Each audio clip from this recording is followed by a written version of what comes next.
Good, ladies and gentlemen, and ours in particular. My name is Prain, and today is Tuesday, right? It's hard to catch up, you know, when you're having a irregular streaming schedule due to upcoming holidays, of course, but I think it's Tuesday. Yeah, tomorrow's Wednesday, the Christmas party that I'm having at work, and yesterday was pierogi party, during which I was making pierogi for the aforementioned Christmas party. So, a lot of stuff to do this week, but hopefully we can still find some hours to show you Mischief, of course, who is here, and to do some streaming, do some gaming. Welcome in everybody. Hello Nosja, hello Reshka, hello Almaril. Yes, welcome in. Pierogi party, yeah, it was pierogi party. It was true pierogi party. We made so many pierogi, and there was a lot of fillings, a lot of fillings. Nirmolo was preparing the dough. I mean the machine that Nirmolo owns was preparing the dough, pretty much. And then we brought some fillings. Like there was one with mushrooms, you know, the traditional one that is recognizable on Christmas Eve. And of course there were some more exotic ones. I had some meat one with ginger, you know. Again, ginger, you know, I'm adding ginger to everything. You may remember a couple of weeks ago that I made, that I shared, you know, things that I was cooking, and it was like a ginger chicken, which had, well, ginger, soy sauce, it was sesame oil in there as well, and some honey, right? And that's what worked well with the chicken. And then it turned out it works well with other kinds of meat as well. And it turns out it's actually quite a nice feeling into pierogi, right? If you want to have something like more meaty, right? So that worked. We also had those. We also had ones that were a combination of Nutella and white cheese, I think, right? Something like this. It was great. It was sweet. It was amazing. So a lot of good variations when it comes to pierogi. And yeah, we spent a couple of hours with some work colleagues, and we've been putting them together for. We left at around 11, or was it around midnight, right? So it was like 5 hours, I think. Nice variety, yes. There was a plenty of variety for those, because we were making a large batch that we were making were actually for the Christmas party for work, but some of them we also were making like to just taste them a little bit. There were also pierogi that were shaped like rats, if you believe it. You know, your model actually can have, you know, she takes a pierog, she takes a one single pierogi, and she can shape it into a rat, you know, with everything, with like a nose, with a tail, you know, with little ears. I don't know how she does that. You know, she's a magician pretty much. So some magicians are pulling a rabbit out of the hat, and basically your model is pulling a rat out of a pierogi, but not the real rat. You know, the pierogi, the rat-shaped pierogi, to be more accurate. No actual rats were cooked or eaten or, you know, hunted down during that evening. So yes, no worries here. And of course there were cats, so likely some of those pierogi fillings had also cat hair in them, because there was plenty of cats around. But they were actually really nice. You know, they weren't jumping in, they weren't just trying to steal our pierogi this year. So that was good. And yes, you know, basically days are going so fast. This last couple of weeks, I suppose. I don't know. The end of the year is coming, and Christmas is coming, and everything. So much stuff to be done still, and I'm not talking only about streaming and stuff, you know, because I forever have 1 billion projects I want to attend to, you know, and do stuff before the end of the year for Twitch as well. But it's impossible, right? It's impossible, because Mischief is not really helping me, you know, with those projects. You know, she could be helping more.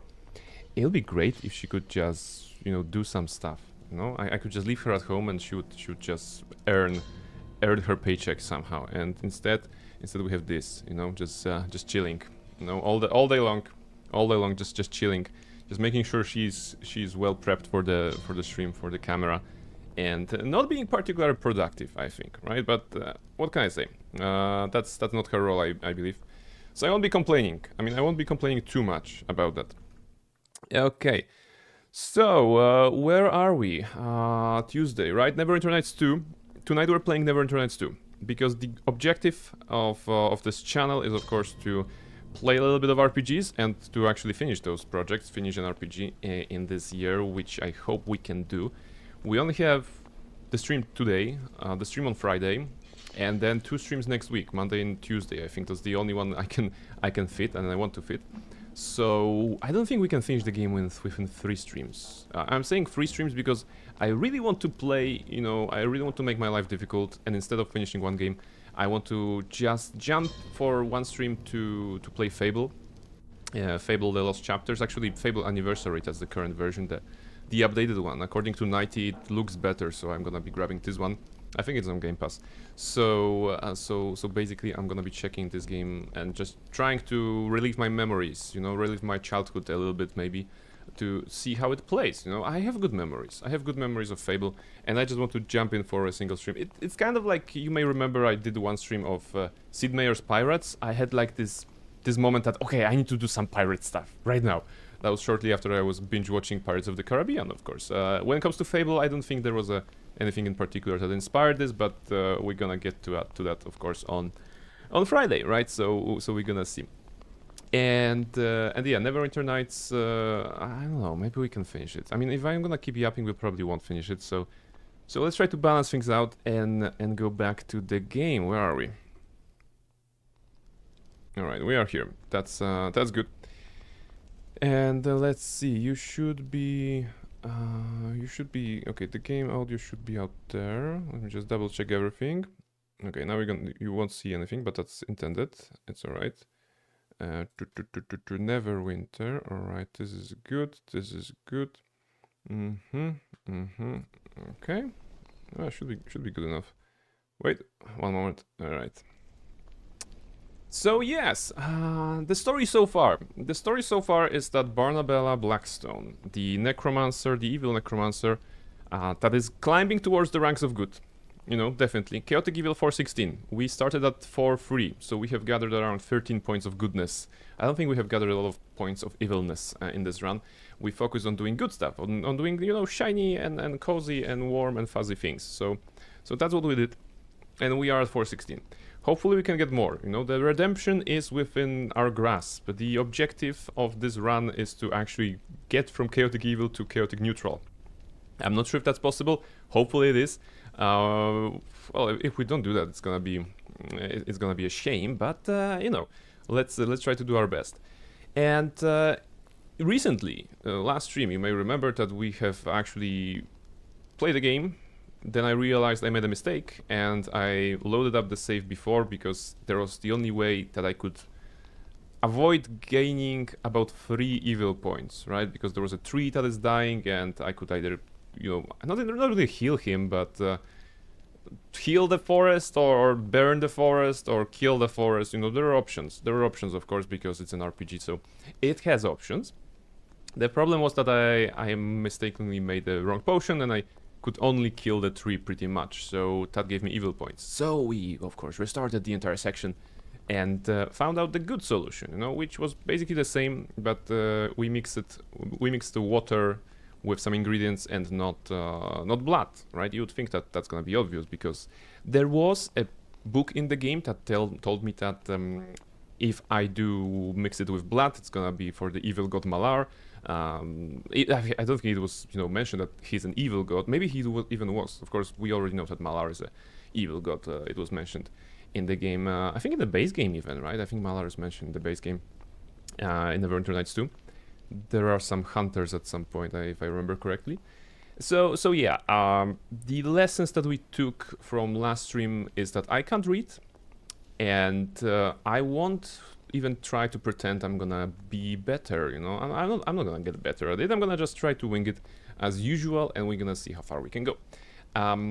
The good thing that I did between the streams, actually, I managed the inventory. So we are now in possession of some items, some trash items, but a lot of them were either sold or put into the bag, so this is good.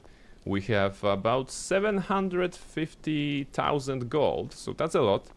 And that's actually a merchant here that was pretty useless. I mean, okay, super useful because we unloaded all that shit that we've been gathering onto that particular one, Odessia.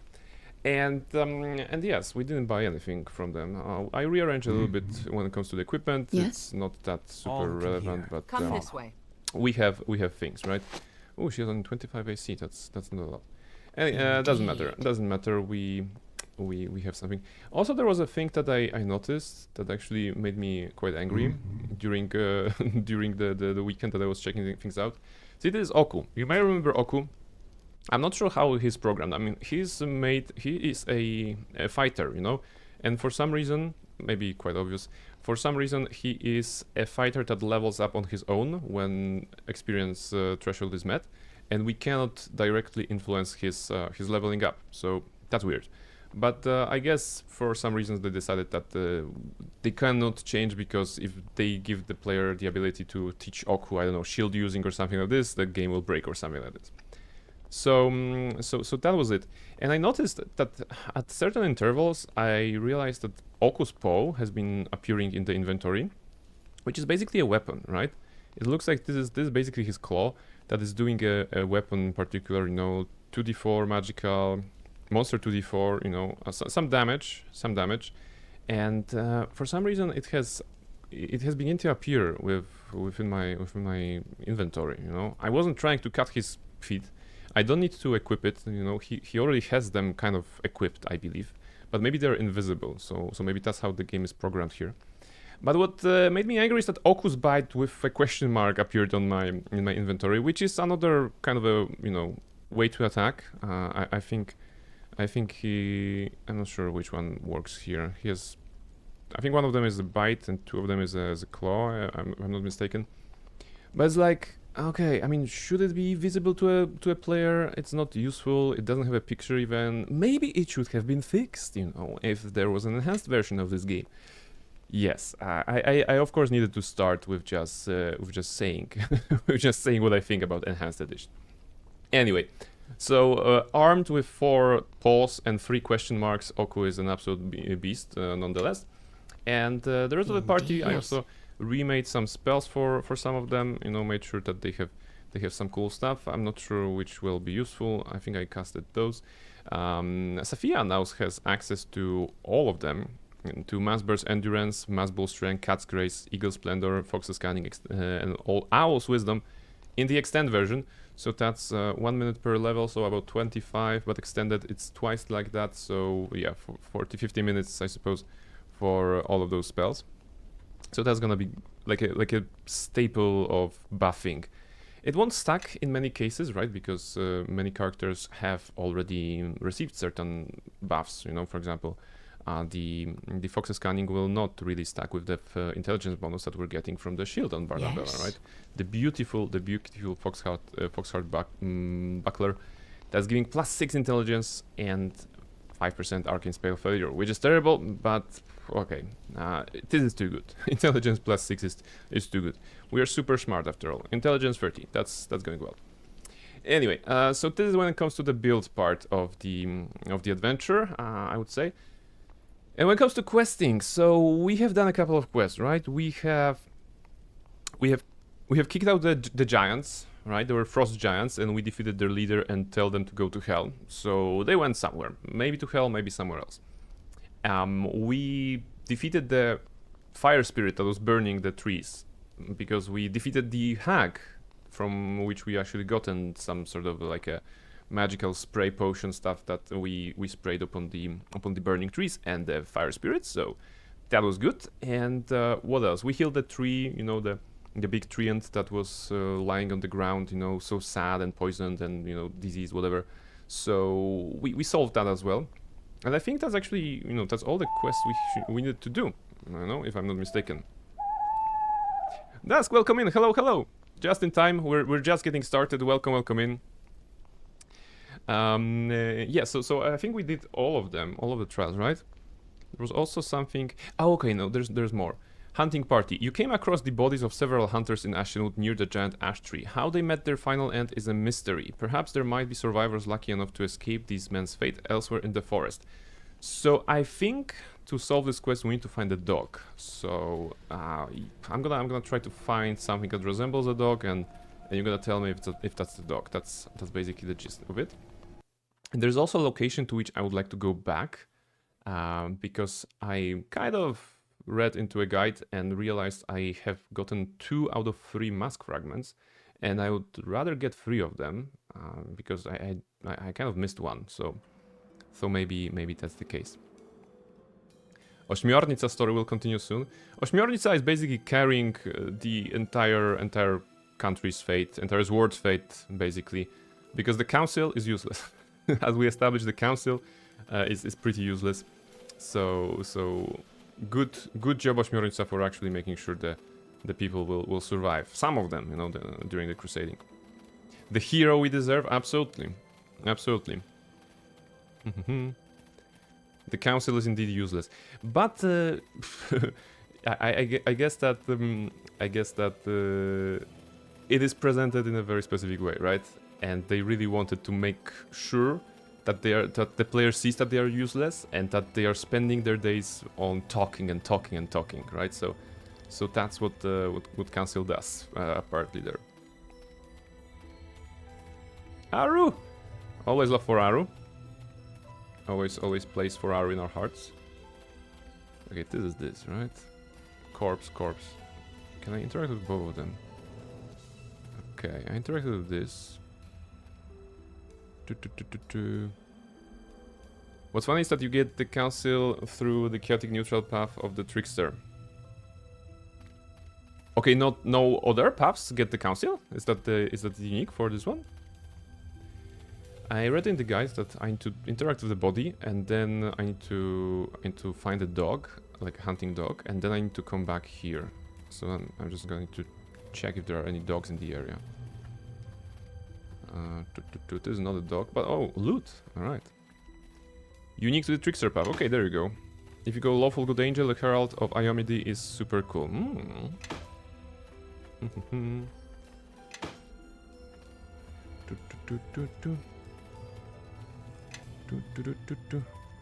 you go. So wait, this is the berserker. There was no dog here, unless there's on the side, maybe somewhere. I'm pretty sure the guide mentioned a dog, so I'm gonna be searching for a dog for the next 5 to 10 hours. Let's gonna see. As attack it's the court of the 3 crusaders, and it's quite fun too. Okay, so everybody gets somebody to talk to. A lich gets its lich mentor. Oof.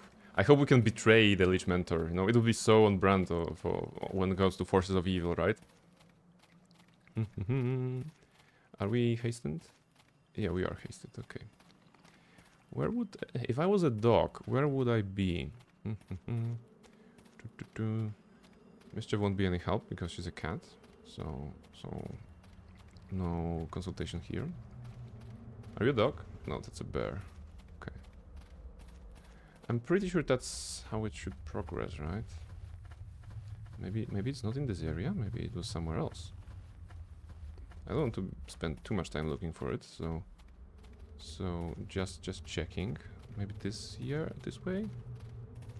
Like we find it here, right? Maybe somewhere here I missed it. No, those are the dead trees. Oh, there's a dog. Okay, dog. Are you a dog? Hunting dog. It says hunting dog.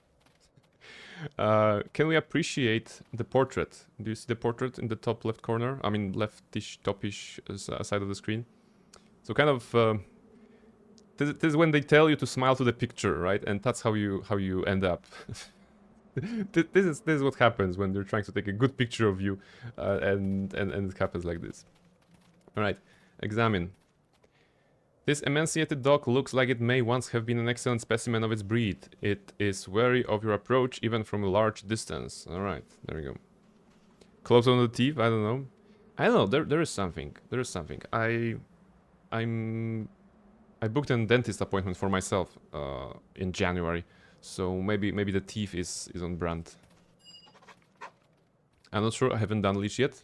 It's gonna come in time, and so will the romance with the gentlest, most goodest, and faultless flower of the old of the place, right?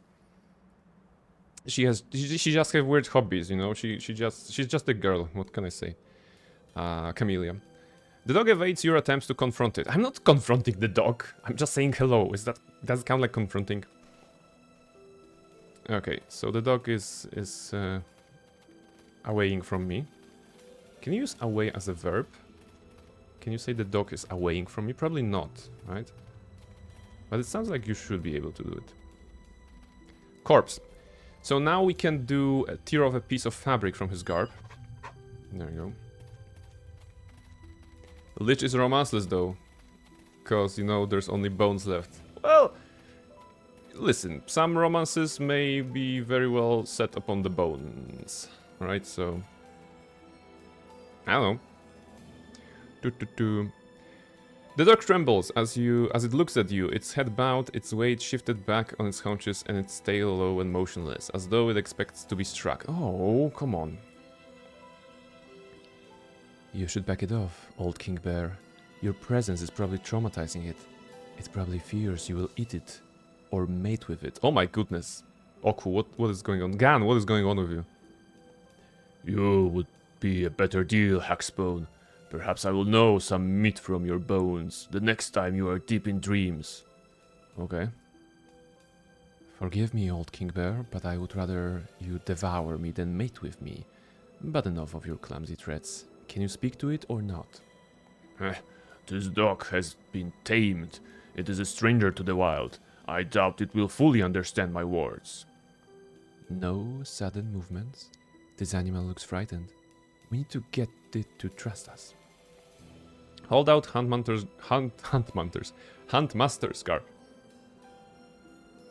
Tentatively, the dog stretches its head forward to catch the scent of its fallen master. It takes a few small cautious steps forward as it sniffs, perhaps in recognition. It looks up at you again. We can scratch the dog's head or hug the dog. I mean, the option hug the dog feels more good, but would the dog... I don't think the dog would respond well in this situation, right? I mean, it is basically a stray dog, and we're beginning to build the trust.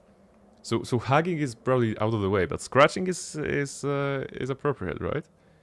Scratch the head. The dog leans its head forward towards you.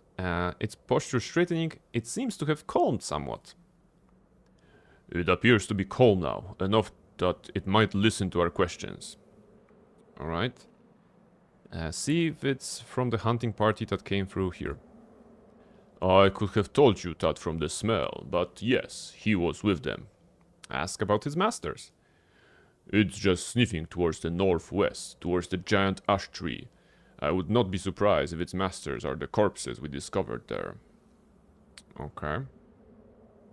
I need to know how its master died. I mean, we kind of know already, right? I cannot be sure. His fear makes him difficult to understand. He seems to think that the forest itself is responsible for their deaths. Okay. Our questions have unsettled it. We should leave this poor creature alone. Alright, let's leave it alone. Oh, we cannot hug it. Maybe we should have hugged it when we had a chance. Okay, he avoids. But I think that solves the quest, right? Yeah, okay, it's no longer in here, so that's good. Alright. 1000 XP gotten from talking to a dog. That's very good experience. Also within experience points. So that's one thing. Before we're gonna confront the situation in Ashenwood and adjacent areas, I want to go back and get the third mask fragment. I think we have them here. This is the mask fragment from the Wall of the Faithless. We got it from Bishop in our dream vision rather. And the mask fragment Red Woman, we got that again in the dream vision that we shared with Gan. So apparently there is one more. I found it out in the guide because I was curious. I was like, oh, how many mask fragments are there? And I was like, oh, there are 3. But one of them is in a place that we have already visited. So I was like, okay, I might have not done this correctly then. Or just wasn't paying attention, which would be on brand. It would be absolutely on brand. The reason I want to get those masks is because, well, I don't know, collector, OCD, whatever, something in between. If there are 3 mask fragments, we need to take them all. I'm not sure how they are related to the plot, because they just say like, oh, this is a mask fragment that you've gotten in the dream or whatever. Yeah, you got it from Bishop, blah blah blah.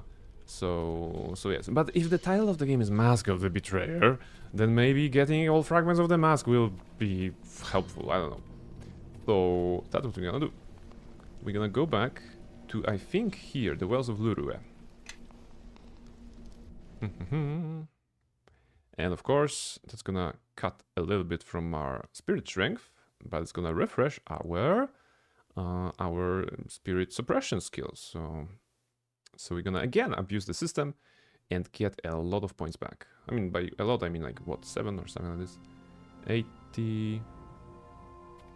Wait, where's my quick bar? What? Why did my quick... What? Wait a minute. What am I doing wrong? Why did my skill disappear from here? What? What? Okay, I have a problem understanding. Why did it disappear? I know that sometimes they are, you know, under Alt or Control or... Why did this disappear? This wasn't here before. Wait. What is going on here? Did I enter some sort of a edit this menu? No, wait. This shouldn't be here. Okay, okay. Aside from the disappearing skills in the bottom here, on the right side we always have modes, right? Like defensive spellcasting, like expertise, improved expertise, power attack, all of that stuff. Why did it disappear? Why can I not click them? Why is something not working? Let me load the game. The quick save before the journey. Did I made it? That's not the one I made it, was it? Wait, lack of yellow points, quick save. Yeah, okay, this one. New model! Hoot, welcome in! How are you doing, new model? Are you getting ready to make more pierogi filling for Sunday? I hope the recipe I shared will be helpful. No? Where are we? Okay, this is before going here. Neri! Reshka said calmly.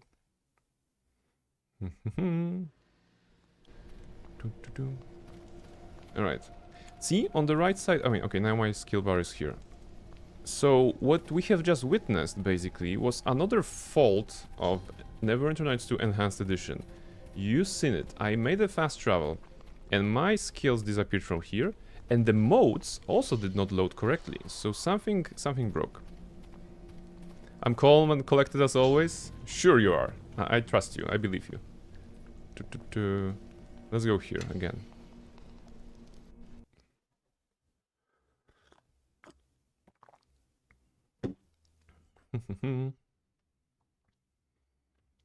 Come on.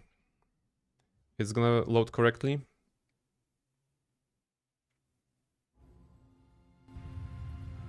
No, it disappeared. Why? Why did it disappear? Why is the planetar with us? Did we have a planet? Wait. Something is very wrong. Something is very wrong. Why is... What's with the equipment? No, the equipment is good. It's not like... Something is glitching. Why is the planetar here? We did not have a planetar when we were starting the journey, right? Neither did we have Greater Air Elemental. We had our skills, and we had our modes.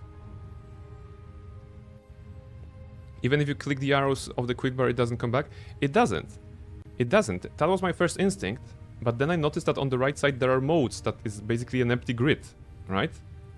So this is... I mean, let's see what happens if I go back to other location. Like going back here to Ashenwood. Then we're gonna reload the quick save and try to actually do it. I don't know, something in the map travel breaks it, I think. Keep in mind that we also had the planetar. The planetar disappeared the moment we traveled here. And it's gone! The modes are gone after quick traveling out of Ashenwood. What if you rest? Like a full rest? Nope. Nope. Alright. Load the game back to this quick save. Wow. So let's think about the consequences. The problem of the skill bar may be not existent. We have to check if we can interact with the skill bar by putting new skills on it, right? So that's the first thing to check if we don't have it the next time around. But the problem of the modes here, that they disappear, now that's bad, you know? Should have been fixed, you know? Maybe one day they're gonna do enhanced edition, like a truly enhanced edition. God damn it. You know? Because visual bugs, I can stand, you know? Things that are weird or whatever happening in this, that the text is missing or something like this, like cut down. This is I can stand, but this is game breaking, you know? In a sense that it should not happen, you know? Once again, I'm gonna make a quick save here. I'm pretty sure this never happened to me. Then once again, I am glad that the Brain Perfect channel allowed you to see something new. Discover the games in a way you haven't seen them before, you know, see them in some new light. Or in this case, in some new dark, because this is not very, you know, awe-inspiring when something is breaking. Let's go. So, first of all, let's see if traveling somewhere else. Yeah, like let's go here. We traveled from basically from Ashenwood, right, from here to Wells of Lurue, and it didn't work. And now let's try to go to Molsantir. How about that?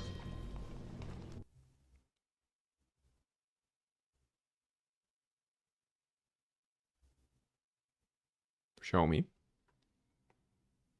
In this century, please. God damn it. I have a good PC. Why am I waiting so long for this game to load? Terrific. Okay, so any sort of quick travel anywhere actually breaks the modes on the right side. What we do know is that Asper has once again made the shitty remaster. Yes, yes, and what is going on? We started the adventure without the Planetar and without this guy, and we end up the adventure. I mean, we end up the quick travel with the Planetar in tow, with the greater air elemental. Is it as if the game was trying to load some previous state where we actually had them in the party? I don't know. Oh look, that's the lady that was pushing everybody around. So now I want to check if I can put anything on the skill bar. Where do I do that? Okay, C beats. Let's say I want to put suppress. You cannot even put the things on the skill bar. Now, that's game breaking. In a way, right? Because is it game breaking? Yes, it is game breaking because now all those skills are unusable. In order to use those skills, we actually need to put them on the skill bar. Wait, maybe here? Okay, here also doesn't work. On the black skill bar also doesn't work. Okay, very nice. We have managed to break the game. 30 minutes in. And we haven't been even trying. Thank you, Asper. So, yes. Okay, new plan. We're gonna go back to the quick save. And instead of taking a quick travel, we're gonna travel by the boat. There's also a boat option. Maybe traveling from that location via the map is broken, but maybe the boat will actually bring us to Molsantir nicely. Molsantir.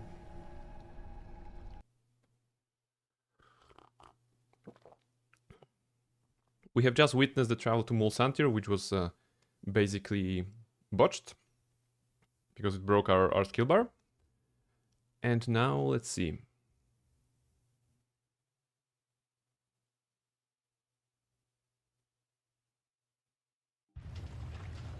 And now it works.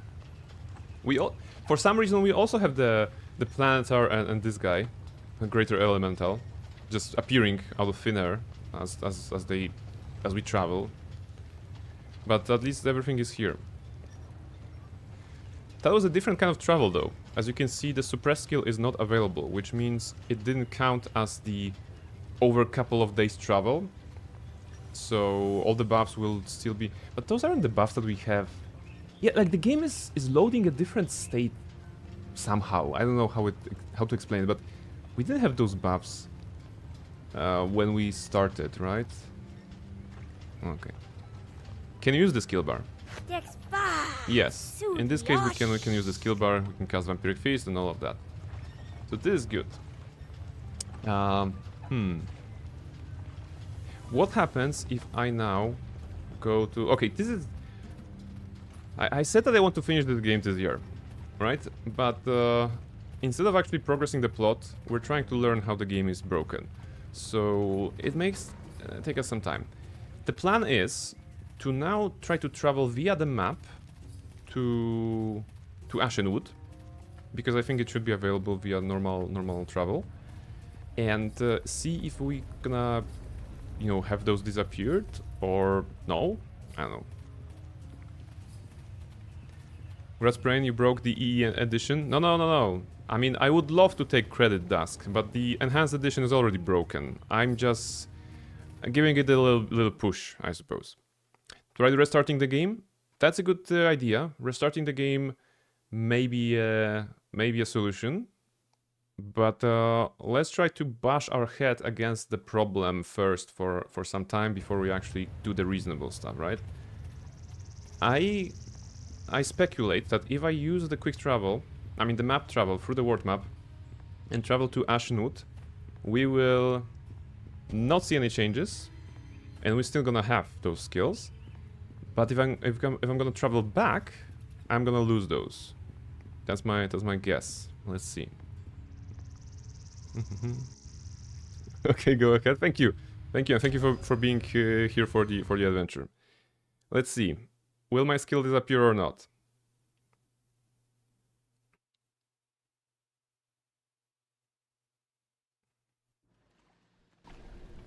They disappear. So that was my guess was not correct. Basically, it seems that traveling out of Ashenwood or into Ashenwood causes your skills to disappear, right? This is where the bug is. So we have narrowed it down. That's already good knowledge. Now let's see a different version, right? We will not travel from Ashenwood location, and we will not travel via the boat. Instead, there's another location that is connected to the world map, from which we can travel back to Mosantir or Wells of Lurwe or anywhere, but it will not be Ashenwood, right? So maybe just this village is cursed. We just need to go back to the forest, and through the forest go to the Burning Forest, and through the Burning Forest go to the Imin Vale or something like this. You know, the one with the witch. Hag. We established that witches are not hags, and hags are not witches. So basically we will try to go to that location and trigger map travel from there to get to Wells of Lurwe, right? Where I wanted to go about 15 minutes ago. So yeah, that's the plan. I don't know. I mean, we when was the last time we played a game that was actually not broken? We just need to play a game that is not broken. Yeah, here's the Burning Grove. We need to go to the Burning Grove first, because from this location there is no world map travel, which is actually weird. And the game doesn't work in a way that we can actually map travel from anywhere, which is super convenient.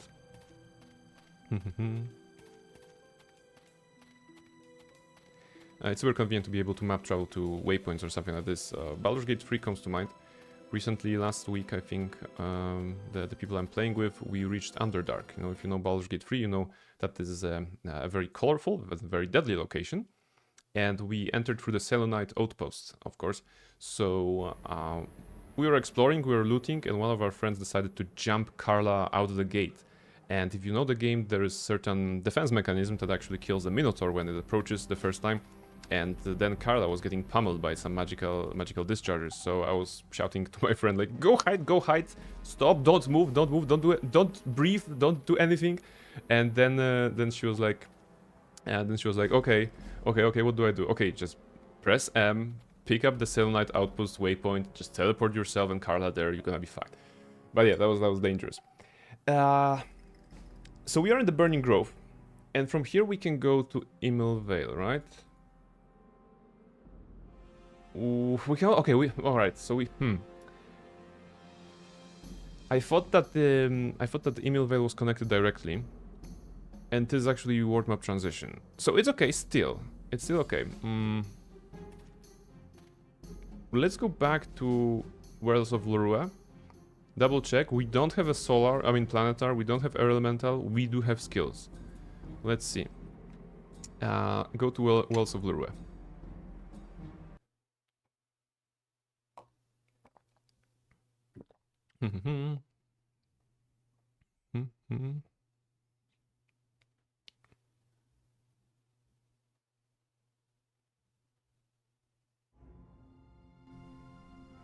And skills are gone.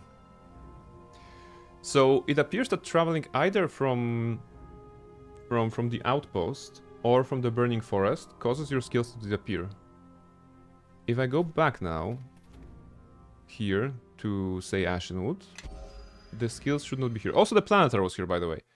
So indeed, the game is trying to load up something weird. We're gonna go with Dusk solution now. So we're gonna restart the game, right? Because we have proven that the game is broken. I mean, we didn't need to prove that. Oh look, the skills are back. Huh. Imagine that. Wait, if I travel now, that my skills are back, will I have them or not? Let's see. Oh no, it's something broken already. Hey, welcome in, welcome in. Listen, this is the 45th minute of the stream. The things have been broken for like 20 minutes already. We're discussing Asper's inability to create. I mean, in this case, you know, in particular, to create a working enhanced edition. So the matter of fact is that if you are doing a map travel, your skill bar disappears. Your modes, which are like, you know, power attack, defensive casting, and stuff like this, they also disappear. You know, this empty grid should not be empty at all. And now, you know, just some weird stuff is happening. We're also getting we're also loading a map with the Planetar and Greater Elemental. Like, why? We didn't have them before. So weird things are happening. Amazing? Yes. I mean, in some perverse sense, I really enjoy this, right? Because I mean, it's content. I mean, it's content in a way that it's something upon which I can comment and I can share my impressions, you know, rather than just, okay, it is the plot, it is the story, it is the character. So at least we have this. All right, let's go with Dusk solution and try to actually exit the game and load it back in. All right. Oh, Dispatch is getting an update. Really? Dispatch is getting an update? Soft lock fixed, some fixed. Okay, there we go. See, Dispatch is getting a patch, and this has gotten one patch on September 25th, right? And as you can see, the game is still broken. Anyway, 120 hours on this broken game. Our suffering will finish at some point soon, and then we're gonna play other games, right? Maybe even Pathologic, Zwierzocze Kopior, because I know you'd love to see that. So maybe we're gonna even see Pathologic. Why not? Why not? I mean, you can't get more pathological than this game here. So yes. Going back to this quick save, we're gonna see if Dusk's theory is good. I mean, suggestion is good. So we have reloaded the game entirely, right? All the 4 and go back in here. We have our skill bar, we have our modes, we have our party members without the Planetar. We're gonna try to do what I wanted to do in the first place, so travel to the wells of Lurue. And let's see. If we're gonna see a Planetar and Elemental, that's gonna be broken. If it's not, maybe it's gonna work. The anticipation of the loading screen. Again, much too long. Broken. It is broken. So it is partially a problem, but now we know that traveling outside, where's the map? Now we know that traveling from Ashenwood or from Burning Grove, anywhere, basically breaks this. But wait, that should not be the case. I mean, that's the first time we're trying to go back. But what about traveling from the Burning Grove to the Emil Vale? Oh my goodness, this is such a waste of time, but I need to check this. I really need to check this. Go back to this quick save. So gonna try out earlier save. I don't think we need to go that far, because we have a case in which we can go back to Mulsantir, the city, without breaking the game, right? We just have to use the boat, right? Which boat? This boat. So that's not a problem, basically. But I'm really curious about the nature of this problem, right? Because we have been using the map travel option before, right? From this location, Ashenwood Lake of Tears Garrison, to Ashenwood itself, those areas are connected with just a portal. You know, this is not the map travel per se. This is just going through portal on the map. Now, to the Burning Grove, those areas are connected in the same way. You just go like this without the map travel. But from the Burning Grove to Emil Vale, which we have visited, again, this is the one location where we have met the hag. The portal is, I mean, the travel happens through map travel, you know, not through the portal on the ground. I mean, they still activate it the same way, but you know what I mean. So, since we have traveled from the Burning Grove to Emil Vale via map travel, and we have not observed the disappearance of our skills, my question is, will that happen right now? Because maybe something has broken between our first visit to the Emil Vale and now. And if no, then maybe, I don't know, those locations are coded differently, you know. They're basically built differently, right? Okay, let's go here. Also, Wolverine. Wolverine is there.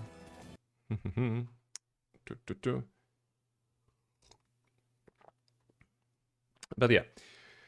Tonight we're playing with a broken game, and on Friday we're gonna be playing with Fable Anniversary. So hopefully that's not gonna be broken, you know. Expect a lot of chicken chasing. Expect me trying to find the barber to get the character's hair into full bald, you know, Barnabas style, and more, right? I don't know. I have good memories with this one. You can kick the chicken there. So I'm not sure Reshka will appreciate this, but you can kick a chicken in that in Fable. Okay, so here works. Emil Vale is uncorrupted. Does it mean that from the Emil Vale we can map travel back to Mulsantir without having our skill bar gone? Aha. Okay, that's gonna be the last piece of the puzzle, I promise, and then we're gonna actually play a video game. We're gonna go to this place, to the world map. There is a world map there. Also there's loot, but it's inconsequential. We're gonna load up the previous one, right?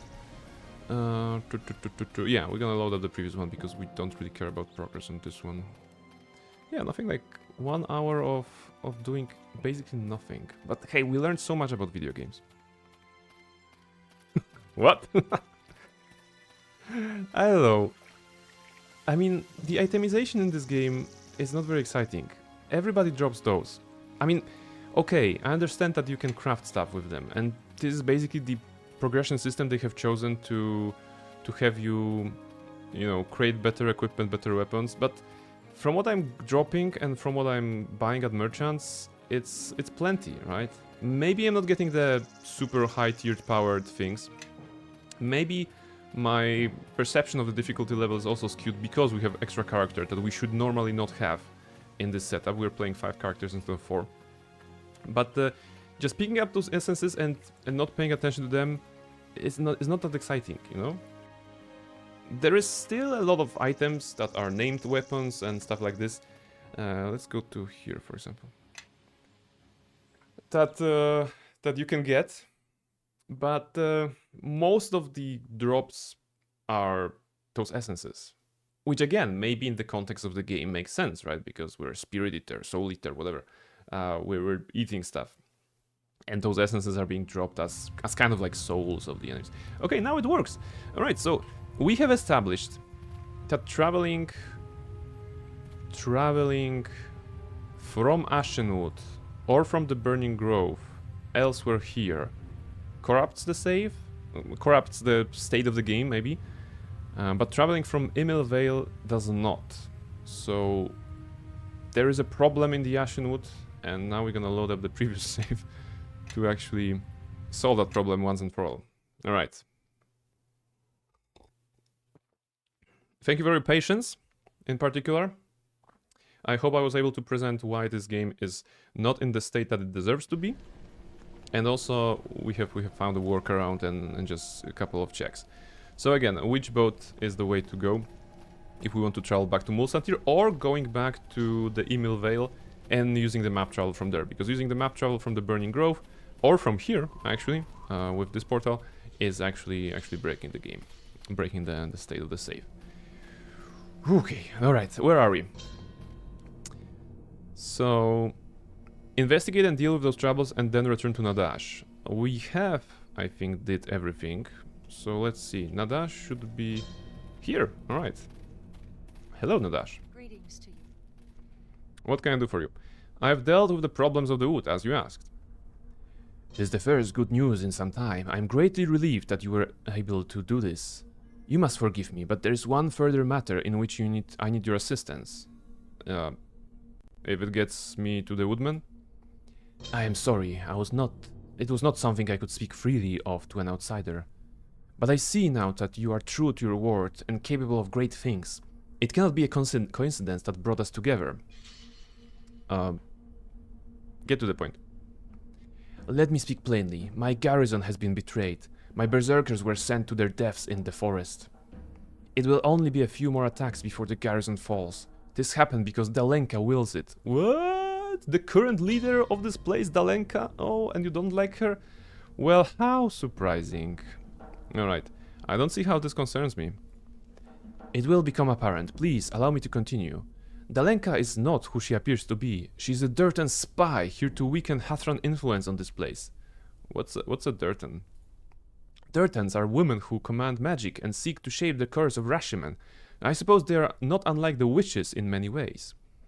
But their methods on goals are dark and ruthless, and as the spirits they serve, they are sworn enemies of the Hatrans. How do you know Dalenka is responsible? It is why I am here. My sister suspected her. They sent me because it is less obvious than having a second Hathran looking over the same garrison. For a long time I noticed nothing. Then one night I saw her sneak into the forest. She returned every night for a week. Before I could report this, the attack started. Wait, so you're accusing her of being a spy while you yourself are a spy? What? Oh no, the woman. Yes. Worse. Witches. They're absolute witches. Or Hathrans, or Darthans, or whatever. I could go and tell the witches for you. I'm afraid that would do me no good. By the time you returned, you would find this outpost consumed. Why not just tell the witches now? It would be too late. I would have left my berserkers to their deaths, defending this place. What can be done about this? I do not wish for my berserkers to come to any more harm. If they die in Dalenka's defense, she will have done what she intended here.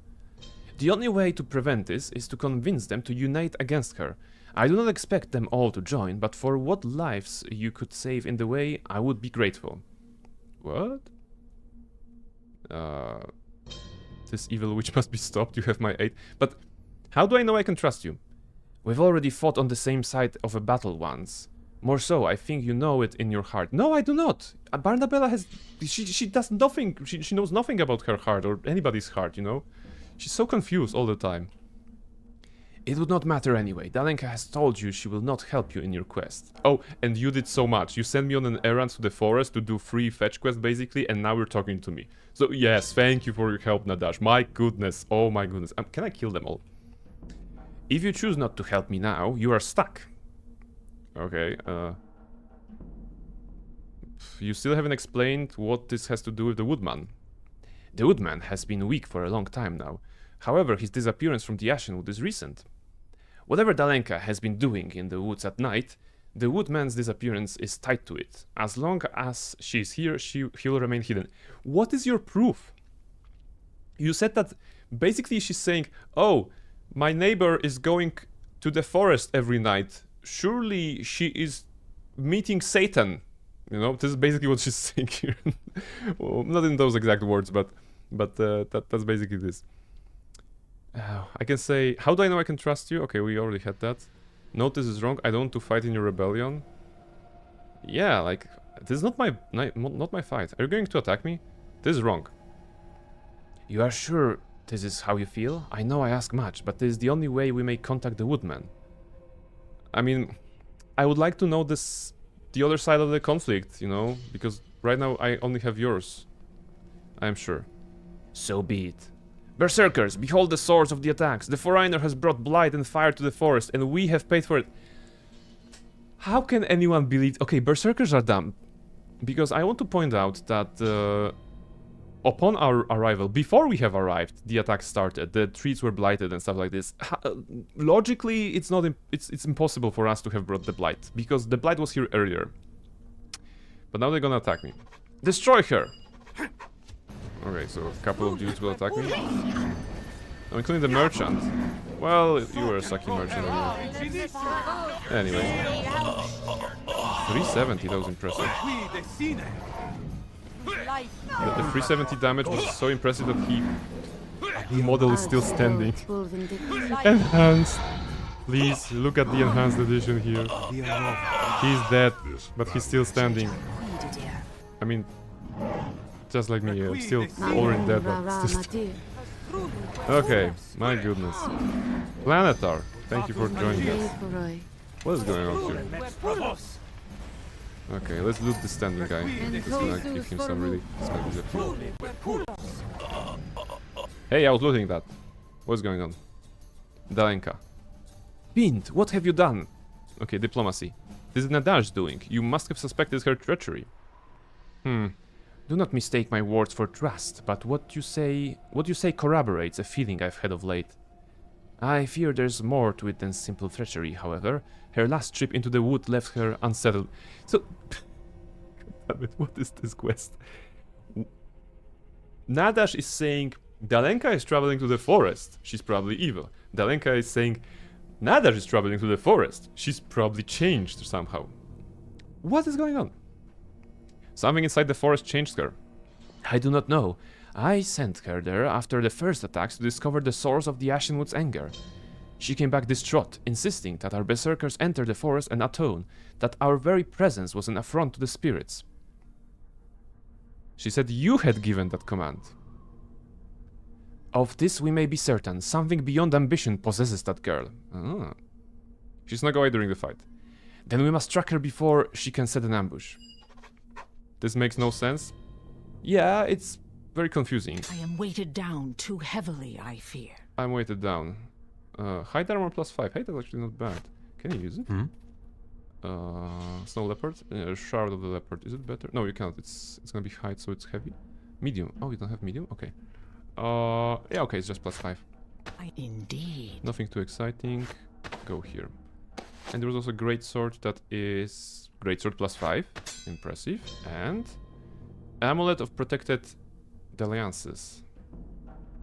The half-elf ranger Kraylin acquired a dangerous addiction to the companionship of dryads, nymphs, and sylphs.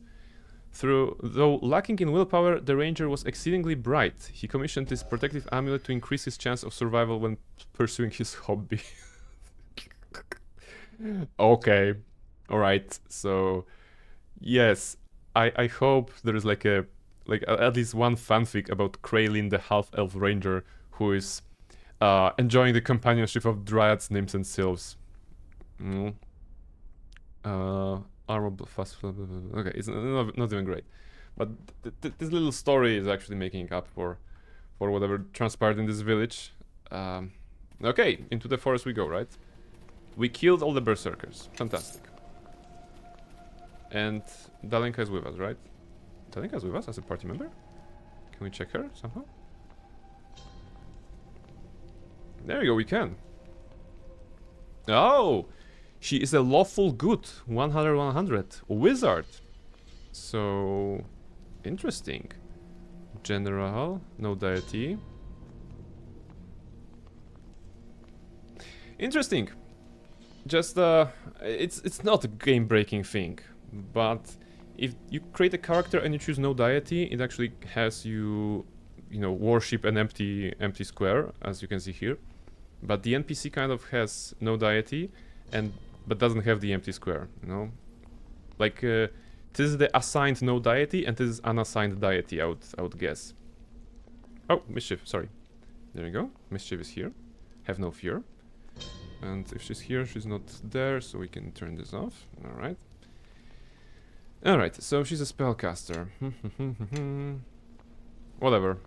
We don't need spellcasters in this party. We actually already have, well, 2 wizards pretty much, so the third wizard is an overkill. Like, we don't need. Unless we're gonna try to start a school of witchcraft and wizardry, then some wizards with certain experience may be relevant. We already have a necromancer, a transmuter, and now the generalist, so yeah. This is where Barnabella decided to be a good person and start a school. For the kids, no?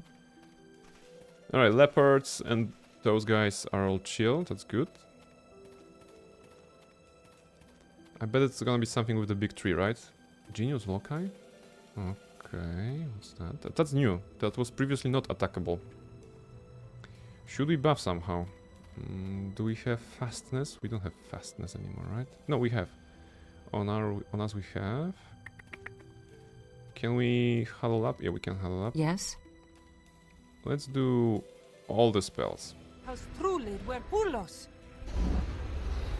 All the spells that we have here. Cat. What was that? Fox. Owl. Everything. Eagle. No. Wait, I already have it? I already have it, sorry. And Fox. To me, my allies, I shall To lead. me, my ex. Glory conforus. There was also this. Vigor. Bonapartum. 8. Go with prayer. I'm expecting a fight, you know, so I'm just gonna buff up. Glory crazy. conforus. I ask you to follow me now. Do you have greater stone skin? You don't, right? Yes? And you also don't have your own. No, it seems like you have, but you still have this available. All right. True. Bonapartum. Careful, because we're casting spells. Brighter mages have failed once their familiar has done something during the spell casting. You know, so don't push the microphone. It's important of the verbal component. All right, everybody should have something. We can also get this one. Should have gotten him before, but that's alright. It's a ghoul. Oh my goodness. Why can I have a wraith every time? Alright, so Nadash is here. Your tasks here are nearly complete. We wish to offer our thanks. Who are you? We? We are the outrage, the fury, the vengeance. We are one.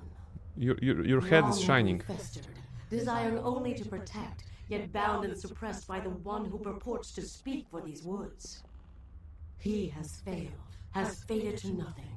Now we are all that protects. We are the need, the distress, the suffering. What? And you betrayed me, why exactly? We were threatened. We burned. We wilted. We yielded to parasites.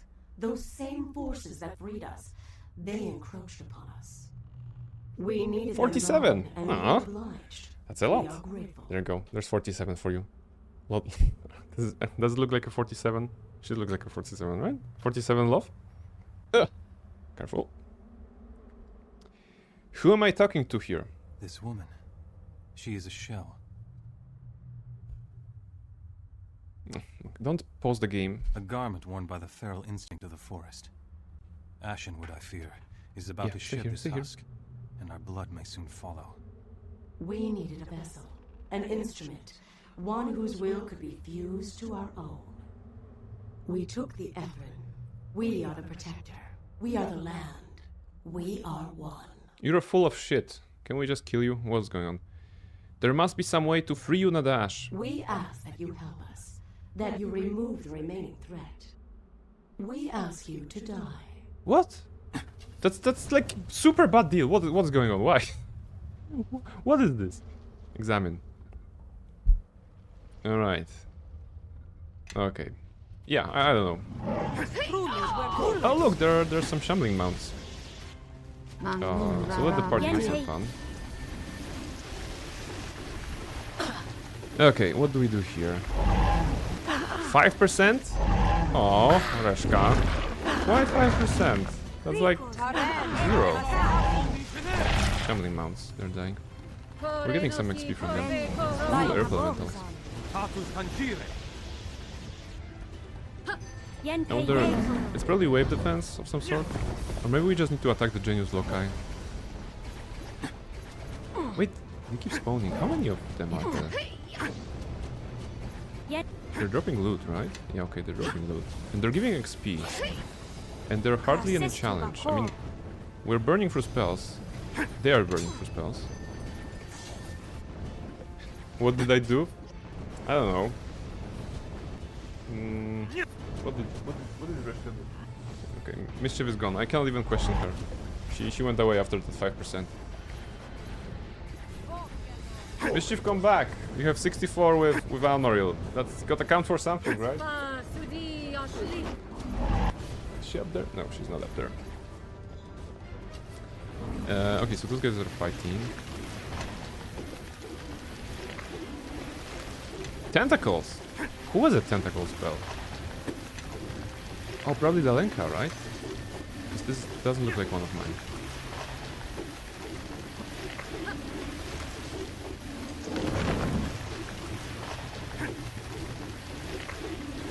I see there's this. Do they keep spawning like infinitely? Almaril, do you know maybe? If this is like an infinite spawning battle? Or maybe not, maybe... No, they're not coming in greater numbers. This is basically the same. Interesting. I'm gonna try to steer away from the genie block right here. I don't remember? Okay. You know what? I think the situation is under control, so I'm gonna take a short break. I'm gonna leave them fighting. I think they're gonna survive no problem. By the looks of it, I'm gonna refill my team, and after the break we're gonna see if there's more.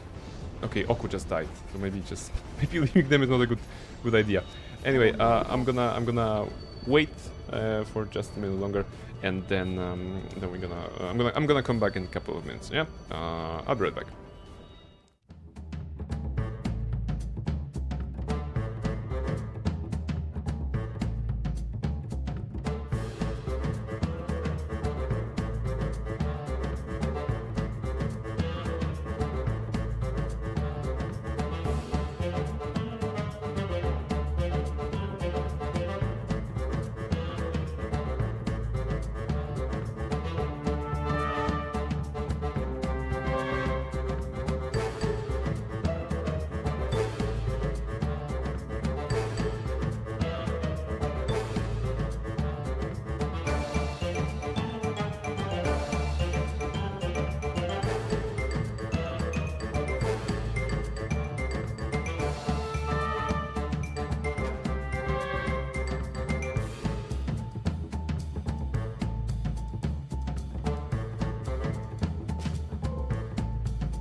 Welcome back after the break, everybody. As you can see, I have left the game running over the last couple of minutes. The battlefield is littered with the remains of trends, of elder earth elementals and stuff like this. We also suffered some losses. Looks like Safia and Oku went down. And I think they're just gonna keep spawning, right? So they are in theory the source of infinite XP.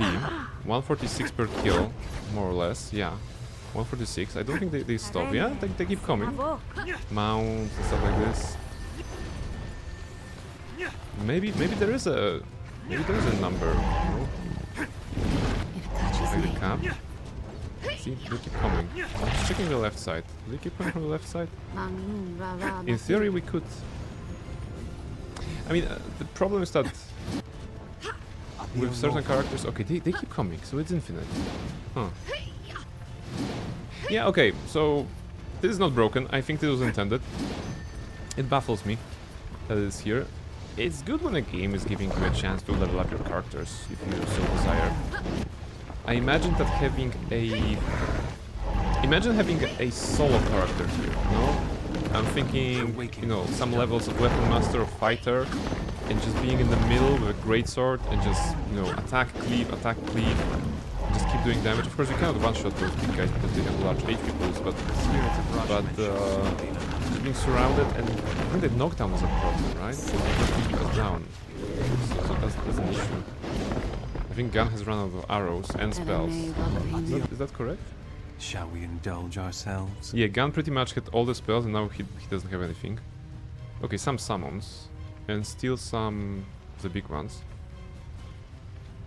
Kaylin is also only some healing remaining. To be honest, I set her to be a healer, so she doesn't have a lot of offensive powers. She wasn't meant to have offensive powers. This guy, Dalenka, we cannot control. Yes, Okay. I can accomplish this task. But I guess it's a source of XP and essences. We don't really need leveling up, right? Right now we are at 27th level, so that's pretty high. We are still overpowered in this game already. And mind you that I'm not doing anything. You know, pretty much the party is doing everything. I'm just talking and picking up loot. See? Born to pick up loot, forced to do dialogues and stuff. Okay, Varnabella is also being knocked down sometimes. That's a problem. Where is stability? Or ¿Dónde está stabilidad? That's Spanish for where is stability.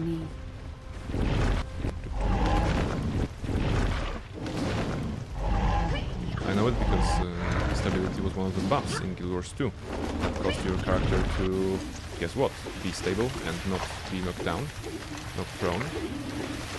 And it is usually the responsibility of someone in the raid party to provide stability for the group, right? If it wasn't, then one of our guild members was asking very, very insistently, ¿Dónde está la estabilidad? Where is stability? Where is stability? Where is healing? Where is damage? Yeah, where is damage was the thing I was asking, to be honest, right? Because I was a healer in those raids, so I could provide buffs, I could provide a lot of good stuff, but they needed to do damage. Mato the Kebab, not autistic anymore. All right, some rebranding I see. Welcome in, Mato. How are you doing? Kebab, that's a tasty one. Oh my goodness, I would go for something like this. Do I need food? No, I don't need food. It's okay. I'm gonna survive. Welcome in. We're just fighting some trees. The trees are infinite, so we're just chilling pretty much. But I guess I need to start doing some damage on the actual target, which I believe is this. Fire? Can I cast fire on this one?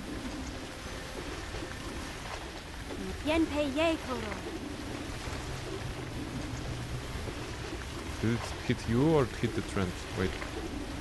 My wounds are... Okay, you are dying. That's not great. Oh, wait, there are more...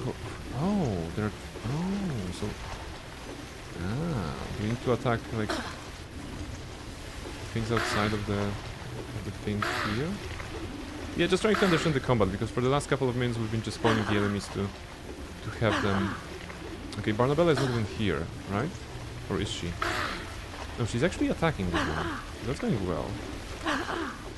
I would hate to die now, because I think we made good progress. I'm guessing we need to attack those genius loci.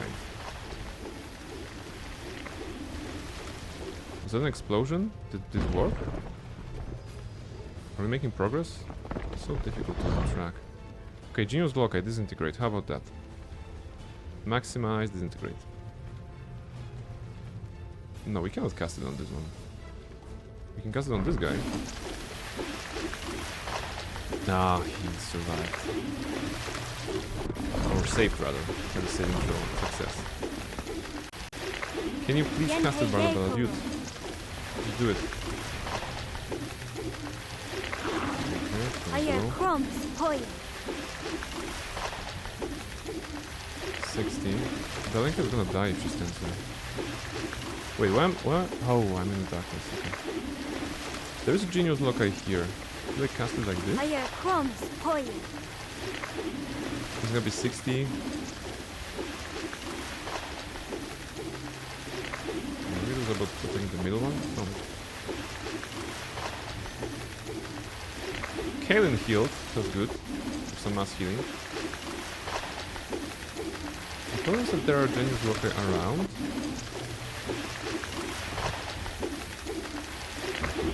I'm not sure if I'm doing a good job here.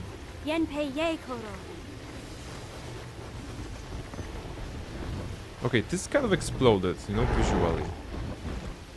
Just like the one before, so maybe it's about trying to hit all of them. Wait, this one is not attackable. Ah, okay, so they disappear. Yeah, okay, so the theory is that I have damaged some of them enough for them to disappear, but this genius loci is still there.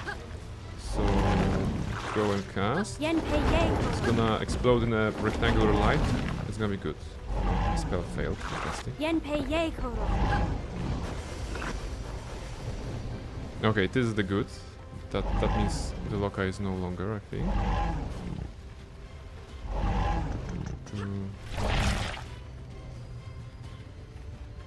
Okay, all the loci are dead.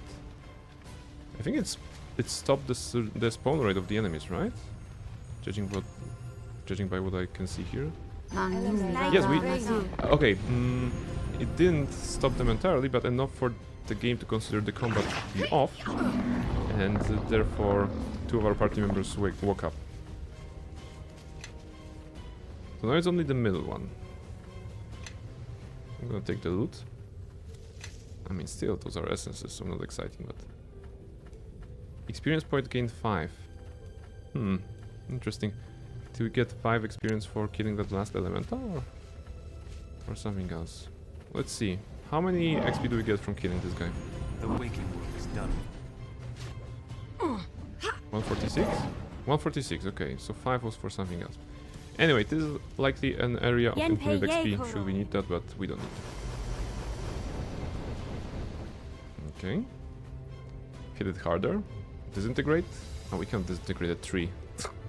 That's sad. More fire. The more you struggle, the more painful your death will be. Even more fire.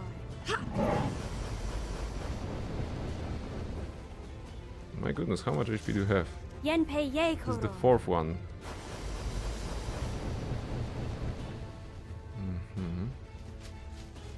Maybe there's one, the smaller ones that we haven't touched yet? No.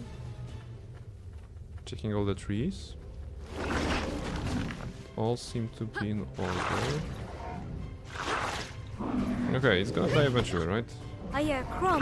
Let's see. Take a 60. You guys move away from there, please. We still have more flame arrows.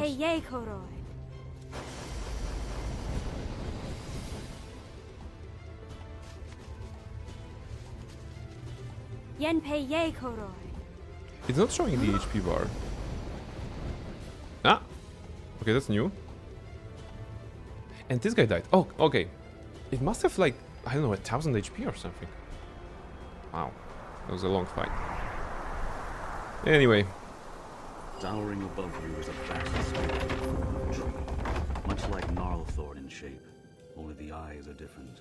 They are huge and lustrous and brown, shining with a savage awareness. It is him.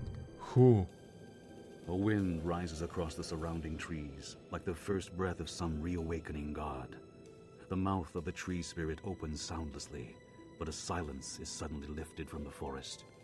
An unnatural quiet that you never realized was there until now.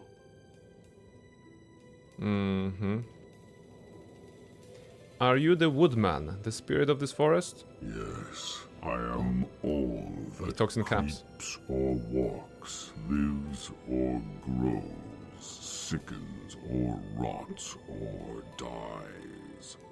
For a moment, the lustrous eyes grow wide, and the tree spirit seems to falter, to betray a sudden weakness or pain. Will you always be here when I wake, devourer of souls? Gorge on my life 100 times and you will never be sated. Nor will I ever die while the forest persists.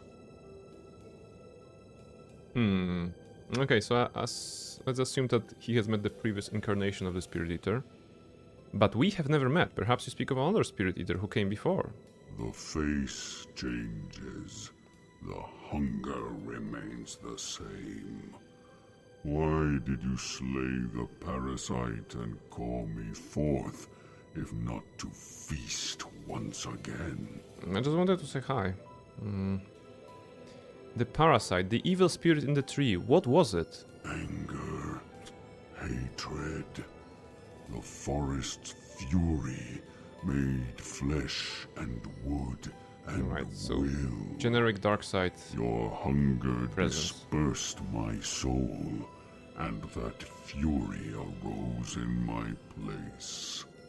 It seeped into the souls of the small ones, the gentle ones, and slew them, called to the fouler ones, and drew them hence.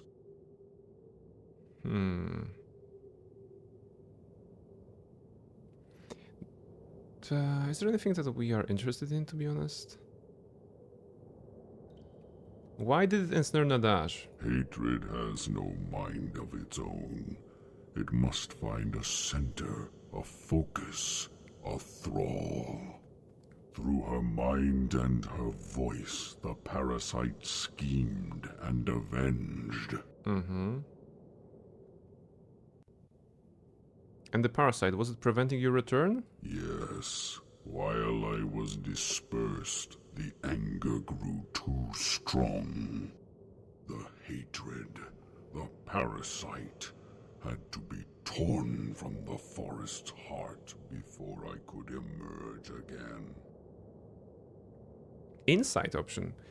So you were too weak to fight the parasite on your own? The woodman is silent, its lustrous brown eyes flat and unmoving. Somehow you sense that the Great Spirit is confused, that somehow you are not what it expected. Because we're still Yes, talking and not I eating him. was and am too weak. Aww.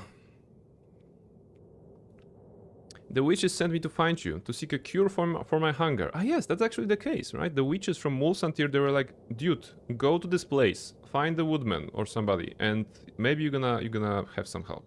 You still do not understand what you are. Neither did those other faces, which hid the same hunger that you bear. They called it a gift. You think it a curse. It is neither. My hunger is a punishment bestowed by Merkul, who once reigned as a god of death. I felt a wrathful touch upon you, but I knew not the source. That god is a stranger to the forest. All that dies in this realm remains in this realm. Remains in me. Okay. The witches said that you fought spirit eaters before. What do you remember of them? Your has but one face at a time. That face may change, but always there is only one. So there is only one spirit eater at a time. Do you remember anything more? Yes, the faces always perish. The more they eat, the more they must eat. Okay. And the hunger devours them, burns them from inside, and passes to a new face. The face that stands before me now will also be consumed. Not really. We found a way to abuse the system, and we don't eat any spirits. How can I defeat my hunger? You cannot defeat your own nature. You must be what you are. And in being, you must finally succumb. To change your nature, to return to what 75, I'm cheating? You're not cheating, you're optimizing. It is allowed to use the command multiple times per stream. you once It was were. always allowed. Most such changes are impossible. Burn a forest to ash, and you can only plant anew.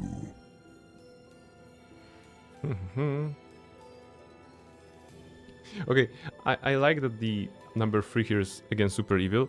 For giving such useless counsel, I've decided to devour you. May you sleep poorly and dream of raging fire. It's like a super mean thing to say. But we were good. We were good. Then this journey was for nothing? You can't offer me any advice? Nothing at all? The tree spirit falls silent again, its stag eyes gleaming, lustrous and brown, into yours. To control the beast, you must defy its nature. Force it to act against its will. You cannot change its nature, but you can teach it to obey. Insight. Then by channeling my spirit into the forest, into you, I might learn to control its ebb and flow? Perhaps you might discover a way to restore as well as devour. Gather your spirit energy and direct it into the woodman. You close your eyes, clear your thoughts. You can feel the dark presence within you, seething and eager, desiring the woodman's vast and defenseless soul. But you realize your will has grown stronger since you first felt the stirrings of hunger, and you have gained a measure of power over the dark presence that lurks inside you. We are good. You take hold of that presence, meeting savage hunger with steadfast will. You command the presence to obey, to reverse the flow of life from yourself to the woodman, and the power surges forth. Like the breath of the earth mothers. Is it good? Much that was lost is restored. The forest breathes, and its anger fades to silence. Thank you. My predecessor's debt is paid, woodman. May your forest have peace. It seems your hunger, 25 with powerful Oku, as it wow. may be, is nothing compared to your will. Did we get some good points, at least? Your actions have shifted your alignment 3 points towards good. Look at this. We are now 420. Blaze it. We are now 420 in here. That's very good. We only need like 10 more to get into chaotic neutral. My goodness, progress. Right? This is good. 3 points towards good is actually huge. You know? Very, very good. Very, very good. Redemption is still happening. Working hard. Yeah, just you know what? It is actually. I'm not sure if Neverwinter Nights 2 is the best platform to do so, but it's very nice to have a redemption arc going on, right? If you think about it, this game allows you to start at different points of the alignment chart, you know? You can start as neutral, you can start as good, evil, chaotic, and lawful. And through the game, you can shape your character. Of course, it can be argued that usually most of the choices will be on the good-evil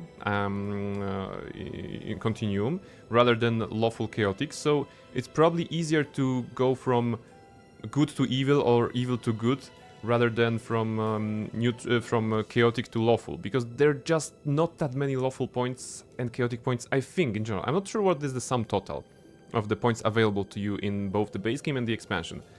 But it is offering, nonetheless, a unique role-playing opportunity, even if it's not really relevant for the gameplay itself, right? Yeah, if you... It doesn't matter, you know, your alignment...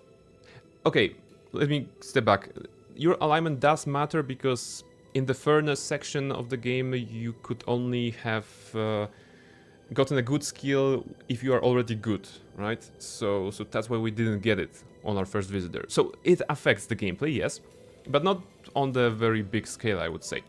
Going back to my original thought, so the game allows you to actually, on the narrative level, on your personal role-playing level, tell a story of redemption.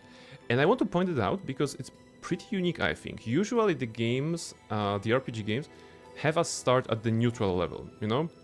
At some point 0.0, right? When you are getting, you are not too good, not too evil, not too lawful, not too chaotic, not too paragon, not too renegade. No, at this center point, that is super neutral.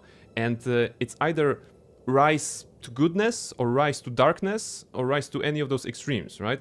But it's very rarely when we can actually start as a good character and then devolve into an evil one, you know, like because of the alignment chart, right?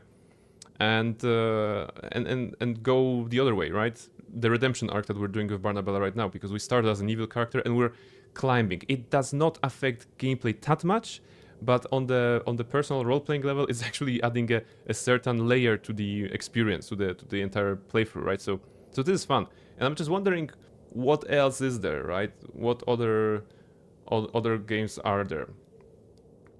I guess it boils down to the question that a certain dragon has asked, right?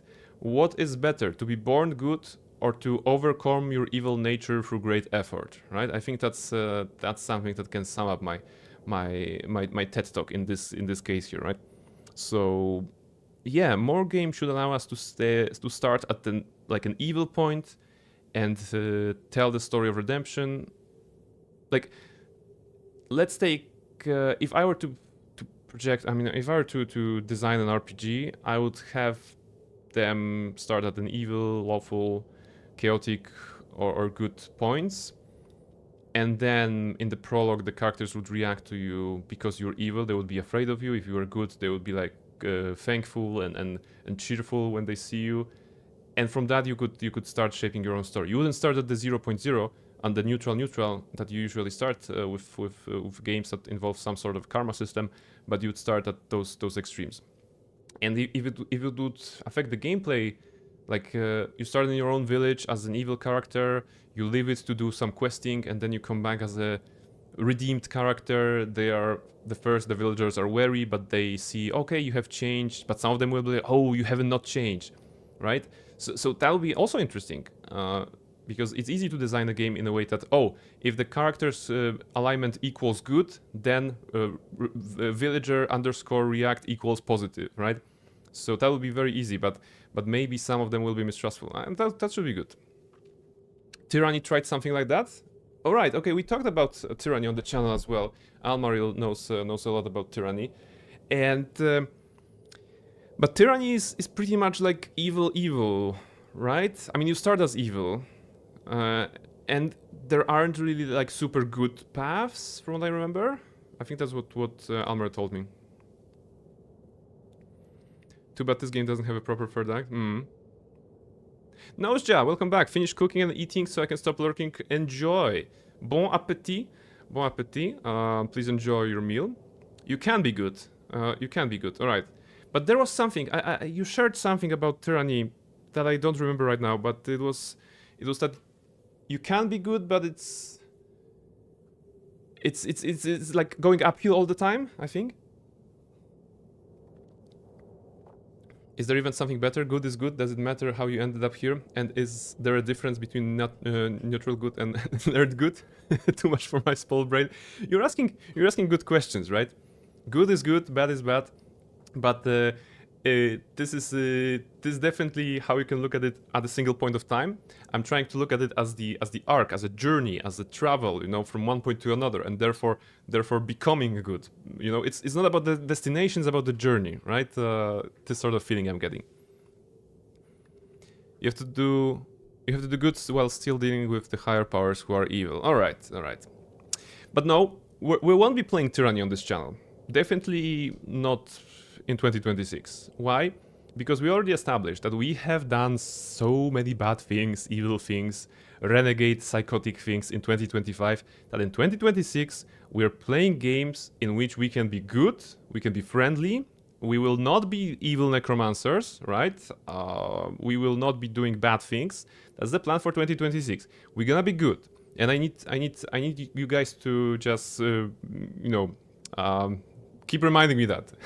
So the next time I'm gonna be like, oh, should we kill those children or whatever? You should be like, no, Brain, 2026 was supposed to be good, right? This is your job. This is your job to tell me that.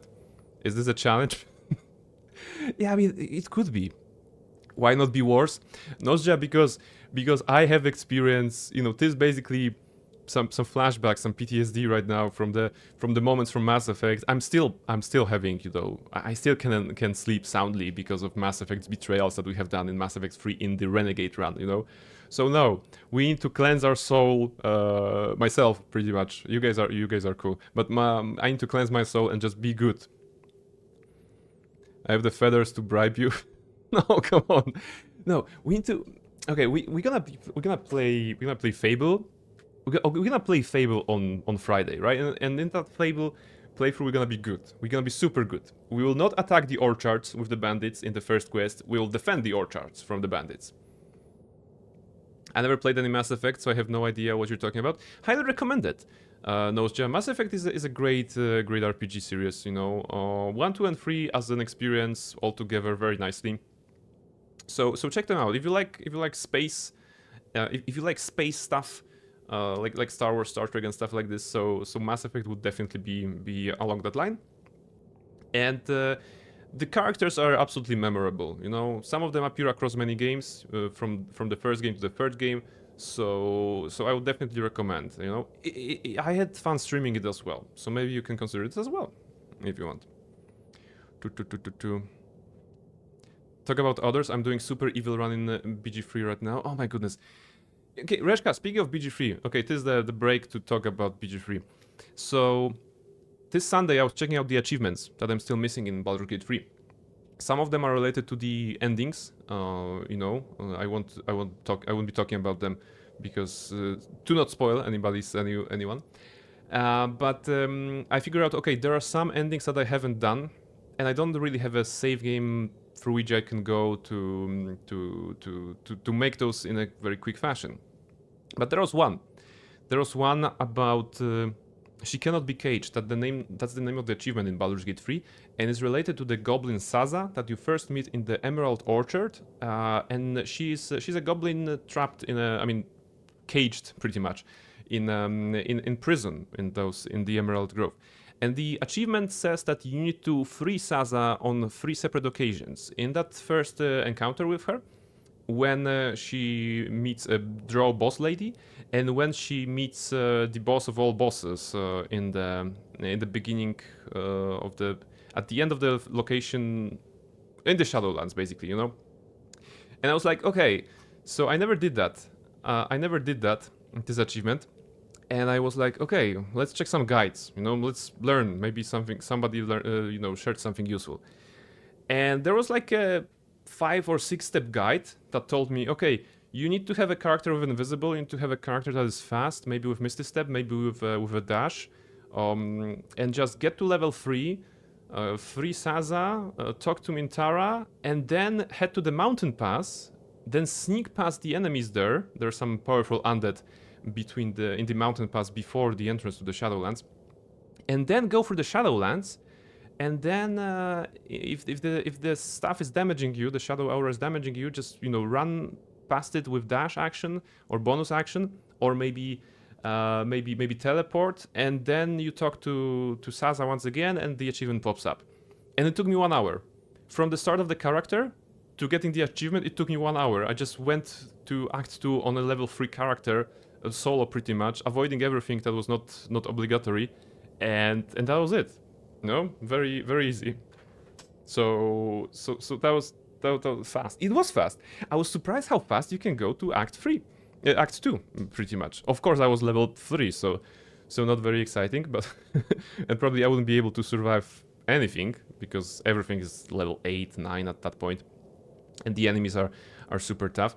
So yes, I basically made a speed run of 1 hour to free Sasa, but it was so refreshing to know that, hey, you don't need to stay in this Act 1 for hours to get to Act 2 so that you can finish the achievement. No, you can just ignore everything, ignore the goblins, ignore the tieflings, and then go to Act 2, you know?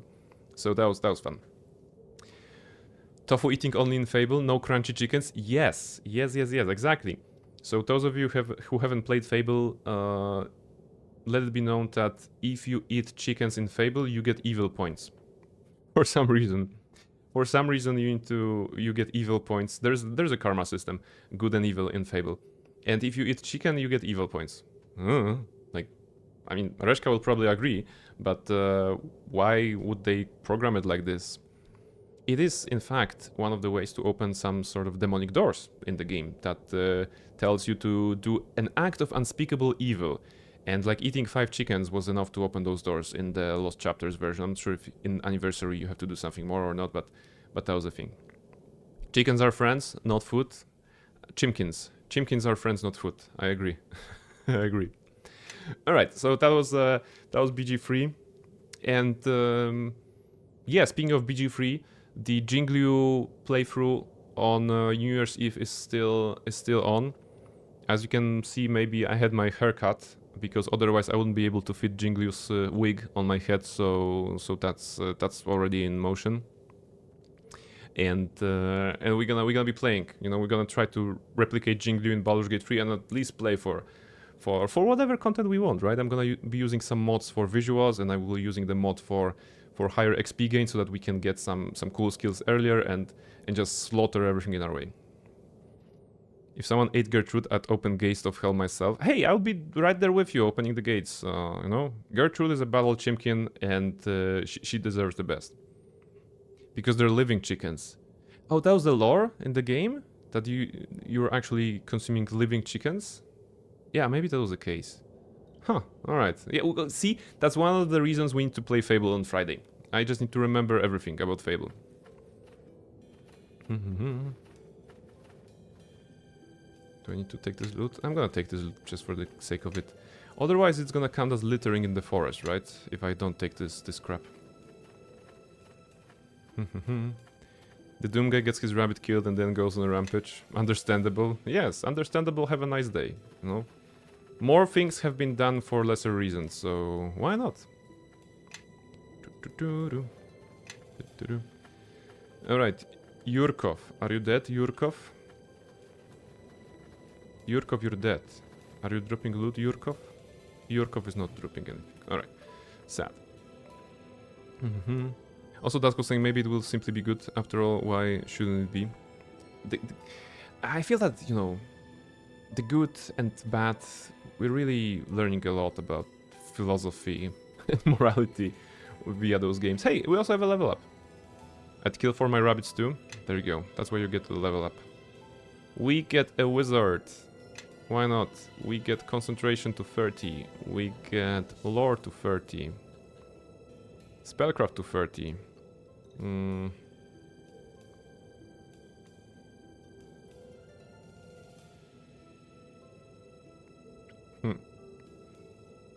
Craft alchemy useless, but open lock interesting. On 15 already. Huh. That's a lot. Oh, we get a feat. Okay. What kind of feat we can get? Epic spell Hellball? That's new. Wait. Spellcraft 30. Ah, okay. Wait. Automatic quicken spell? No, spells to level 01 will be quickened. Wait, no wait. Without using higher appropriate spells, quickened, no metamagic feat. Ah, alright, so... Oh, wait. So it's 0 to 1, but it goes further? Can it go like 0, 3, 0, 4, and so on? Interesting. Because right now, if I take this feat, it's gonna quicken automatically my spells of level 0 and level 1, which are pretty much no spells. Okay, some magic missiles are level 1 that I'm still using, sometimes. Armor skill irrelevant. Spell focus necromancy. But Hellball. You unleash a massive blast of energy that detonates upon all in the area of the effect, dealing 10d6 fire damage, 10d6 acid damage, 10d6 electrical damage, and 10d6 sonic damage. Ignores evasion and improved evasion, so it's 40d6. Huh. Okay. Spell penetration from +4 to +6, that's relevant maybe. What other stuff is here? Skill focus is irrelevant. Resist energy irrelevant. Those are just +2. Yeah. Able learner. Oh, that should be... could have been nice. Crafting, no. Extend?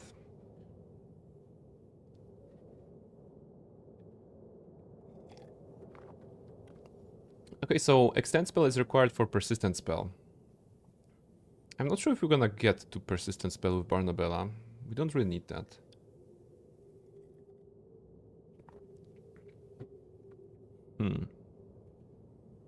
Extra spell slots, no.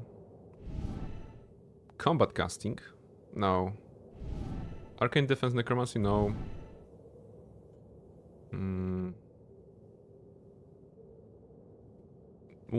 Yeah, that won't work for us. Proficiencies? Not really. Weapon focus is not really. Those are fine, but for fighting. Dodge? I think we have a dodge bonus from something, so that's not gonna be useful. Expert tactician, no. Dash! This feat grants the ability to move 5% faster. I don't think it stacks with haste though. So that's irrelevant. Okay, go back to epic stuff. Epic. Realistically, we're gonna get what? Probably like 2 more feet. So quicken spell will not be relevant. Because the more relevant spells that we're using is level 5, 6 and so on. Okay, epic hellball, why not? At least that's gonna be fun.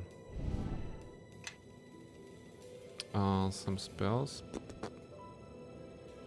My goodness, we're running out of spells. Take the mass ones.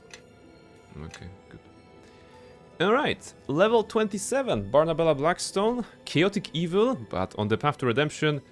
Wizard, Red Wizard, Necromancer, and Scholar. You know, she's very smart. Intelligence 30. Anyway, we can continue. Come this way. Maybe we can also give you a level up. With you, we don't care that much. Continue, continue. Silent spell? No.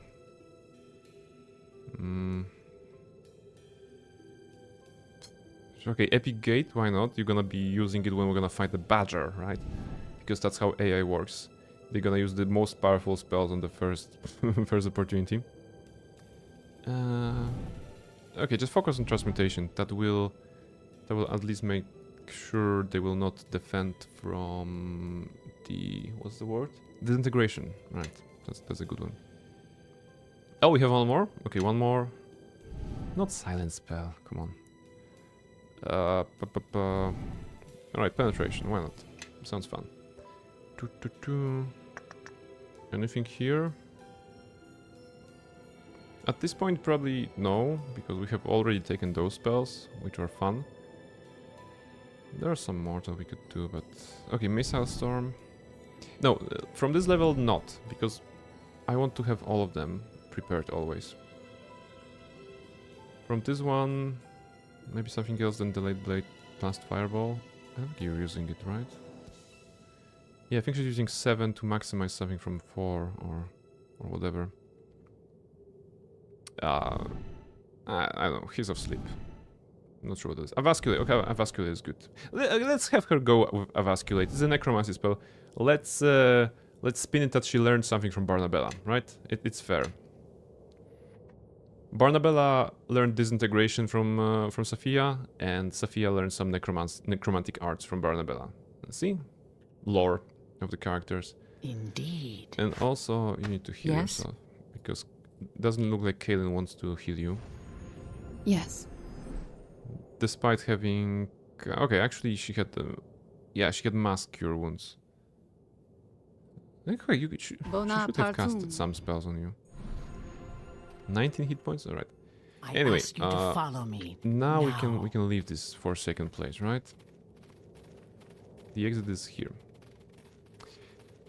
Alright, so that was the woman. Ancient knowledge. Return to Shiva White Feather Il Mulsantir. Also, by helping the big tree guy, we have refilled our spirit energy to 100, and only by yapping we have went to 98.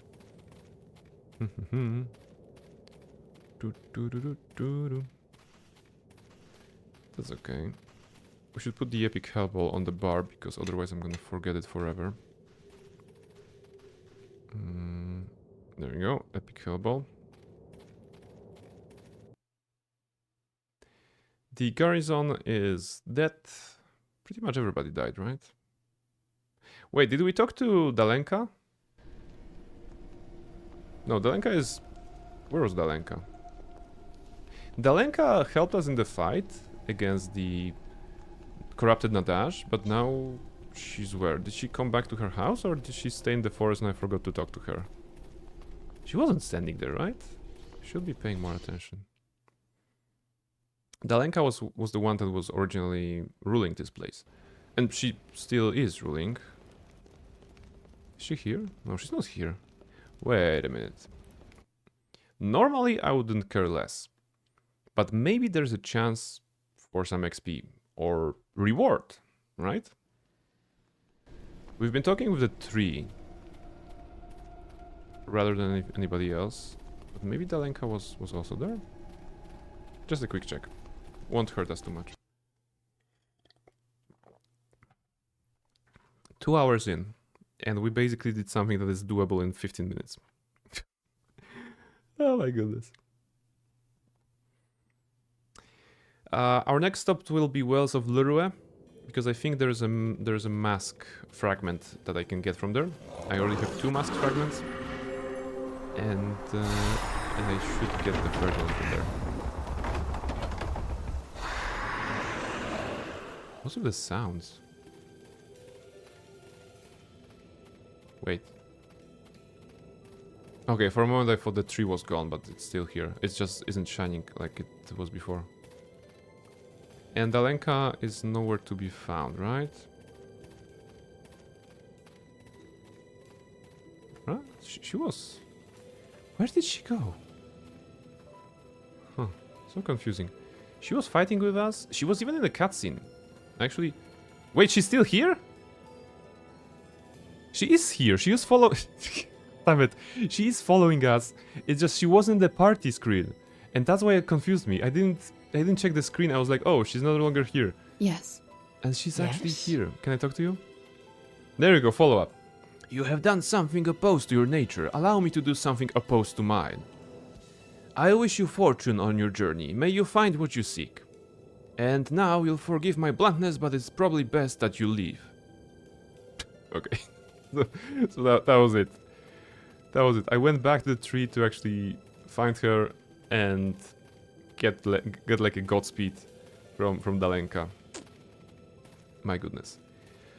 So, Ashenwood, TripAdvisor review, not recommended, I suppose. I mean, good views, clean weather, unless you have some decaying trees because there's a blight, or there's a burning forest nearby, or maybe something else. Be wary of the hags living in the caves, and you know, don't step on the invisible spirits. So, I don't know, not recommended.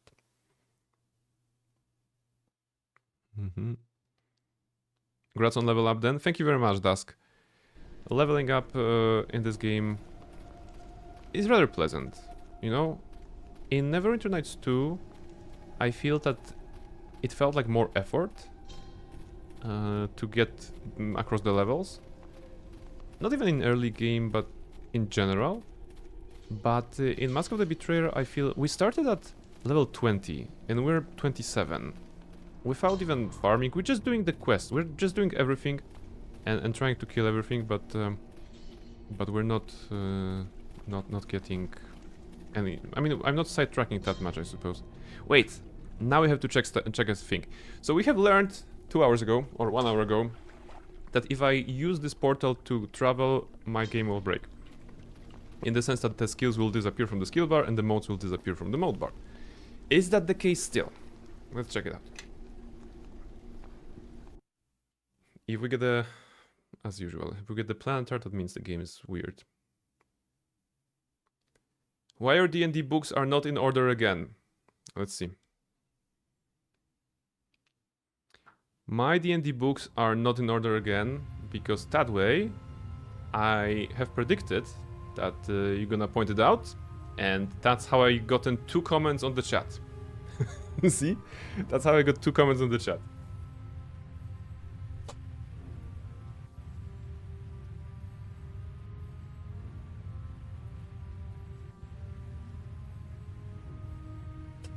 There you go. You happy now? It's better? I hope it's better now.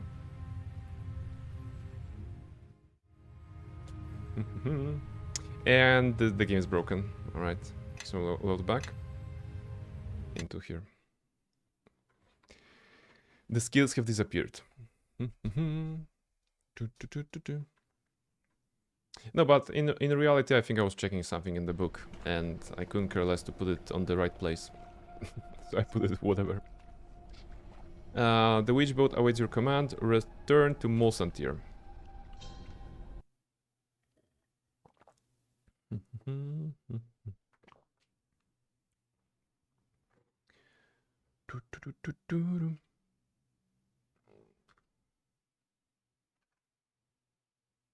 Let me just go here for a second.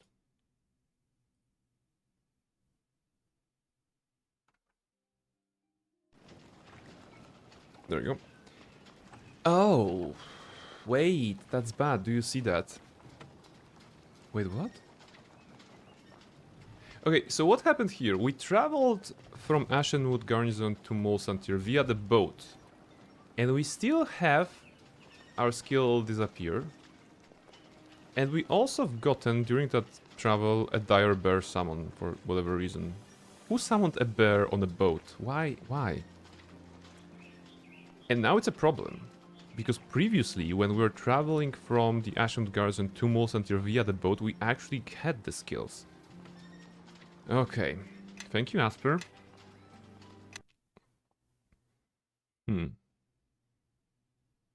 We're gonna go to the Burning Grove and use the map travel from there. That should allow us to travel to Molsantir or whatever we want without having any problems. Come this way. We also gonna do a long rest. I ask you to follow me now. There we go. Oh wait, that was the wrong button. Or was it? Did we get the spells? 5 hours. Oh, we didn't get the spells. Yes? Okay, 8 hours. This is a safe place. The reason I'm doing a rest here because I know I'll be running, so haste persistent needed to be back on the menu. There you go. 83. I'm not using a suppress right now, because suppress gives you extra spirit energy if you use it next to more spirits, and I know that in Ashenwood there's plenty of them. I think we're gonna get like plus 13 if I use it just outside of the exit.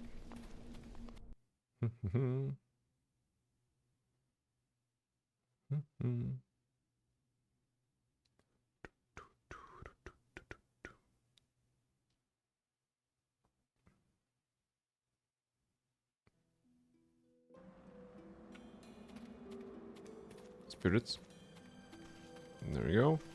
We are at 83, and now we are at 96, 13. What did I tell you?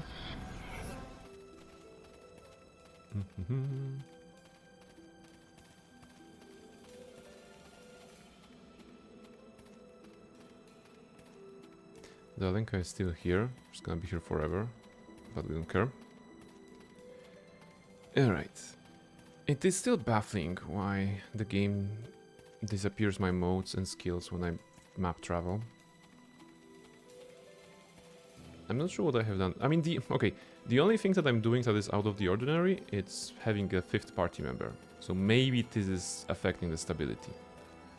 So the scientific-minded me cannot say that it's 100% Asper's fault or anybody's fault or the original developer's fault that this is happening. Because we are indeed using the product in a original way, shall we say. But still, it's easier. So enhanced, very. It is, you know, it is definitely enhancing travel times, because we are moving at a very good pace. Wells of Luria. So enhanced, much improved. Wow. Yes, that's it. Please show me the skills. Show me the skills and show me the modes, because I hope it works. Otherwise, it's gonna be sad. It is sad. Okay. It's okay, I have a backup plan. We're gonna travel to the Burning Grove. Sorry, not the Burning Grove. To the thing. This thing. Email Veil.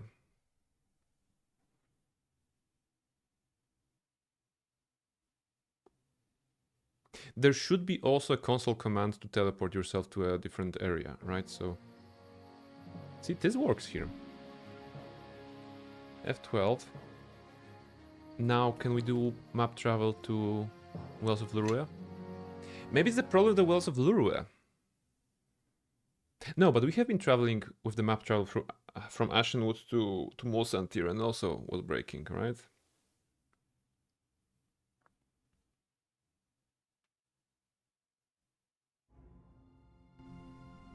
Okay, skills are here. That works now. Woof! For some reason, though, during the adventure we have gotten the Planetar. So, not sure why. Anyway, the reason we are here again, the Wells of Lurua. You may remember this location from three different staffs. Staff number 1, it was the farmer Janik and his daughter that was really dreaming about Gan. And I mean really, really dreaming about him. Also, my haste is gone, by the way. So that's one thing. There are also monkey people that wanted to kill us, and we killed them. You know, the Hill tribe. And there was also the Wells of Lurua, the actual place. And I think there was an option to drink from that. And Oku said no, don't do that. And Gan said do that. And I listened to Oku, where I should listen to Gan, because that's gonna open a dream sequence. And during that dream sequence, we should be able to acquire the 3rd mask fragment, right? We have 2 of them. There are 3 in the game total. So I would rather to have them all. Yeah, see Wells of Lurua. We just need to interact with the water. Alright. Let's see. Water. Drink from the pool. You sip the water. It is cool and sweet. At once, the ripples and splashes of the pool seem to grow louder, and the sound of the world recedes. Then your knees buckle beneath you, and you are falling into the soft embrace of the grass, and the dream that waits beyond. There you go. See, that's a location kind of I missed last time. Gan is with us.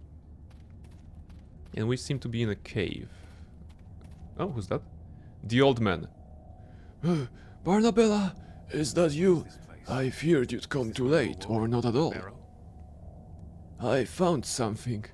Kept it safe for many long years. But the faceless man may be close on your heels. We need to make haste. Should I know you, old one? Surely not. I died before you first drew breath. I fear that I am little more than an echo, a memory of what was. Is he like a previous spirit eater? That would be so cool. Quickly now, follow. I think we should go with him. You think? Well, we don't have much choices. There are mushrooms here. I wonder if there's gonna be any sort of fighting in this cave. Maybe not. Mushrooms, mushrooms. Nothing here. Sorry, I'm just gonna go back quickly because I had a thought. Like when I was crossing this location, I was like, oh, no loot, and then my mind came back to Baldur's Gate 3, where I was like, oh, if that was Larian game, there would be like a, you know, spoon, plate, you know, 8 different items to pick up from here, none of them worth anything, but there would be still something to do in this area. And I had a stray thought, like, is it better to have an area that is empty, or is it better to have an area that is actually cluttered with loot? And I don't have the immediate response to that, right? Because one could argue that this location is telling the story, some sort of a story, you know? It's not much, but okay, someone was here living, maybe, you know, capable of reading, writing, so that says intelligence. The fire is still burning, so maybe they were here just before. Probably only one person because there's one bedding. We're guessing some kind of a scholar because there's a book and a quill and some scrolls. Maybe also someone who's hospitable because they have more than one cup and glass and stuff like this to greet some people. So yeah, the location is telling the story without any items to be added. They plan to be here on a long time because they have firewood, right? So this is all the interpretation that you can get if you really look at this location. But you cannot read the journal, you cannot pick up the bottle, you cannot steal the painting, right? So that's like a thing, right? This area serves no purpose than to look at it like a cool location, but you don't get anything like of gameplay value in the sense of like loot value. In BG3 there would be one lockpick here in the sea of junk. Yes. So I'm not sure what I like more in games. If they are giving like less loot but more valuable, or if they're actually cluttering that. I mean Skyrim. Let's think Skyrim, right? You quickly learn that you can pick everything, but you really should not, because you will not be able to get to the merchant in time to sell it all, because you're gonna be picking so much. You know, every enemy can be stripped down pretty much. You can take their armor, you can take their weapons, you can take their boots or whatever, and you have to quickly learn that you only should take the items that are of certain value in relation to the weight. So usually it's like, okay, if it weighs 1 pound and it's worth less than 10 gold, drop it, right? If it's like 1 pound but 50 gold, definitely take it, right? So the same can be said about BG3, for example, right? There's a lot of junk, BG3 and Larian games in general, because Original Sin 1 and 2 were also guilty, question mark, of that one. They were giving you a lot of items that you could just mule up and get to the nearest merchant to get those like 5 more gold pieces, or you just could leave them be, right? So I'm not really sure what is better. I like collecting stuff, but it's also important to know what to collect. For example, I'm playing BG3 on the weekends with my colleagues in the multiplayer, and every time I'm at the camp, I make sure to go to Shadowheart's part of the camp, because usually the game spawns incense there, right? And incense, I think, as an item is worth like 30 gold or something like this, maybe less, but it's one of those items that is always there, pretty much always there, depending on the camp you go to. I think it's always one per different camp, different variation of the camp, right? Because there are variations of the camp location. So I know that this one and maybe a silver spoon is good to pick up, and of course I won't be picking up everything, but it's always nice to have some extra gold pieces just for visiting the camp. In fact, I had an idea this Saturday.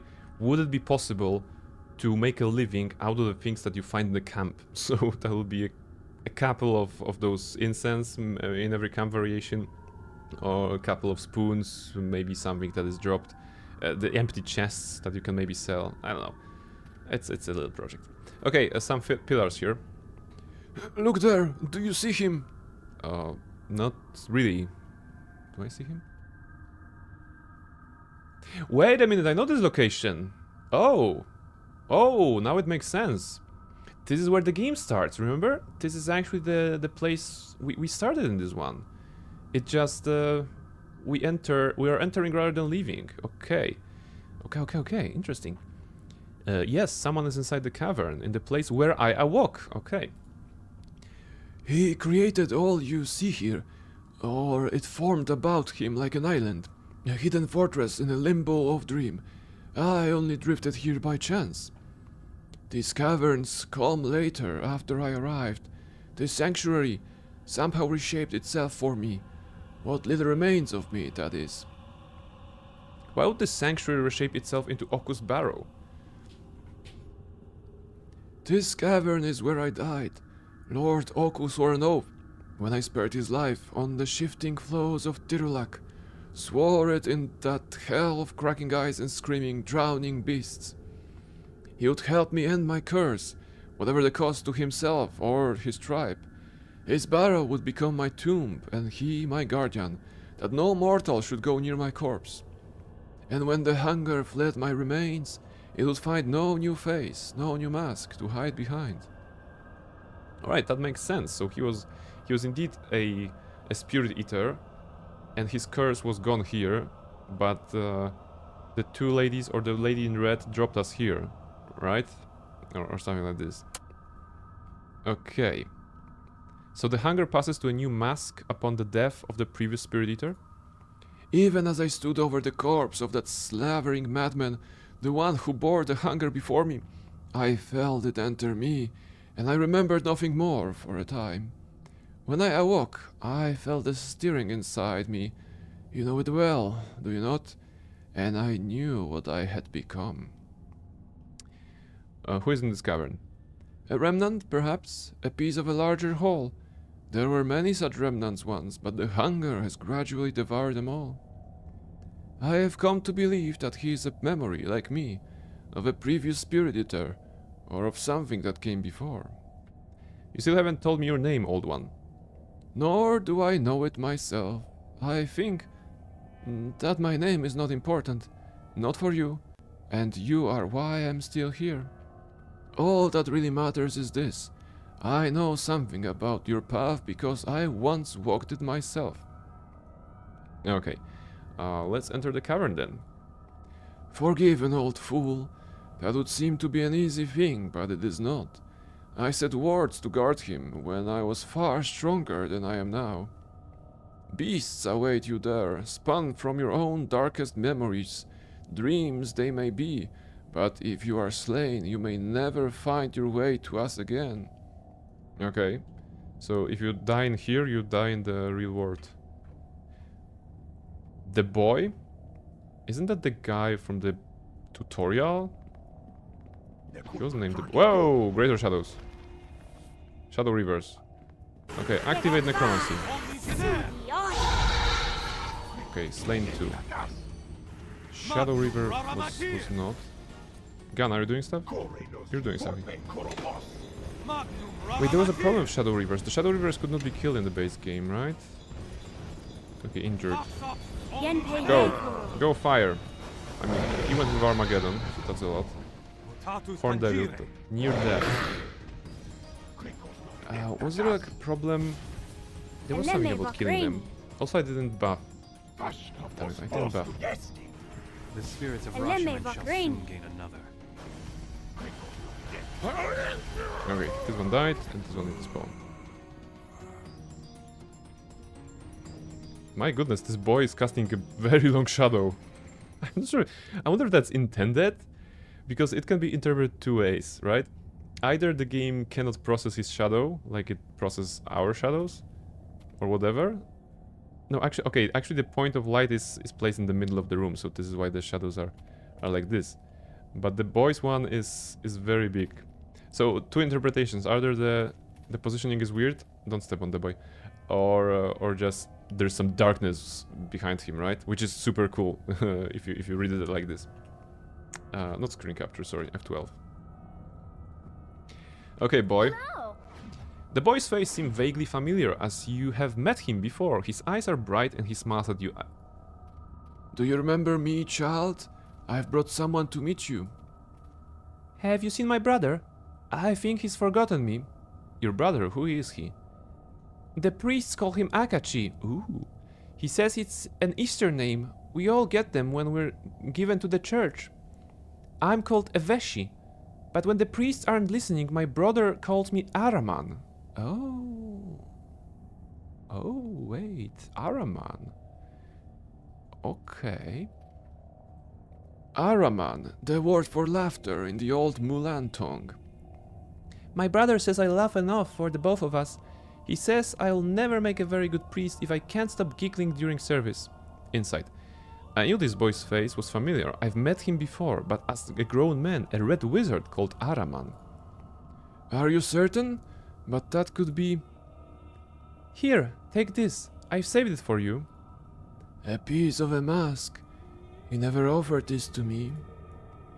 A third mask fragment to join the other two. Curious. Thank you, but how do I use it? We are not... we are what we remember, what we dream. Nothing is gone while pieces you still remain. This is the piece that is me, but I'm only a part of a whole. The old man is speaking excitedly now, but his words are drowned out. A rushing fills your ears, and the dream begins to break apart. Okay.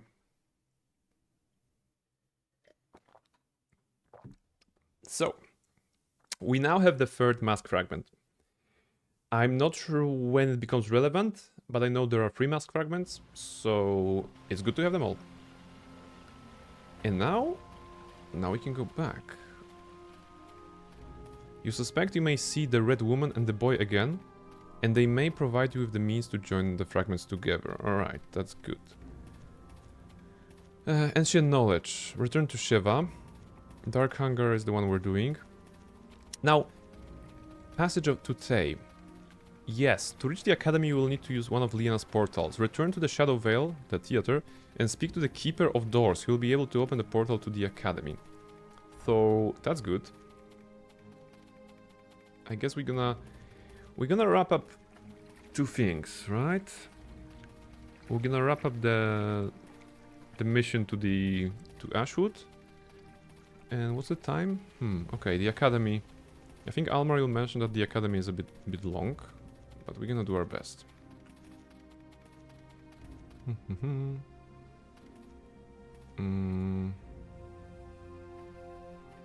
Molsantir? Molsantir, yeah. Oh, hopefully the skills will not disappear, by the way, because I didn't save before travel. I don't see why they would, but...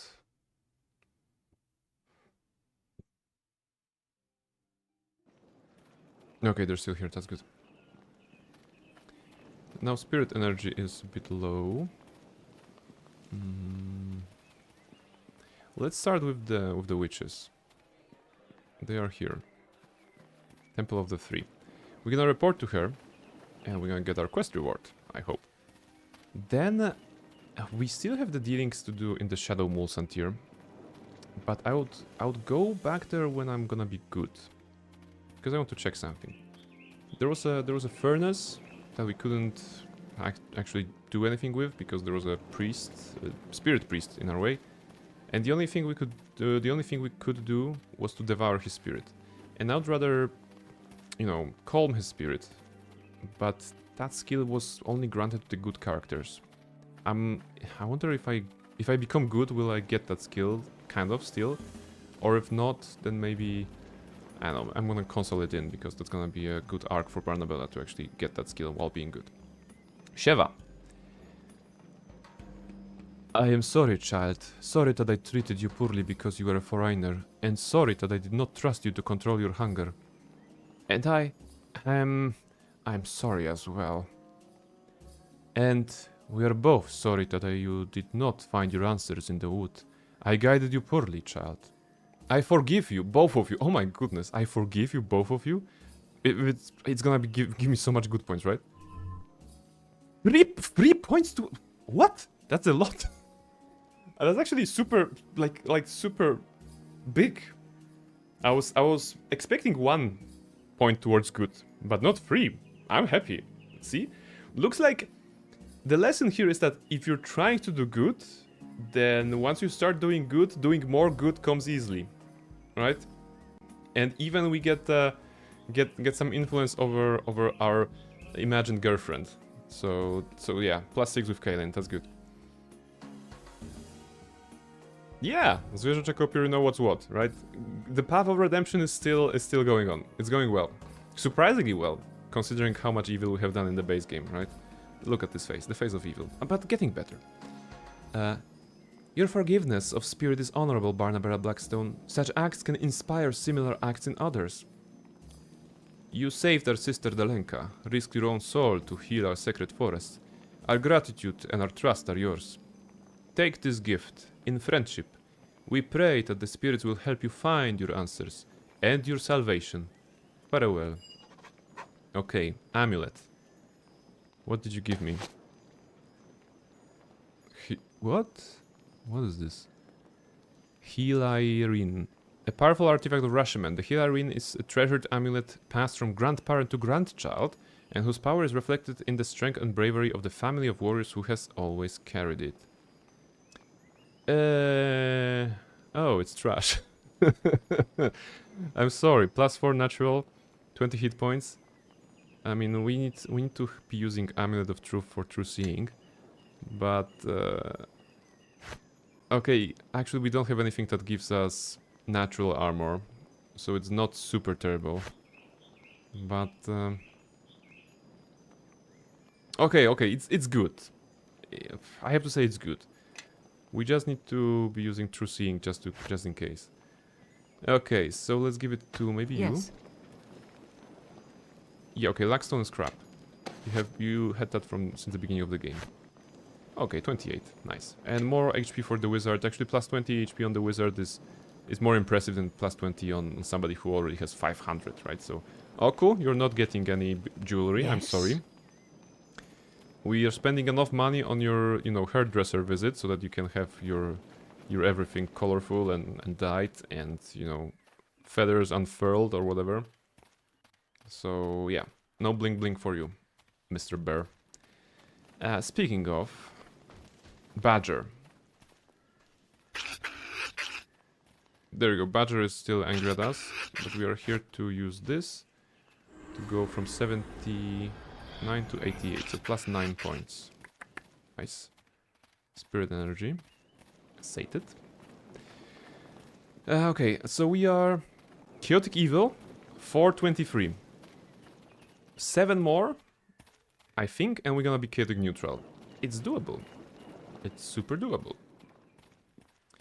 Now, Dark Hunger, Passage to... Okay, Passage to Tay is the only one we can do. The Haunted Furnace is the one I mentioned.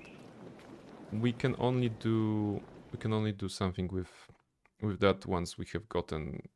Well, once we eat the spirit, or we can somehow free the spirit. But we need to be better for that. Now, this is the theater. And I think we may need to wait till the evening to actually activate it. Or maybe it's gonna be... Or maybe we need to enter the Shadow Moles until... Wait, how does it work? There was a... Okay, there's a Shadow Portal here, so I think that's the way to go. Let's double check.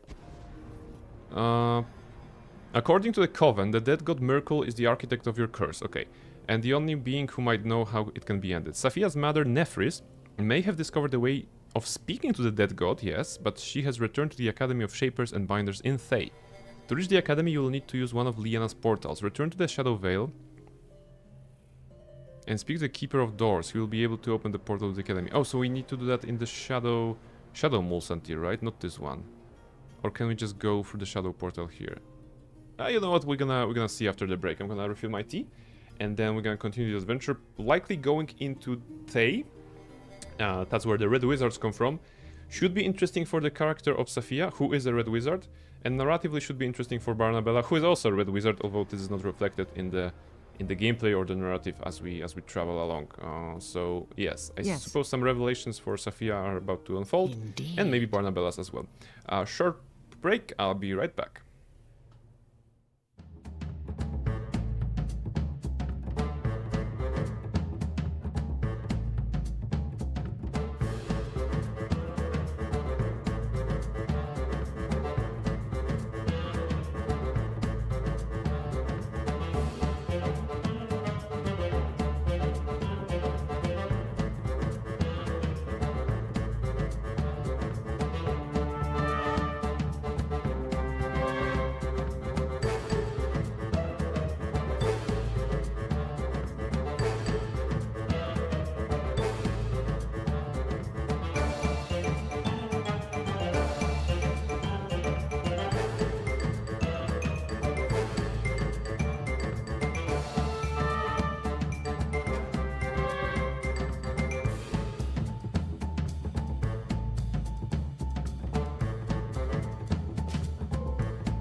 Alright, I'm back after a break.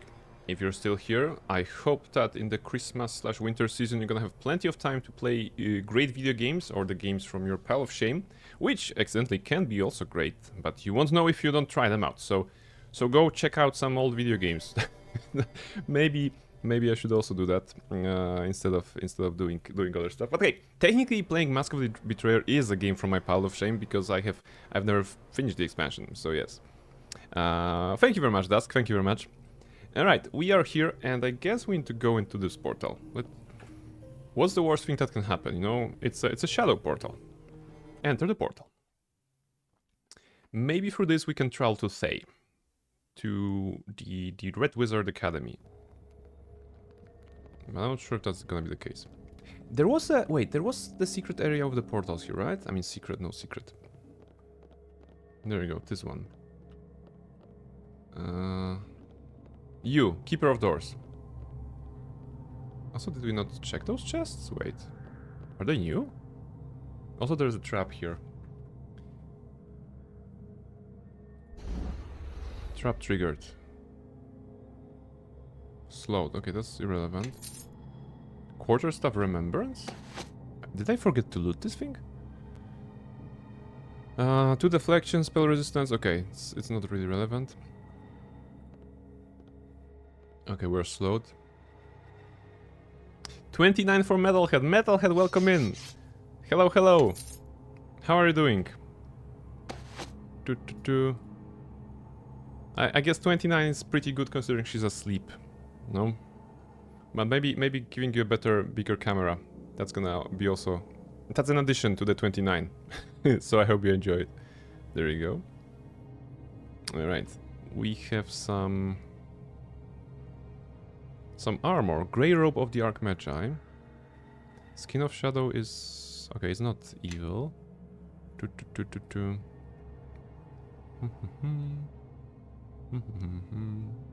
Okay, irrelevant. And the Wisdom, blah blah blah. You, help me. The golem stands silent. Its spirit has dissipated, leaving only an empty husk. Channel more of your spirit into the golem. There you go. Tentacles. State your command. Tell me where this door leads. The first door, incoming visitors. The second door, containment. The third... Dude. They are all... I knew that already.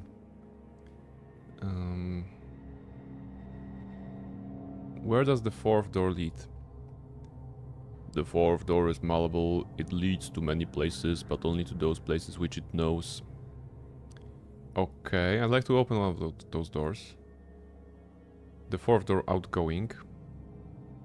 The Academy of Shapers and Binders in Thay. Interesting, you can go to the barrow. Okay. Ah, of course that makes sense, right? Because they needed the portal there to sneak past Oku to dump the body of the main character. Okay, that makes sense. So, Academy? That path was shut by the Red Wizard Nephris when she last departed the Room of Doors. Nephris? That would mean that my mother really is the Red Wizard who's been visiting Liana. I suppose that shouldn't surprise me. Shall I break the seals she set in place? Yes, break the seals. The golem is silent for a long moment, its face impassive. You begin to wonder if it has gone dormant once again, but then... The seals are withdrawn, the way is open. Okay. Portal to Thay. Alright. Well, this is gonna be interesting. Do we have haste? We don't have haste, right? Can we cast haste? Okay, we can. Oh, okay, let's unload on the other side. And then we're gonna try to cast the buffs. Enter. Academy of Shapers and Binders. Binders.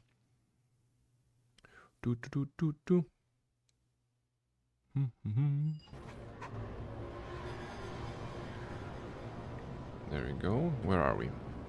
Thay Mount. Okay. So let's go with some basics. Just the basics, that's what we need. Magic Circle against Evil Persistent. That should also be fun. Cast it on Barnabella. Persistent Spider Skin himself. Indeed. Maybe we should already start. Yeah, okay, let's cast all the base stuff.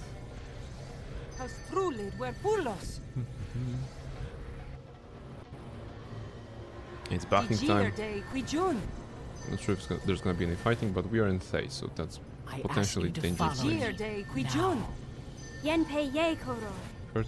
40? Yeah, 40, okay, that's good. And then the stats. Come this way. Okay, we also have Greater Magic Weapon. Can we cast it on Oku? Okay, Oku is attacker technically, so maybe that's gonna be good. And also on you, I guess. Yes. Do you have arrows? Okay, you don't have arrows, gun.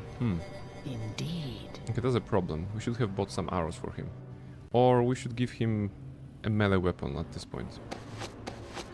Let's give him something. We're gonna achieve this by checking what we have in the back. Yeah, okay. I grant upon thee a Frost Harpoon. I guess you can use that, right? Alright. Now, all the remaining buffs from this one. No. No. No. No.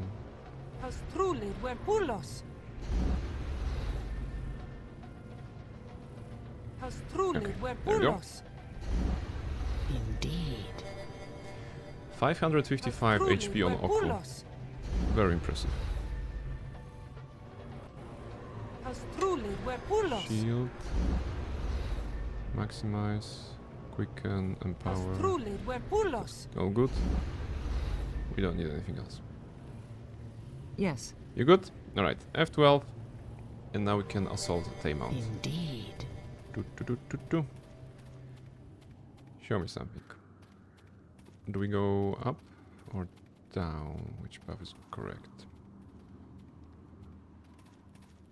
Wait, this is where we came from, and this is like a... Oh, this is locked. This is not even a path. Okay. Well, let's follow the This isn't lanterns. quite the homecoming I'd imagined. Academy Elite Guards. They're shooting. Maybe they will have some arrows. They are like hyenas. Are those gnolls? Oh, kind of like interesting ones. 311. That was a hit that killed him. Okay, gun has a level up. Maverick Fire Elemental. Right. Gold. Gold. Multiple ones. Let's see. Oh, hello? You're just here for... Okay, maybe they're here for spirit eating. Right? But we don't need that. Spirit energy is very high. Oh! Wyverns! Do I want some AoE? Yeah, I'm gonna let party. Yeah, basically they killed one of them before I could react. So I don't care. Oh, they didn't kill.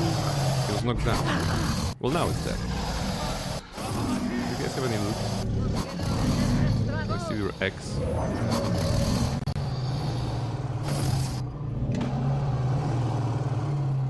Yeah, of course they used the powerful necromancy spell on 2 targets. I don't know. Elder Fire Elemental? Oh, this one is ours, okay. Basically, we could... We don't need to do that. I feel that I could just speedrun by running to the next plot points. Because we have powerful party, all the buffs, you know. The combat is pretty much irrelevant at this point. Unless they knock us down. Shoot from the tower, how interesting. Open up! I just need to pull more of you. restricted to X. I don't think I'll be able to open up in combat, right? Oh, oh, this one actually destroyed it. Well, that's smart. Wait, did they lock the gate as I entered this area? Because that's interesting. It felt like a good trap, you know? Some party is here, somebody who is overly eager goes inside, and then they lock and split the party. Not bad, I should use it in my D&D game. And for some reason this one is talkable. Or not. Okay. Well, not the first time that the weird stuff is happening in this game. Sign. This sign bears the name and coat of arms of the Academy of Shapers and Binders. Nothing, across the bottom, it's motto. Nothing is immutable. Fantastic. Let's head inside. Let's enroll the Academy. The Red Wizard Academy.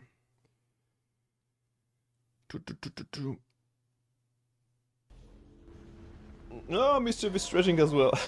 she noticed that I'm stretching and she stretched as well. Okay, ooh! Thank the heavens I spotted you first. You might have been killed. Okay, this guy is whispering. I'm gonna stop the music here. Because I can't hear him. Master Jaffe, I was worried that you might have... I mean, I was told that my mother... I'm afraid so, my dear. I'm so sorry. If there was anything I could have done for her, I'd have done it. Nephris was a friend. But there was no stopping Ahriman once he'd gained momentum. Okay. I'm sure she dragged some of Ahriman's pawns screaming to their deaths as she made her stand. I know you did your best, and I'm glad you did not share my mother's fate. He's looking for you, you know. He's told the surviving masters to keep an eye out for you and your friends here. I'm not sure where he is now. Word is he's trying to find a way to kill the founder, but that may prove difficult. Is the founder too powerful? I suppose she might have matched him, but there's an even more compelling reason. The fact is, no one's ever seen her before. The popular belief is that she lived most of her life in a private sanctum beneath the Academy, but who knows how that got started. The Academy was founded hundreds of years ago. Now, I don't teach do you hear combat in the numerology, background? but unless I miscalculate, I would say Ahriman is, a few hundred years too late. There's some combat in the background. Someone is fighting. Maybe his preoccupation will buy us some time. Unfortunately, even though he might be busy, you have the rest of the Academy to worry about. He has told faculty to avoid confrontation, but to everyone else, you're intruders here. It's okay. And given your blood ties to the old regime, Sophia dear, I don't think threatening detention will have the impact it used to. Many here will be after your job. Perhaps there are still some left who might aid us in making Ahriman's tenure a short one.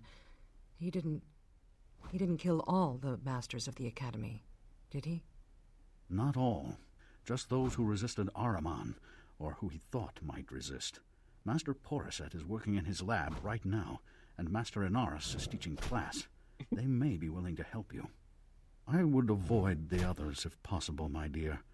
They partook in your mother's fate. No, we can't avoid them. Which reminds me. We need to kill I them. have something for you, Sophia. Nephris would have meant to pass it to you, and I couldn't bear to see it confiscated by Ahriman. Here, take it. I must return to my classroom before I am missed. You'll find me there if I can be of any further help. Do I understand that Ahriman came in, killed Sophia, killed a bunch of other red wizards, and now he's trying to do some evil stuff, and other dudes are like, I'm gonna go back teach my class, I'm still teaching my class, whatever. That's interesting.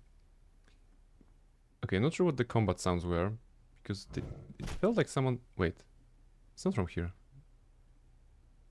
Is it? Okay, there was something happening there. Anyway, item. Legacy of the Headmistress. What is this? Is that... Oh, that's a quest item. But Braces of Artifice. Okay, so this is the one. Plus 6 armor, sorcerer, wizard spell level, magical 5. Bracer, plus 6 armor, so...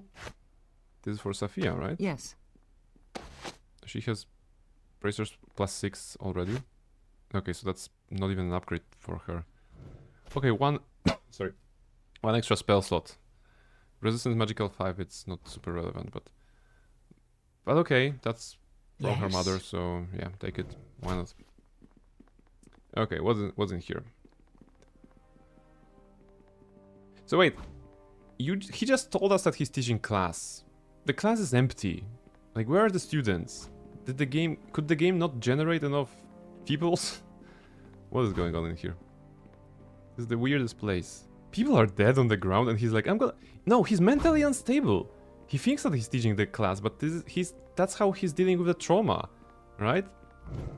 A lot of people have died and like, I'm gonna go back teach my class, you know? Surely, there are students that will come anytime. The Red Wizards seem to have little hesitation in continuing their teaching, even as corpses fill their academy. Yeah, it's like super weird. Gun, you have a level up. We're gonna check you in a second. Okay, who lives here? Master Inarus. Now, what is the first thing you want to do when extracting a soul? Yes, Ojit? Gag the subject? Can anyone tell me what was wrong with Ojit's suggestion, Bahiri? You have to restrain your subject first, or he'll just remove the gag. Excellent, Bahiri. A subject is only useful when he isn't fleeing. Try to think your answers through, Well, bless my highborn blood class, we have a very special guest here with us today. Would you care to introduce yourself to the class, madam? My name is Barnabella Blackstone. Araman mentioned you might visit our school, but to have a true spirit eater here in front of my class, what a treat! Okay. Okay. You are generous to share your guest with us, Mistress Safia. As always, it is a deep pleasure to have you in my room. Yes, and thank you for your excellent choice of words with regards to your pleasure. Oh, wait. Is that a double entendre? Was there something between them? A guide may be helpful here. If you find yourself struggling, don't hesitate. That stay, it's pretty much how it happens once in a while. Yeah, maybe I realize, you know, technically across video games and TTRPGs, I think this is my first real visit to Thay, right? I don't think I have visited Thay in any of the TTRPG campaigns or other video games, right? So I kind of feel like new here, you know? I don't know that much about the Red Wizards. But yeah, let's see. I wonder, would you be willing to show us your spirit eating technique? I was just lecturing on the subject, but the students would surely benefit more from a live demonstration. There's a tremendous reward in it for you. I'll give you access to some of the Academy's rarest treasures. Well, there's no object to me. There's simply no substitute for hands-on learning. Throne of Ball, E has a brief visit to say if you have Nira. Ah, alright, okay. Well, so Nira on my next playthrough. It's one day. I find it best not to allow myself to be ruled by my hunger. Oh, come on, what kind of talk is that? Think of the children. Class, do you want to see a soul devoured? I do. Would you? Oh my goodness. Devouring a spirit is a horrific, unconscionable act. I will never do it for the amusement of others, now or never. Wow, if that's not gonna give me good points, then I don't think anything will. Good! 1 point to our good. That's good. As you wish, you have deprived yourself of a wonderful opportunity, not just for wealth, but for the joyful experience of educating young people. Hey, plus 11 with Oku. 91 with Oku, nice. Cracking the skull of this madman would also be a joyful experience, and a valuable lesson for his students as well. Okay. So student, Ojit, Bahiri, and student. Alright. Anything here? I wanted to ask about Nephris. A terrible casualty for the Academy to lose its headmistress. I don't know what she did to cross Araman, but it was a tragic mistake. I have heard that she put up an incredible fight when he and the Academy Masters came for her in the tower. But there was a little she could do once Araman had consolidated his strength. Do you know what she might have been doing just before she died? I haven't the slightest. A very private person, Nephris. I believe in respecting people's privacy. And frankly, it's been a rarity in recent days to even see her come out of that tower of hers, a captive by her own will. Alright, farewell.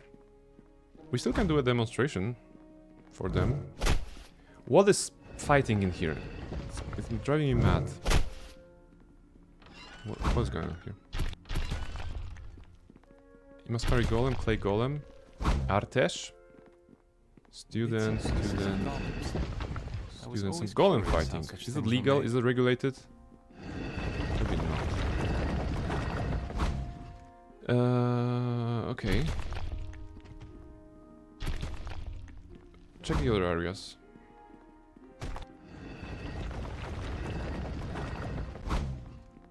That's the least helpful layout of an educational place ever. Okay, Master Atabe. You're disrupting a class. Either take your seat or get out. Okay. Well. So that's an empty one. The golems, just a second. This is Headmistress Tower. And there are 2 more locations. 3 more locations. Cauldron. Oh! Master Poruset? Are you a teacher here? Oh, hello. Hello, Master Poruset. It is a pleasure to see you again. It is good to see you also, Mistress Safia. Are you well? Not exactly. My mother's absence and Araman's takeover of the academy. Coming home has not been as joyous as I would have hoped. Oh, I'm sorry. I had forgotten. My work occupies my mind, so... I would expect nothing less from you than an unfailing devotion to your studies. I am very pleased to see you alive. Do you need something from me? You don't sound like a normal golem. I mean, who starts conversation like this? But okay. I'm not one, not really. My mind and soul were transferred to this body. I wanted to be able to work with heat, but still use my hands. Clay can take a lot of heat. Okay. What do you do here? Huh? Oh, I work. Sometimes they ask me to teach, but mostly I study. My background is in crafting. I want to apply to the souls. Most of my work fails, but there have been breakthroughs, so they let me stay. I'm trying to find out what Nefris was doing before she died. The headmistress? When I see her, she's always working. She does many experiments, mostly in her tower, but some down here. She has that one with the methods around the corner. Have you seen it? No. I find it fascinating. You should look if you're interested in souls. It's on the left as you exit my study here. It overlaps a little with my work. If it works, she'll be the first person to rejoin a soul that has been split. Ooh, wow. What else she was doing? I have seen her in the instructor's quarters from time to time. It's usually when class is in session. She doesn't live here. I think she just has more experiments there and needs the space. What kind of experiments? We have similar interests. She approaches them differently, but she heard of my work and arranged for me to work here so we might share ideas. When we talk, it's about altering souls, splitting them, reassembling them, moving them, replicating them. Most of what we try hasn't been done.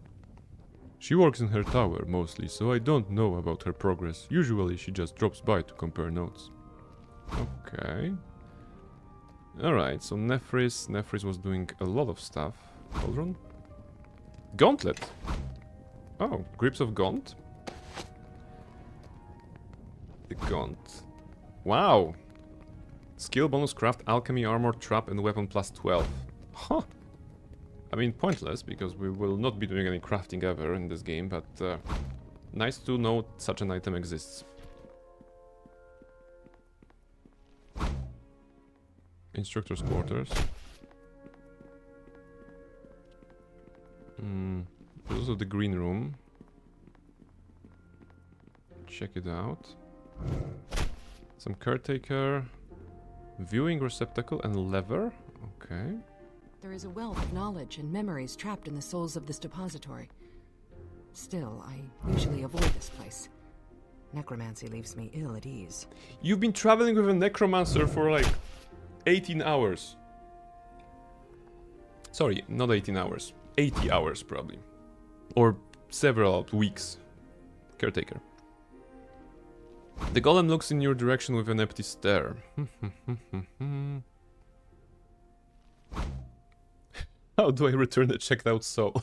Oh, it is like a library for souls, right? I'd like to check out the soul. Yeah, okay. What is this place? You are in the Soul Depository within the Academy of Shapers and Binders on Tay Mountain Tay. Its purpose is the storage, cataloging, and loaning of souls donated by the Academy personnel and alumni. Are there any rules here that I should know about? Visitors are permitted to withdraw a single soul per party. Those who attempt to leave the premises with more souls than is permitted shall face the depository's defense mechanisms. Okay, I would like to check out the soul. You may live with it provided you do not exit with more souls than you are allowed. Do so and you will face punishment by the depository's defense mechanisms. Okay. How many souls have I checked out right now? You have 0 souls currently checked out. Okay. I'd like to check out the soul.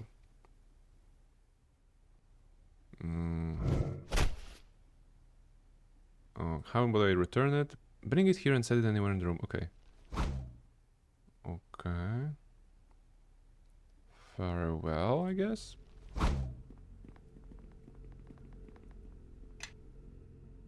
Nothing happens. Perhaps if there were something in the receptacle. Okay, so I need to put something in here, I guess, to use the lever. Maybe the essences that I have plenty of. Oh wait, soul housing? Dude, how do I even notice this thing? Soul housing number 127. Ah, so maybe this is what I go there. Are there more of those housings? In here? Yeah, soul housing 91.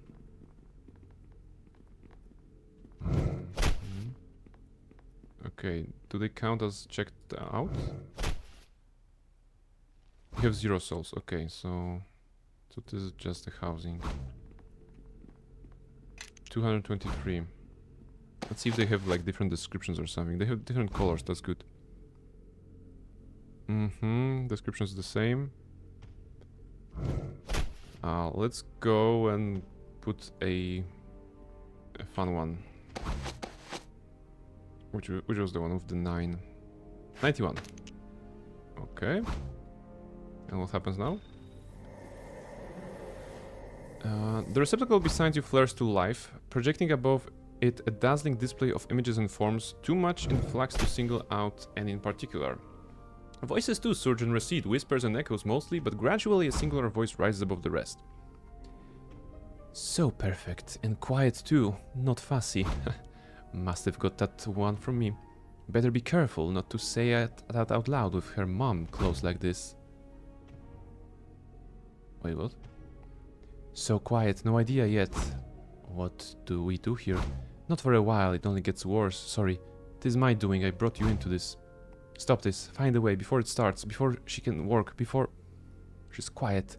She doesn't know she came out alive, maybe she didn't. Would he check? I'd be below him to check. How long could we hide her? The light above the receptacle flashes brightly, its images transitioning at an incredible pace. At last they slow, and the voice from before it's audible again. Did he hear? Don't move, stay still. Just wait, wait. A sound, and it'll be the end. The straps, the wall, the lash, no, the noose. He'll have it in for me this time. He hears and she'll pay. That what you want? Give him time to sleep again. You have all night to get it. So thin without her mum. If I don't get it now, I'll have faith her. Stay patient, quiet. What? That was weird. Give me the 91 and let's put another one. Okay. 223. Voices. Different dialogue here, different something. Maybe it does nothing, maybe I'll pull it and nothing will happen. Big deal for nothing, no need to get worked up. But what if it does do something? Does it look evil? What does an evil lever look like? You're hopeless. You wouldn't know an evil lever if you turned your arm into a serpent. You certainly didn't know the one that sprayed Dranep with poison gas.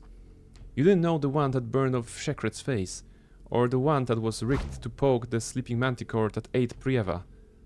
There's a different lever though, different is good, and none of them has actually done anything to the person pulling the lever yet. Must be for testing purposes. If you don't pull it, and it's something good, and someone else get it, you'll never forgive yourself. Neither would Shekret, Dranep and Prieva, if they were still here. Their spirits are looking down at you, wishing they could be here to pull the lever with you. Friends, this is for you. Okay. Pull the lever, Kronk, I suppose. And that was the wrong lever. Oh, sorry. No. Like this. Click and click. He has to know. Has to know by now. I practically told him. Could have tattooed it on my forehead. Maybe I will when it's done. I'm on the rise and he's on his way out. The Zulkirs have said as much. Just about dared me to do it. Prove it I have will to govern. I'll show that and more. I'll give them a demonstration of the kind of rule I mean to have in this place. Oh, he will be my first example, my old mentor, my fading father.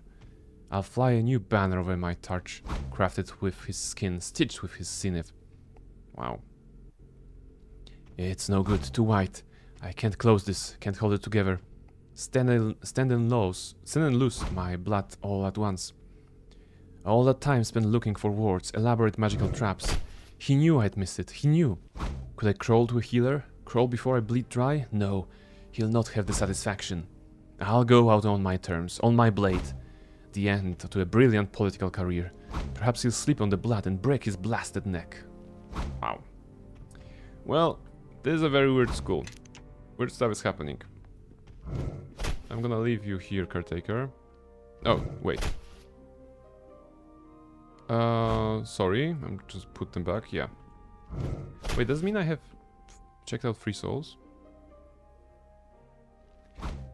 You have 0 souls currently checked out. I would like to check out a soul.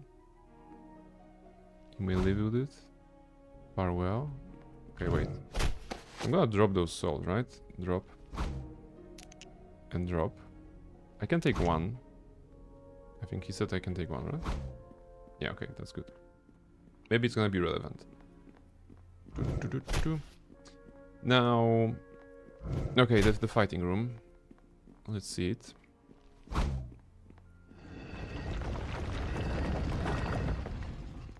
Artesh. Come to enjoy the festivities? What do you mean by that? A few of our teachers die in the coup. Supporters of the headmistress, the supervisor of this golem lab, just so happened to be one of them. A terrible shame. Mistress Rahema was a strong and capable wizard. I am glad she stood up for my mother, but her death is a loss to the academy. And here we are with all these spare golems Nefris brought us and no instructors to put them to good educational use.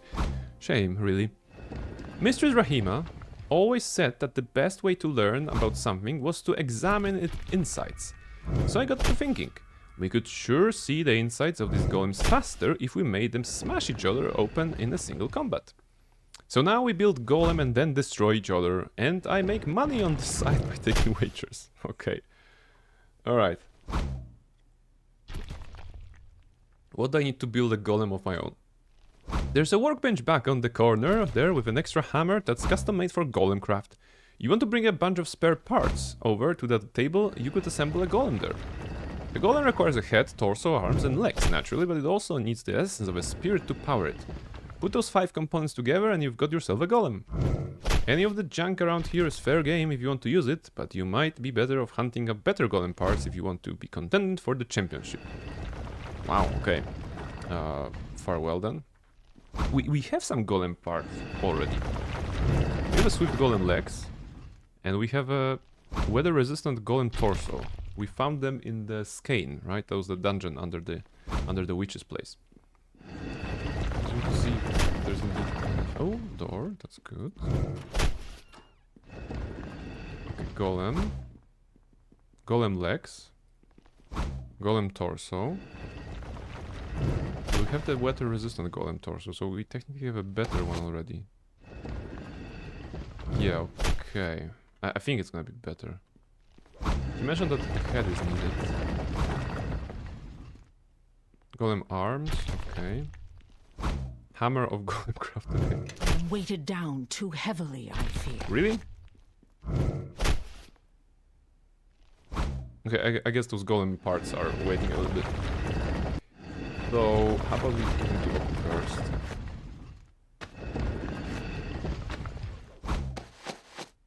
Actually, all of them.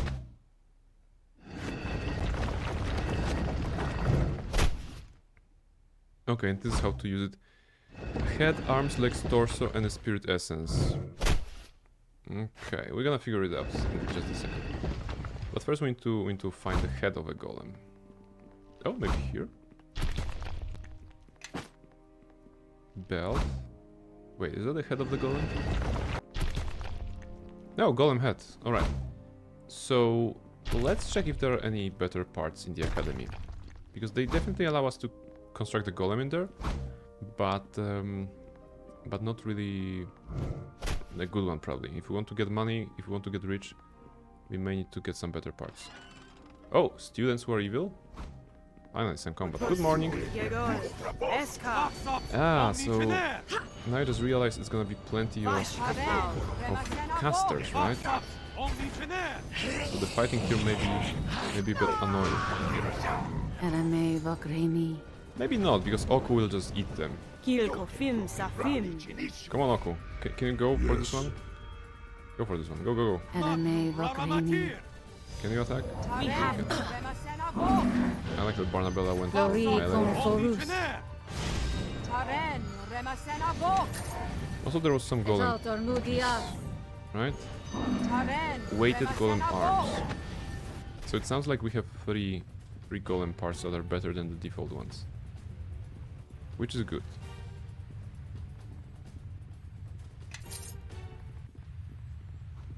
Oh. Let's have the music a bit higher. Let's listen to what the themes are of this place.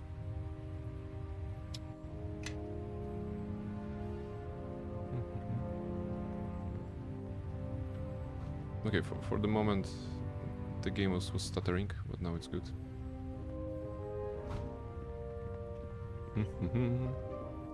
To the headmistress tower. Well, wait, fighting? Who is fighting? Who is that? A student? Oh, he must have run outside, right? I guess. Ah, there's another room here. Empty classroom. Oh, Mephits!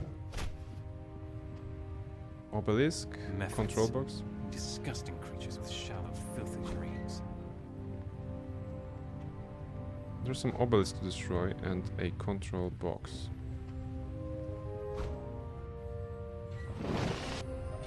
I clicked on it and nothing happened. Surrender! Can I destroy the obelisk? Should I destroy the obelisk?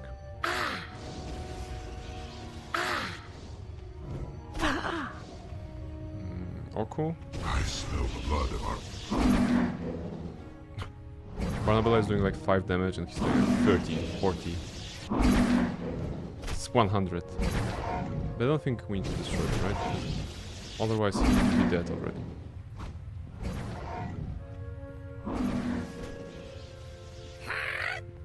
Okay, we don't talk to them either.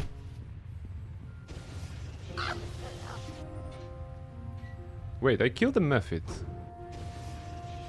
by using the control box. Is that intended? And I got a corpse of Ice Mephit. This is a dead Ice Mephit killed by a malfunctioning teleportation device. It's notably easier to get it to... Okay, now that it stopped moving, it's easier to get it to where you want it to go.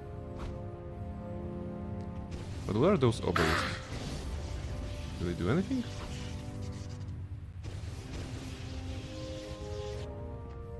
Can I use the control box again? I don't think I can. Surrender! Attacking the obelisk is not killing the Mephits.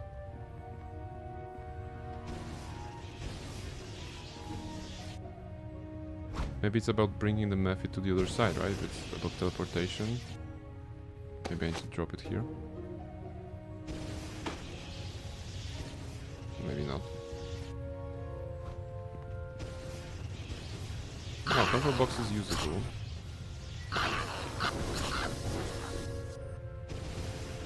Okay, I could murder everybody. I guess that's intended, right? Now we have a bunch of fire Mephits and ice Mephits.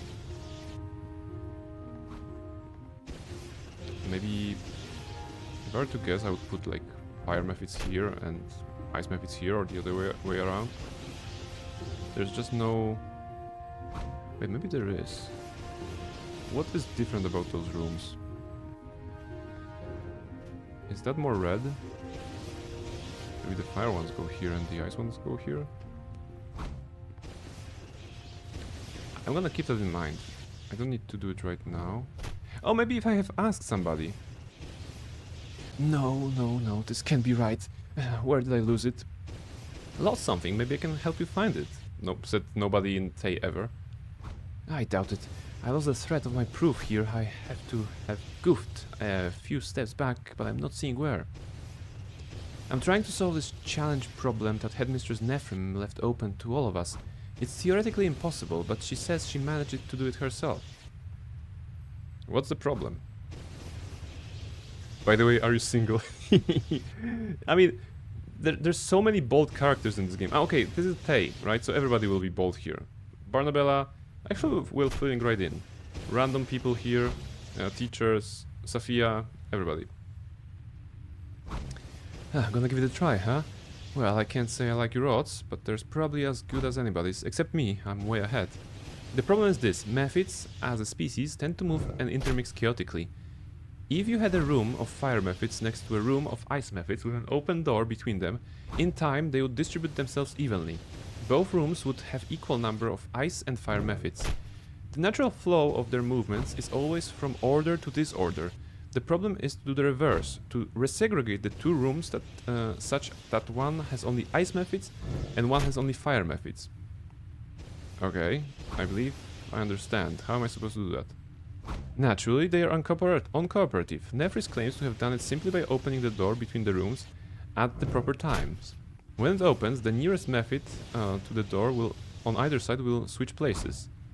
I'm still working on my strategy on paper. Ah, okay. You know what? I don't care about you. I don't suppose there's any kind of reward for solving this. Prestige, blah blah blah, okay. In this room there are 4 fragments of a soul that Nephris split apart long ago as part of an experiment. A soul can be split, but it cannot be restored by fusing the resulting fragments. One direction, like the Mephids. It was the Headmistress' hope that she could funnel the energy from the one impossibility into the other. That is, in undoing the flow of the Mephids, she might be able to undo the splitting of the soul. Okay, I'm gonna give it a try. Okay, so did I kill the Mephids?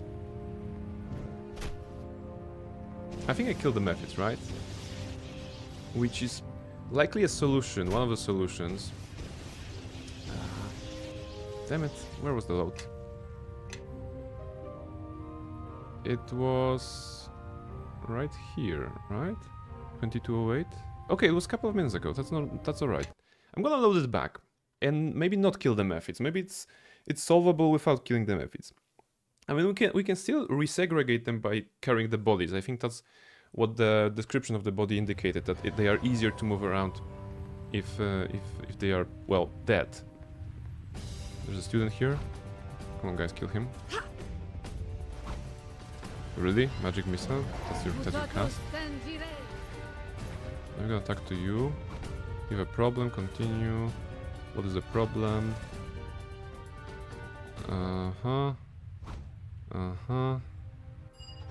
Give it a try. Alright.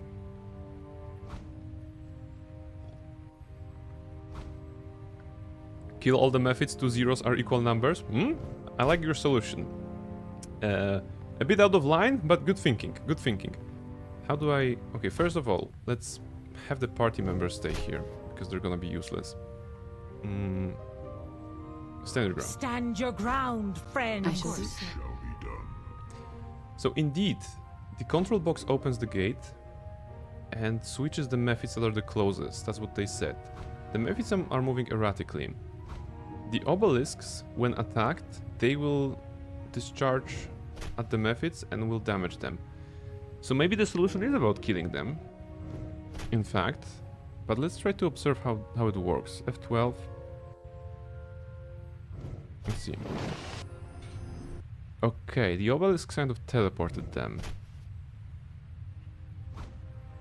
Now there's a fire in... no, the fire... Fire and ice? No, those are nice and nice.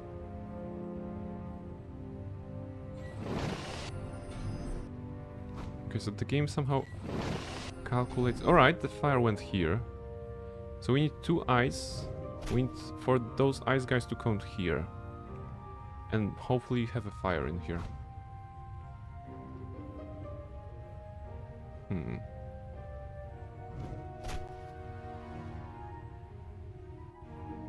Maybe it's about patience. But killing them would definitely be faster.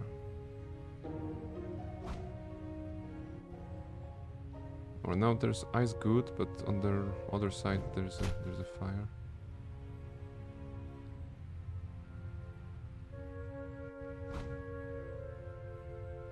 Come on, we need the fire guys to come here. Okay, the fire guys are coming somehow.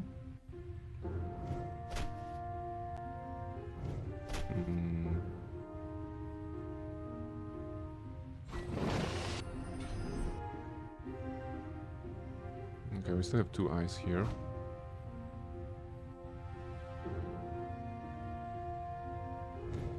I wonder how is it programmed? Do they have like predefined paths each, or? That depends. Okay, new switch. Okay, that was not a great switch actually. Do it again. Okay, fire and fire would be now a change. That's acceptable because it's keeping the fire here. If I keep spamming this, I will always have a fire on the right side. And I will just need to wait for the ice to come. Actually, I don't need to wait. I just need to keep spamming. And eventually the ice will come to the side. Almost. Let's see. Okay, there's fire on fire. No, don't go anywhere. I'm trying to put the fires on the left and ice on the right. Crap, that was bad. Okay. Now good. I lost the fire pair.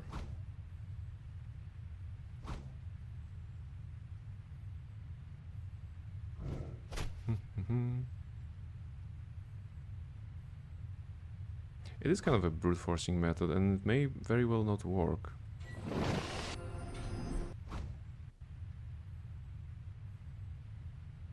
Ah! Oh, come on! Which one's the closer? The guy, I could swear the closer one was the ice one. Can we talk to them? We can kind of talk to them. Well, pause. No, too late.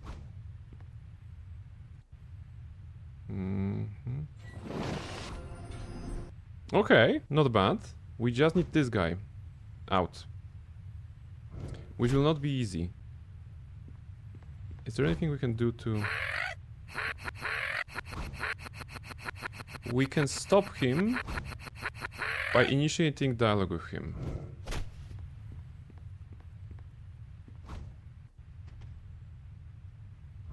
Can we open door? Open door? Okay, we can open door.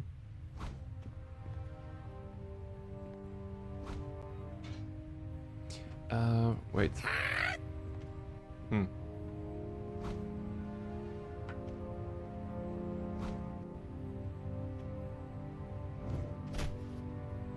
Okay, the ice one is in position. I'm gonna try to keep him here. The fire one approached.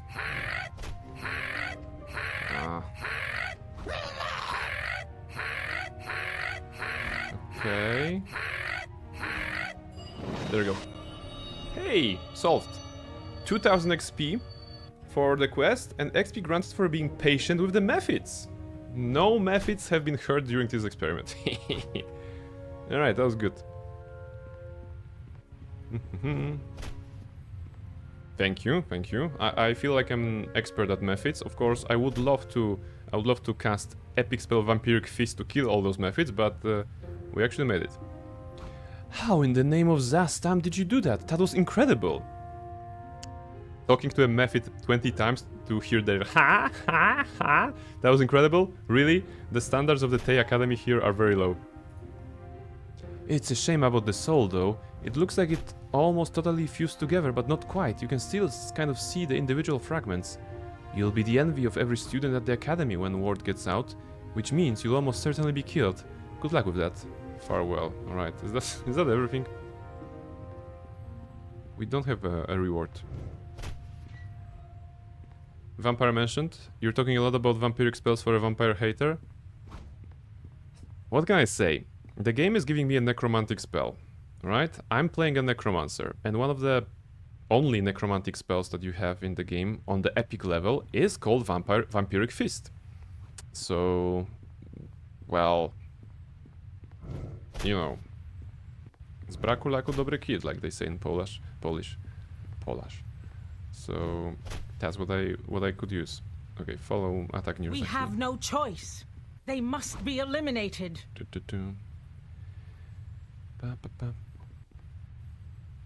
Are you romancing Astarion on your Dirge playthrough in BG3 Rashka?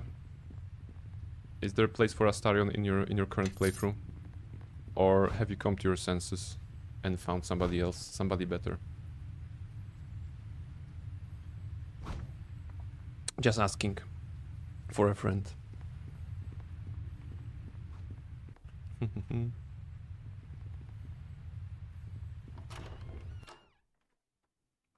Yeah, I see the answer is this.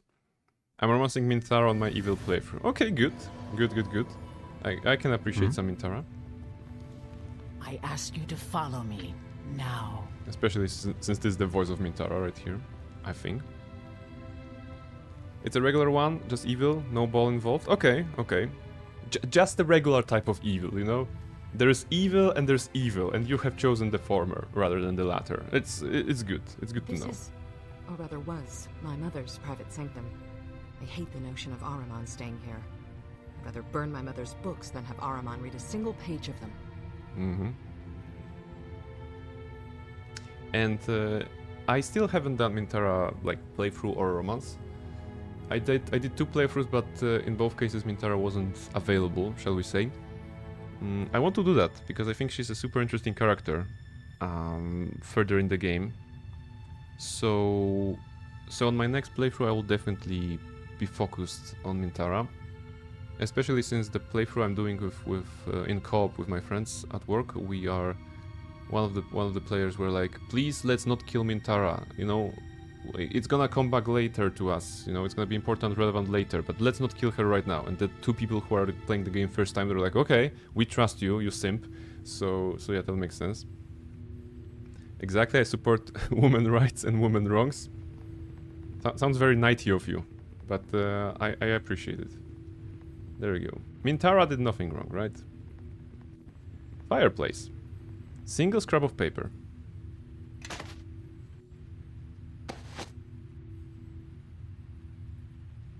You found this burnt piece of paper in the ashes of Nefri's fireplace. Though very little of the original paper is readable, it looks as though the message was a short one away. It reads, "Seal the door." Okay. Seal the door.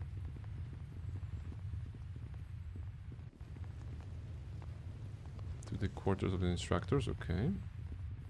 Release my girl. She did all that, but I don't care. Is that locked? Probably needs a key, right?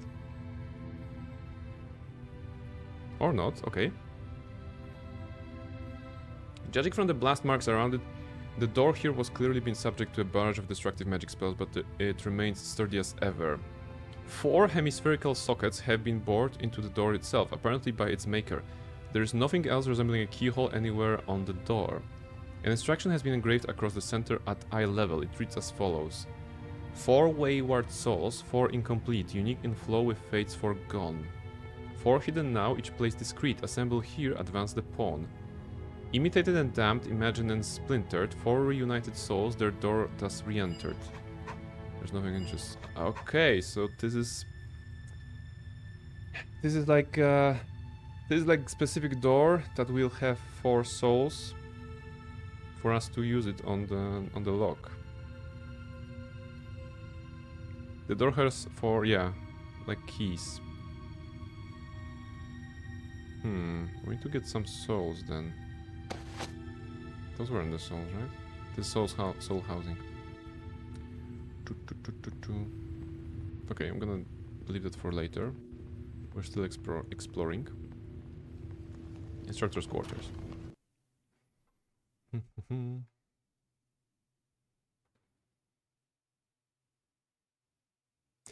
Was it that... thinking about Mintara and her quotes, doesn't she say to Gale, I think, that he has the energy of the third-born son? Was it the one that she says to Gale? Okay. This looks to be the instructor's rooms. I imagine many secrets may be hidden in these walls. She does? Alright. We should be watchful.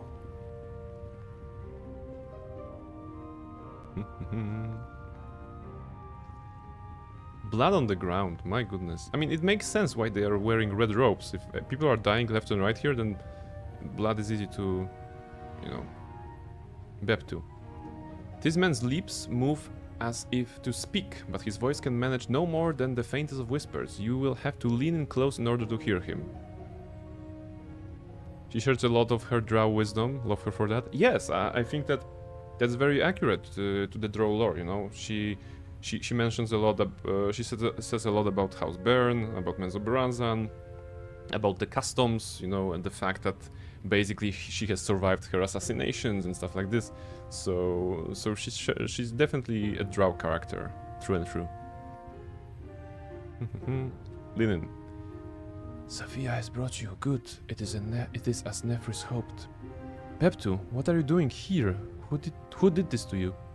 Don't worry yourself. I have done this by choice. And with your mother's help. It was a success. What was a success? Nefris asked me to keep something safe for you. She wanted to be sure it was you who got it, not Araman. That was her greatest fear. This was all I could do to reassure her, an apprentice's greatest honor. Okay. This thing you have must be of major importance. The room we're in, it's a ward for the soulless. Nearly all of our most important work at this school require human subjects and sacrifices. Subjects who lose their souls are brought here to die. I endured such an experiment in order to have my soul transplanted from a surrogate. It is all that keeps me from death, and the very thing Nefris sought to keep from Araman. Did you say you have a surrogate soul? You must know, you must have seen, that the soul is necessary for a person's survival. Nefris, through some insight she never imparted to me, seemed to know something on the mechanics of this. My favorite quote so far is, "To a dead woman that was killed by her son, shameful, that should have been her daughter." Someone needed a safe place to talk about their kings while creating drows, I feel, or mommy issues, or both, yes. Yes, I mean, it's interesting that, you know, if you're playing a male drow character and a female drow character, it's much different, right? Because in the drow society, of course, the ladies are the more important ones, you know, the matriarchs and stuff. And it's the same, even the minor encounter with that drow who is petrified by the spectator in the Underdark, right? He feels different when you're approaching him as a female. I'm not sure what is Nir's reaction. I don't think Nir has anything to say in particular if you're a drow female, because he's crazy all the way. So yeah, but it's good. Yeah. Speaking about drow, I mentioned about doing the Saza achievement in 1 hour. Of course, I've chosen the drow character because that allowed me to skip the blighted village, because they were like, "Oh, drow, did the boss lady send you?" And I was like, "Deception, yes, she sent me. Now where's your village? You can shame him for speaking to you." Yeah. When it became necessary to hide an object from Araman, she realized that the most perfectly concealed thing in the world is the soul. It cannot be uncovered or singled out from any other. It cannot be replicated or falsified. It can be taken by force, but at the risk of destroying it. Long as I live, it remains safe. Should I die, it escapes and is lost to Araman forever. Why do I need an artificial soul? This may be more than Nefris intended you to know, but Safia is here. Surely her mother would want me to disclose everything if it meant her safety. The surrogate is a key, one of several. It will help open the door in Nefris' room. Okay, we found the door. It was her wish that you reach what is behind it. Araman hunts out our academy's founder as we speak. He suspects any locked door of hiding her. I don't know what is behind this door, only that sealing it to Araman was more valuable to Nefris than her own life. Okay. Can the surrogate be claimed without killing you? The surrogate can be displaced. My original soul has a natural affinity to my body. It will re-enter on its own, and the surrogate may be extracted. You would need to locate my soul and bring it back to me. For my own safety, Nefris did not disclose his location to me, but she was fond of hiding things in plain sight. I would expect her to have hidden in the soul depository. For you, it would simply be a matter of identifying it. There is a vessel there that serves exactly that purpose. Okay, so this is one of the souls that we have brought. The problem is that I don't remember what each one of them was telling me. So I'm gonna F12 and see if that's gonna work. I believe I have it here. Alas, this does not belong to me. Okay. So this was the wrong one. But let's try to solve this thing first, because the location is very big, and I think it takes a lot of walking around. So we need the original soul of that guy. Okay, that's actually Nefris' room.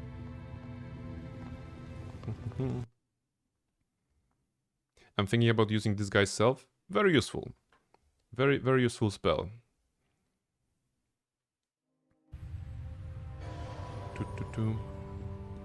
And definitely will fool the goblins. They're not very smart.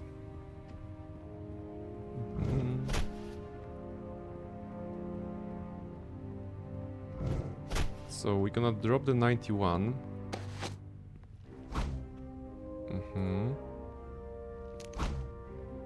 And maybe take 127. Let's see.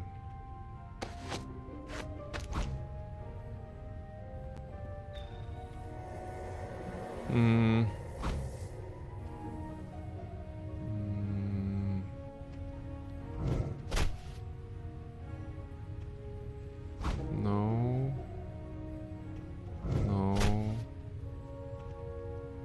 Doesn't sound like someone who would be related to Nefris. So let's take 2 to 3.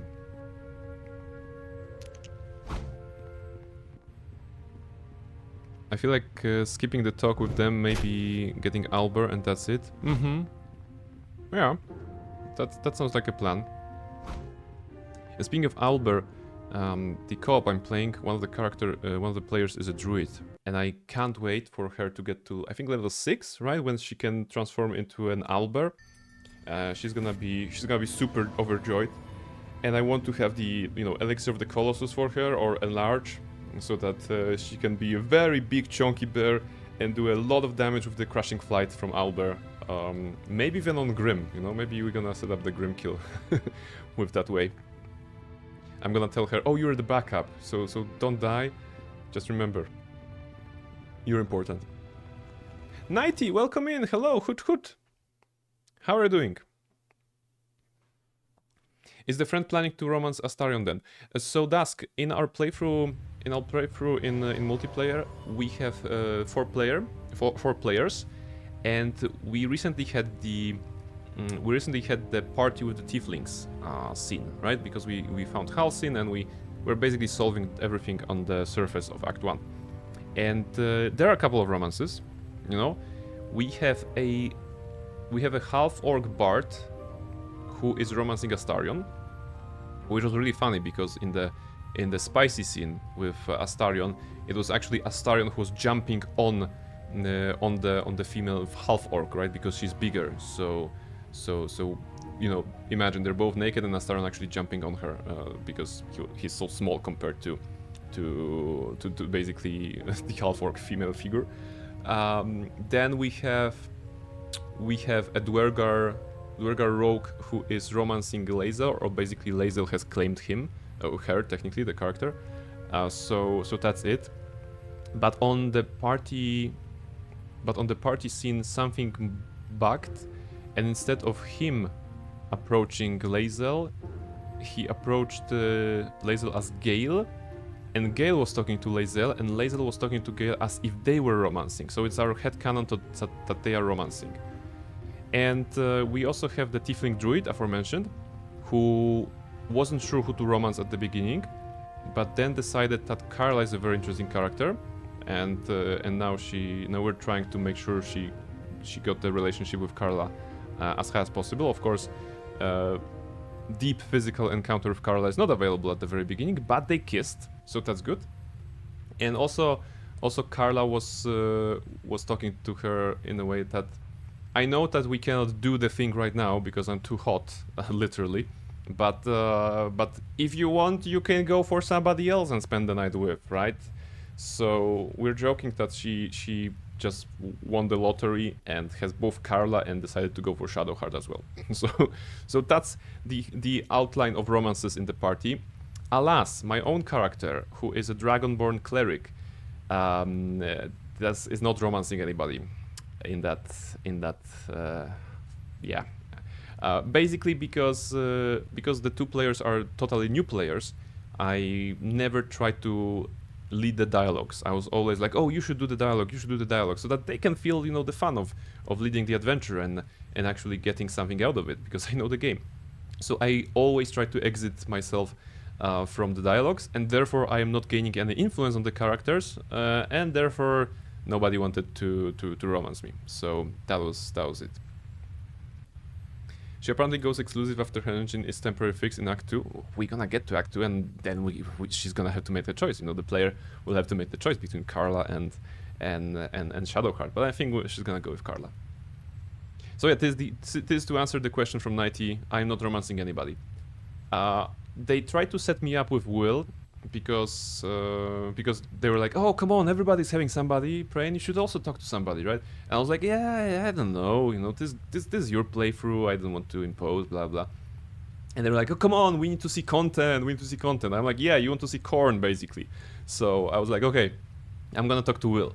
But Will said no, because Will was the obvious choice, I think, of the remaining ones, right? Everybody else was kind of taken.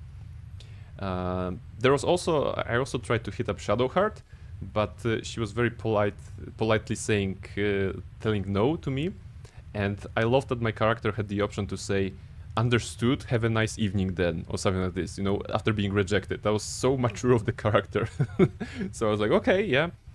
And they laughed at me that, oh, you just don't want to hurt any NPC's feeling, because there was an option to like push it, like, hey, maybe Shadowheart, maybe we can do something together, But there was like also option to like go out of this conversation and be like, understandable, have a nice day, I respect your choice, blah blah blah. So I was like, yeah, I'm gonna take this one. So pretty much no romances for this one. What's your character? Dragonborn cleric. I decided to be a support of the party, which we don't really need. Because we're also playing on the extended party mod that allows us to have multiple characters. So basically, each of the three players is having two characters, one of the origin and one of the ones from the party, right? I mean, one the origin they created and one from the origins that are available. Like we're going usually with Astarion, with Carla, and with Gale. I elected to have no character next to my own Dragon Lady, because I figure out the game is already super easy. We're playing on the balanced, right? We're not playing on tactician or honored or something like this. So it's the action economy, right? We have 7 actions already, and the enemies have the same one. So I was like, I don't want to do any damage. I just want you guys to have the kills. I just want you to be the stars of this party. I don't mind, I don't mind. I'm just there for the vibes. I'm just there to cast the healing word sometimes if they make a little mistake as they travel, or just do some buffing, warding bond to give a particular player AC, or bless, at the beginning of the combat. The problem is that my character in there has -1 to dexterity, so usually I'm at the at the bottom of the initiative, and therefore I cannot start with the bless. And of course, giving a bless to a player is probably the best thing a support can do, because that means their actions, especially for attack, will matter, will be more accurate, right? So they will always have a feeling, or more often have a feeling, that they are actually contributing to the fight. So I need to, on level 8, I need to take the alert feat, I think, or maybe I should start chugging the potions of vigilance so that I can get the +5 initiative already, and that will put me before them, but I will still cast bless so that they can have the fun. It's basically, I'm trying to support them in all the ways I can. No, best thing supports can do is support with smashing the enemies. I wished I would. I don't agree with you. I know you're saying it as a joke, but I observe those. I observe the group, right? And one player has a tendency of like going forward a little bit because he knows the game well, and that means because he's also playing a rogue, which rogues, as you may know, are a very high DPS kind of a class. He can often kill an enemy before they can do something else, because the remaining players can do something else. It's, you know, I'm trying my best to limit my damage. I'm gonna go with a cantrip. I don't even cast like Guiding Bolt or anything like this. I have Spirit Guardians from my class, but I don't think I'm gonna use it because that's an overkill, right? Brain's doing no smashing run. Yes, literally, absolutely, absolutely. I romanced Carla in my Dirge playthrough. I romanced Carla in my first playthrough, and she's super sweet. She's so sweet I did unplanned redemption arc. Oh, oh, yes, yes. I mean, Carla is fantastic. Carla is fantastic, and while I absolutely appreciate Astarion's voice actor, my favorite line in the game is definitely Carla crying out, the loneliness, the fucking loneliness. There's so much emotion in that one line. It's Act 3, shortly after Gortash, I think. Brain, Kiss, Marry, Kill with BG3 companions, go. Kiss, Marry, Kill with BG3 companions. Okay, it's good that we're playing Neverwinter Nights 2, but we gonna reminder to everybody, we are playing Baldur's Gate 3 on New Year's Eve, so if you don't have any plans, I will be playing here with a special Jingliu character created for this one. We're gonna be playing some Baldur's Gate 3. Kiss, Marry, Kill with BG3 companions. Do I need to kill them? I don't want to kill anybody. Marry. Marry, marry, marry.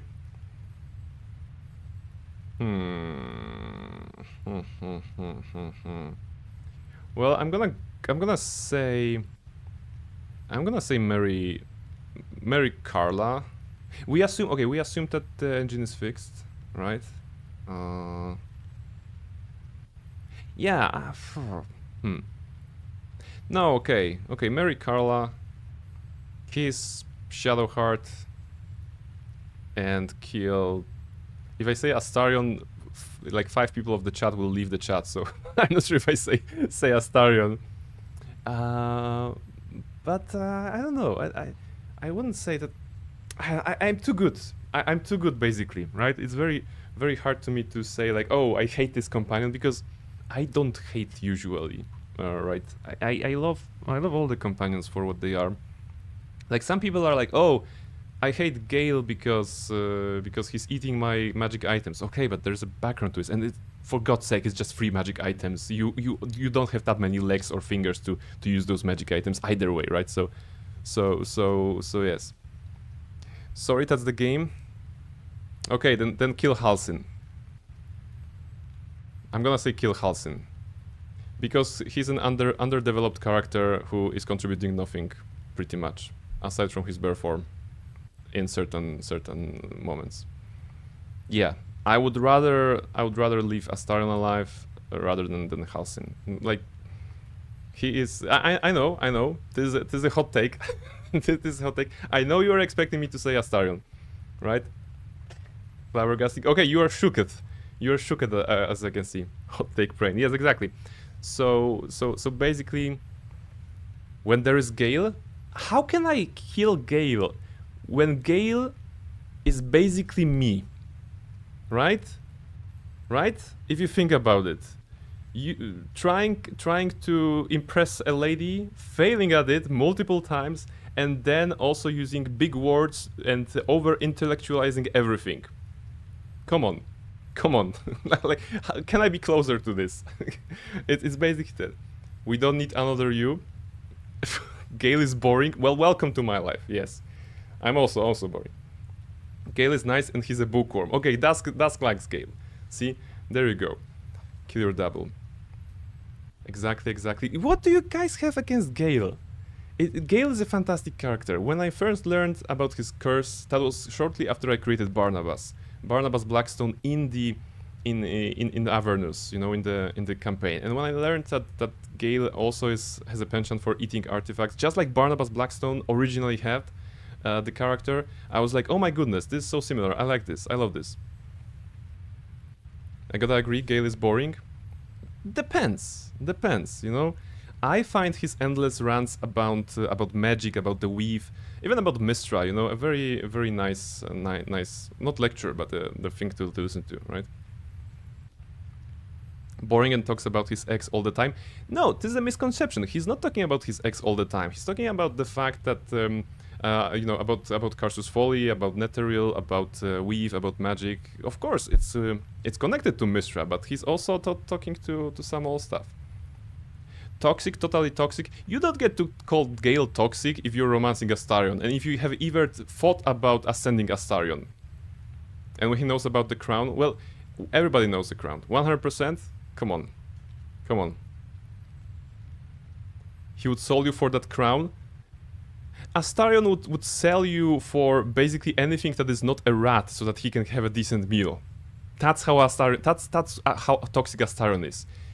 At least Gale would sell you for something that is, you know, having actual worth. Yeah, but Astarion is not hiding with that. Okay, but Gale is not saying that he would sell you. He would sell you. Gale is trying to be goody two shoes who will sell you at the end. Okay, where's the proof of that? Where's the proof of that? And also, we're talking about evilish kind of ending for Gale, and if you compare that to the evilish kind of ending for Astarion, that's two different things. Astarion sneaks up on you to drink your blood and doesn't stop if you let him off a cliff. Dusk is saying, yeah, I was totally bonding with him when he was telling about his book collection when I was playing BG3. Mm-hmm. Not if you direct him correctly. Exactly. It's about the direction that I mean, all those characters are being shaped, right? Such a hot take discussion. This is what happens when you come to the chat 90. So please come very often because now we can talk. Of course, it should be BG3 stream, not Neverwinter Nights 2, but yeah, we'll be able to do it. Mischief, can you? Okay. So yes, a lot of characters. But you know, it's still good. It's still good that the game, what is like 2 years already, right? And it's still relevant. You know, it's still being discussed, getting rewards, and people are still getting excited about creating mods and content, right? So that's a good game. That's a good game. Where do I go? I wanted to get something, right? I wanted to bring the soul to this guy. Astarion's traumatized bitch, while Gale is just whining bitch who eats your shoes. Oh, he just needs free snacks. You know I adore you. Terribly.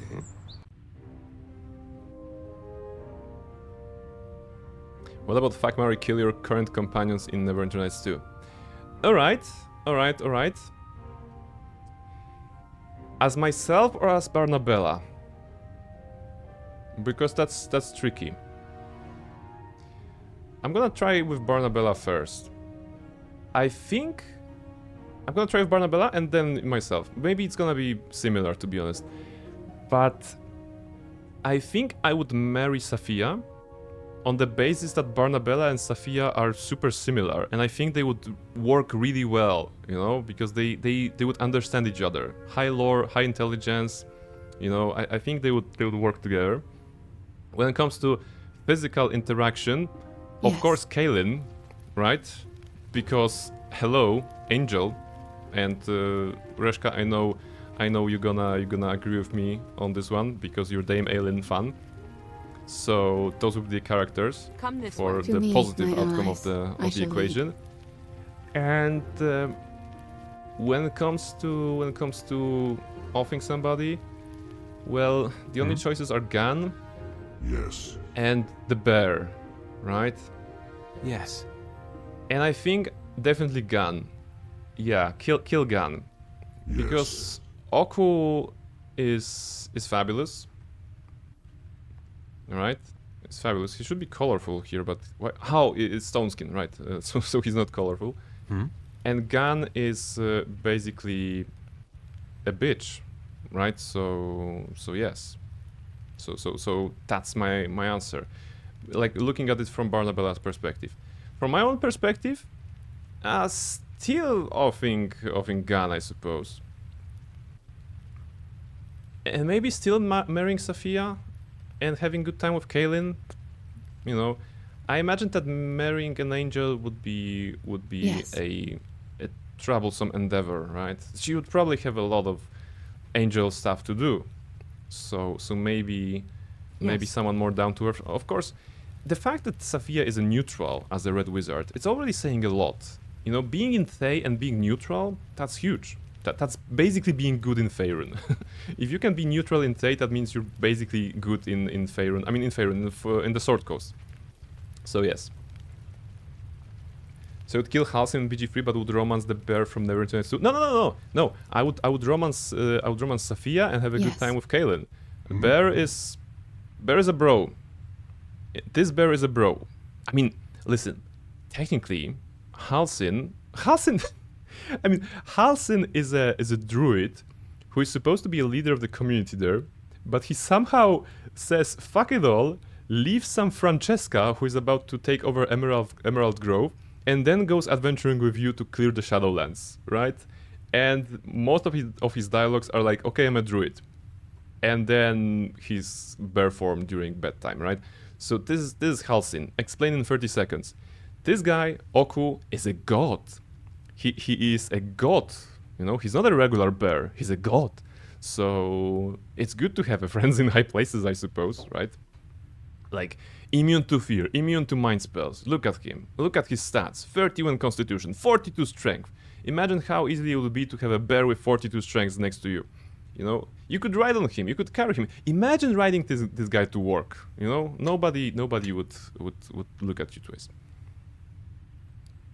And he's not even partyable until middle act 2. Total slacker. That's true. That's true. Barnabella to Sophia, Sophia to Barnabella. I can make her worse. No, Nighty, this is the redemption arc. Yes. We are making Barnabella better, and maybe it is because of Sophia. Sophia is neutral, and Barnabella is chaotic evil. But look at this. We have 24 points towards good. We have started with 3. And we have gathered 21 by helping 3 people and not being an asshole. I'm sorry, girly, I just don't like his horny butt, and I'm taking this, talking this as 90. Well, line had to be drawn somewhere, right? Beptu, do you have this? Oh, that's not your soul? Oh, god damn it. Okay, so I thought this is gonna be his soul. 223.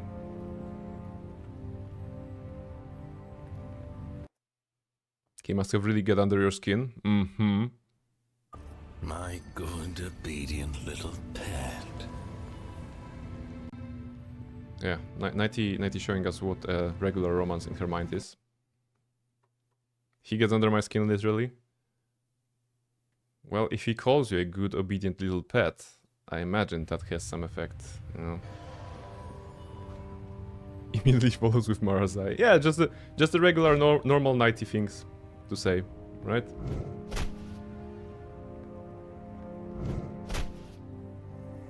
At least Marazai is a literal psychopath. Yeah, he's not hiding it, right? That's the case here. He's not hiding it. Okay, so 91 and this one. Maybe there's more? Oh. No, it is empty. Maybe there's more soul housing that I didn't see here. Of course there is more. 3, 4, 6. Oh, it's gonna be plenty of those. Okay. I am weighted down too heavily, I fear. Oh, shut up. We're looking for a soul. That's not how it works. Okay, lever. Such an opportunity to be in her company, to know what she knows. Okay. Okay, whose soul? Insanity, consider fool, never been done. Okay, okay, that's good. I'll die, good. I think that's gonna be the soul. I was just looking for the keywords. Talking about her because the soul must mention Nephris, and I think it was an invitation to an experiment of some sort, which really was weird in this case.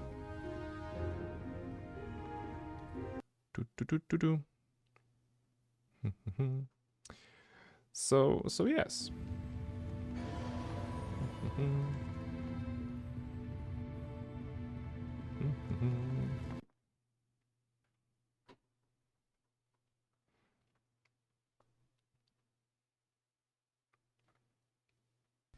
Reshka, you mentioned that you are a sucker for angels.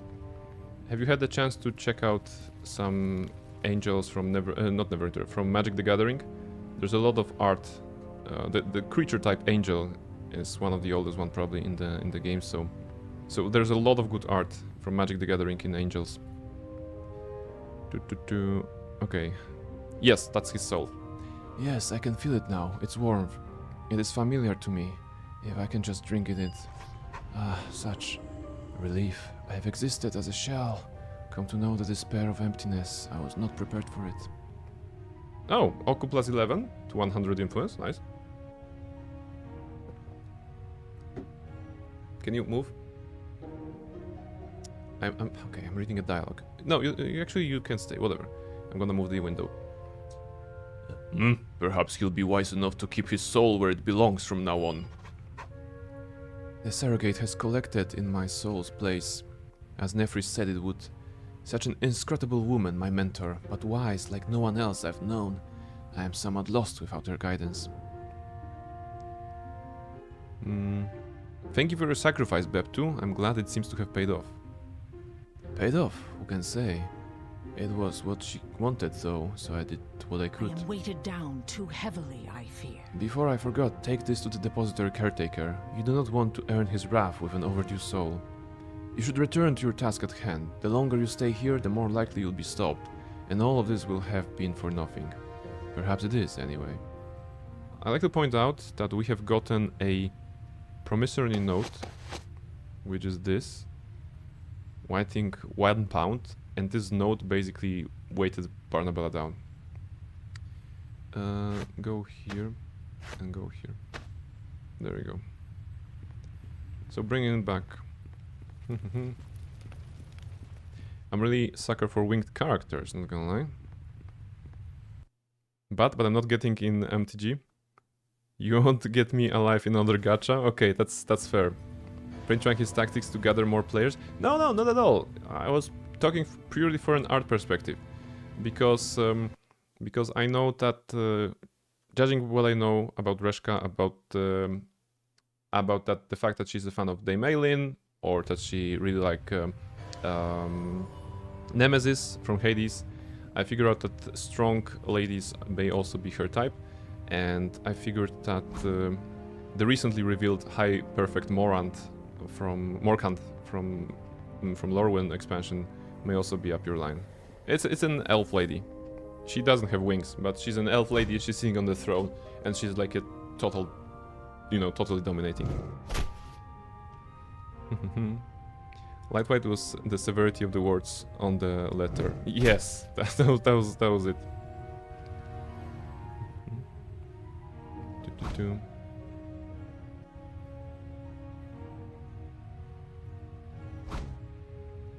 You don't have Love Alien yet? You don't have Love Alien? I'm not trying to steal her from Isabel. The instructor gave me this note so that I can check out souls again. It is acceptable. Okay, one of your checkouts is now forgotten. Okay, forgiven. Farewell. So we have found one of the 4 keys. What's the time? 4 hours. Oh my goodness, okay. I don't have alien, I'm unbelievable. Alright, yes! See, it's gonna be perfect for the BG3 on New Year's Eve. We're gonna get you.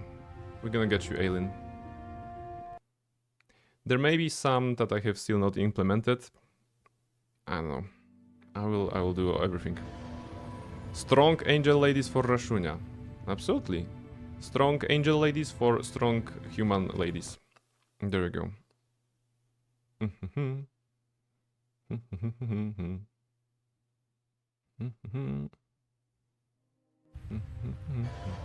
Alright. Next, what is here?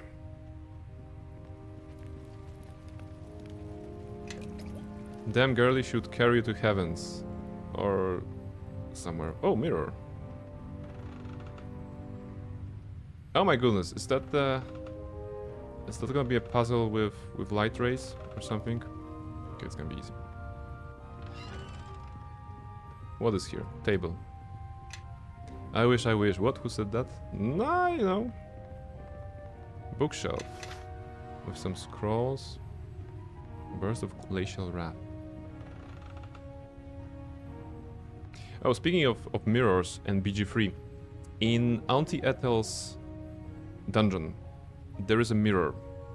And when we were playing BG3 with our work colleagues, they were like, you know, the guy who knows the game, he was like, remember to not break the mirror. Meanwhile, what I did, I broke the mirror because I thought it was gonna be funny. And he started panicking. He was like, no, it's a debuff for the entire game, right? It's a debuff for the entire game. I'm like, no, it's not, right? It's a bane, right? Minus 1d4 to attacks and saving throws.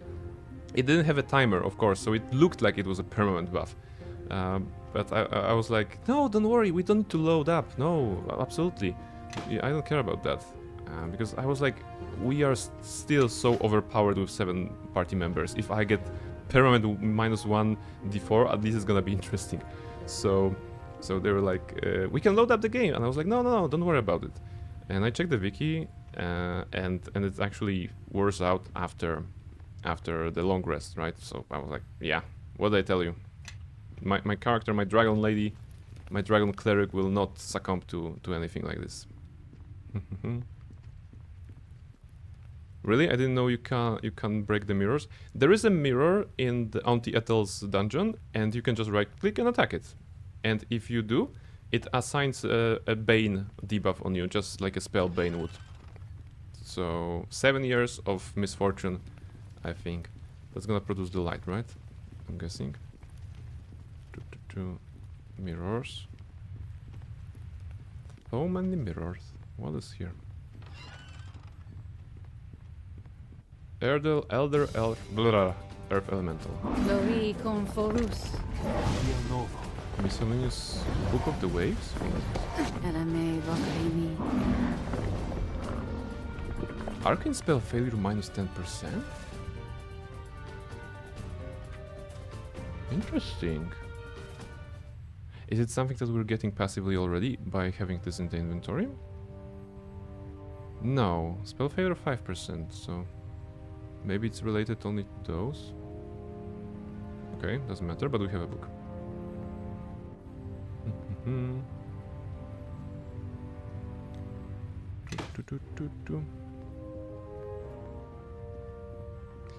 Yeah, I think. You know what? I may take a short break. How long do I? How long can I play today? I'm just thinking out loud because tomorrow is the Christmas party and I need to prepare. Trap triggered for 118 damage. Come on, I don't care. Am I paralyzed? No, I am paralyzed. Okay, now this is something I care. We had something. Prepare, I already made some piernik. Yes. Soul housing. I'm going shopping in the morning so that we can get something. Christmas party, nice. Yes, yes. It's a party in which a lot of people are pitching in, bringing some cake, some snacks, you know, something to drink. So it should be very good. You found this housing in the Academy of Shapers and Binders, though it not in Soul Depository. Fortunately, even if it's from the depository, you would not be responsible for its return. Okay, so this is ours. In case we find a soul, we can put it in here. That's good. And maybe we're gonna need a soul.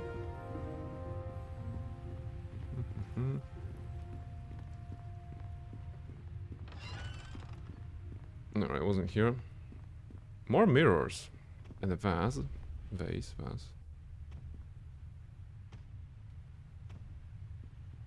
Stunned, okay. Piernik, yes. Thank you, Nighty, for the contribution. Okay, she's still stunned. Yes? Kaylin, can you heal her? Magnum ra ra Oh, that's matir. mass heal. Oops. Well, good enough. Ooh, another soul housing. But a different color now. That's nice.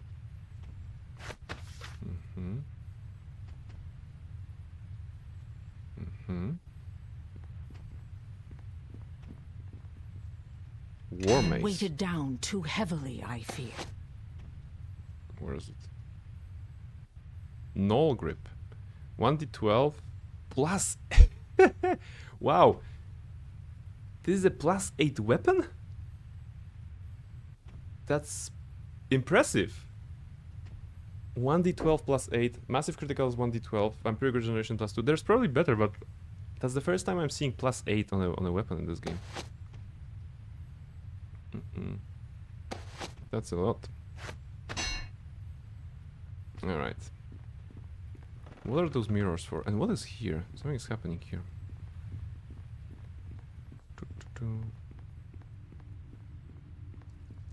Maybe the mirrors are some sort of a teleportation stuff or whatever. What is here? Oronok and Taelka.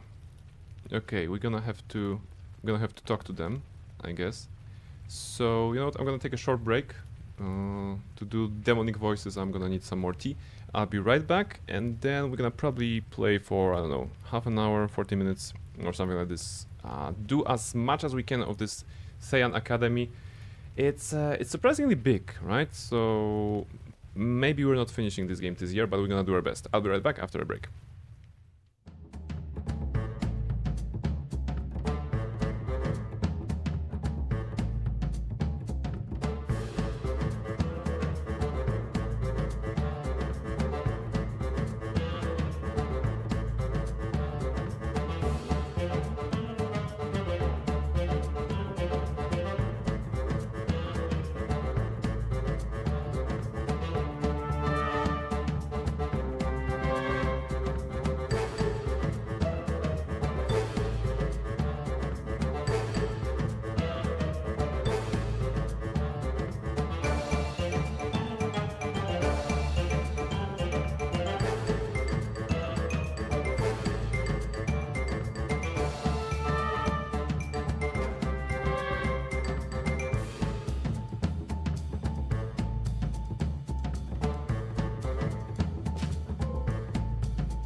Alright, everybody.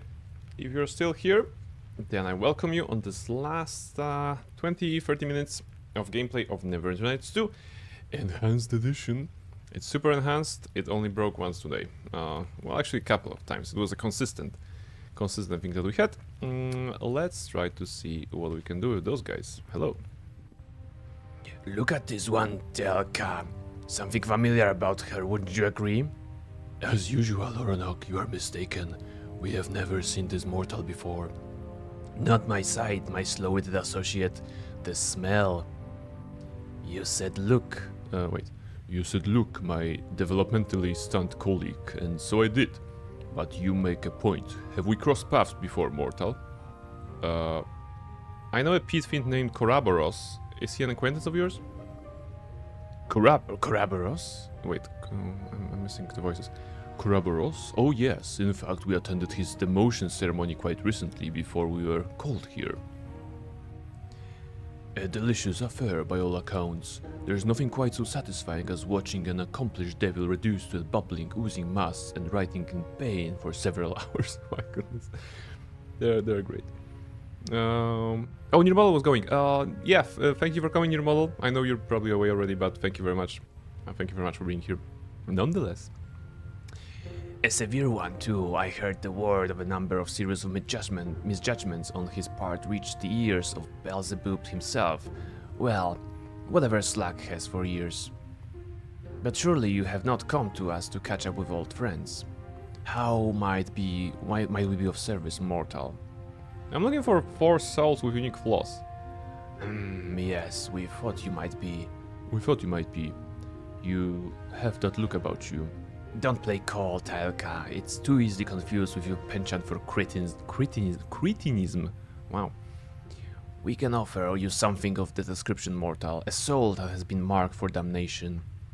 It is what we do to claim ownership of a soul while its host still lives.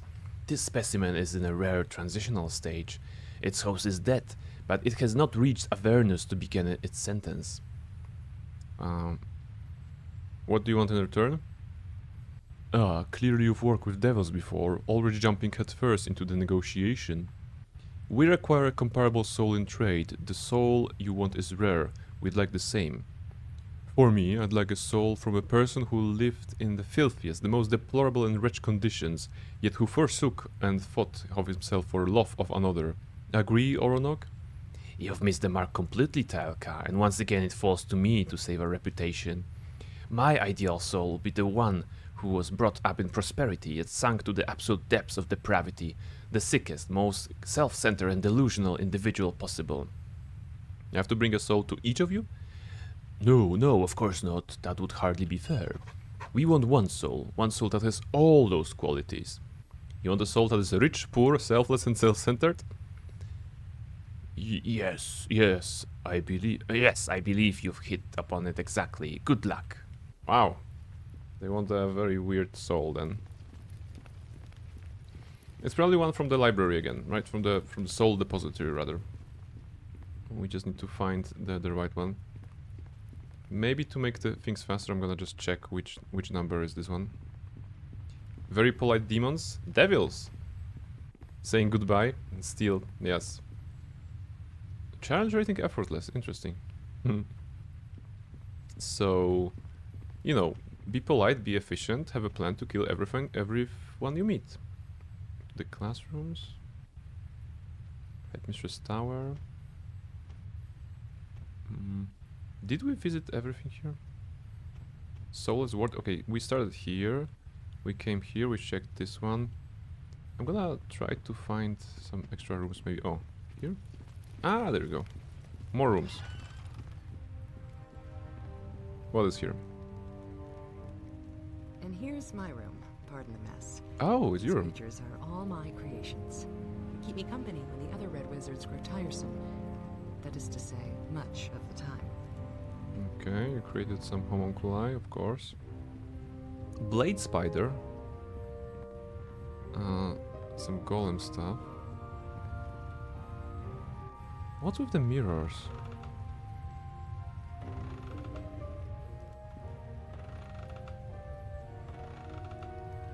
they need to look at each other, maybe? No. Do they need to all point north or something like this? Are they pointing north? Where's the compass? Mischief is trying to catch my head in OBS. Just on the side, just... No, that's my head is here, you don't need that. No, don't scratch the screen, come on. That's illegal. You cannot scratch the screen. No! I know you're gonna bite me for that, but... Yeah, I mean, I deserve that. But you cannot scratch the screen, come on. It's both dangerous to you and actually not a very good idea. We have a golem torso and golem head. This is locked, and suspiciously the mirror is here. Key is required, okay. Sir, you got 2 heads. This needs to be corrected. Maybe that was her, you know, way of thinking. What are those? Elite guards, okay. Yes, absolutely good idea to cast a meteor shower in here. In a closed space. Amazing. I am weighted down too heavily. Kitten Sleepers. Look, there's an item called Kitten Sleepers. Dexterity +6. Freedom of movement. Ooh. Reducing hardiness, right? Okay, where do we stand with AC? Oh, actually worse if we do that. Kitten Sleepers. Who needs them? Who needs extra dexterity? You maybe? Here. Follow. What kind of... Okay, you have boost of striding. It's constitution +3. Okay, from 38 to 39. You're losing a bit of total HP, right? Okay, you know, keep it for the time being. Indeed. Everyone needs kitten sleepers? Yes. Let's actually check the item description. Crafted for a rich noble who wanted too much to masquerade as a daring thief, creeping about on little cat feet. These boots hold many excellent enchantments to aid their user in all kinds of covert endeavors. They do, however, come with a warning to use them wisely. Despite their powers, they provide no protection against a well-placed knife, as the noble found out himself when the local thieves guild wished to show their disapproval of his knightly actions. Oh, there you go. Look at this. Interesting, the spells that they have, it's haste, okay, makes sense, but also power word petrify. Imagine petrifying someone with your shoes. How did it work? Did he was like throwing those? Maybe it was the odor. Alright, another mirror. I guess it's gonna become apparent later on.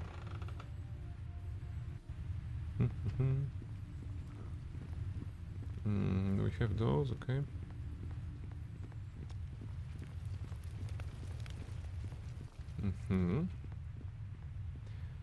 Let's go to the golem area.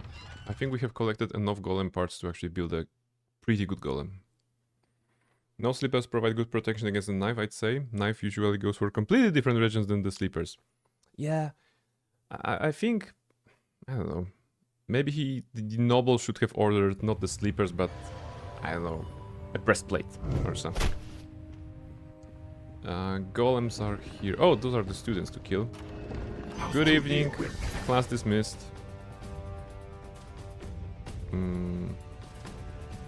Wait, this is... Oh, I'm not... I was so confused because I look at the skill bar and I'm like, this is not my skill bar. Did the game bug again? And I forgot I'm controlling controlling Garn. Yes, I can accomplish this There you go. task. Vampire, activate. Did you activate it? Shoot it. I can shoot it. Somehow. So basically we're coming to this place, we're killing all the students, we're messing with the teachers. I don't know. This is a very weird approach to the location. I mean, I feel that this is still a place of education, right? I know that the Tayans don't care, red mages, red wizards don't care about the state of the students or whatever, but it feels like weird still.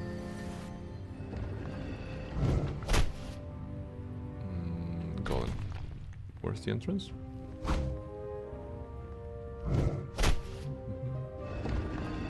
Oh, here. Golem crafting station. Okay, let's build something.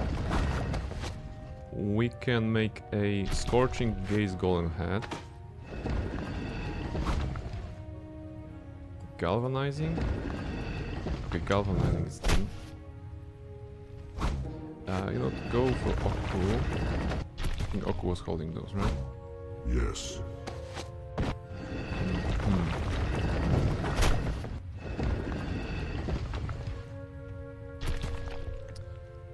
Okay. Weather resistant golem torso. Elemental. It is galvanized. Okay, so we cannot do all of them.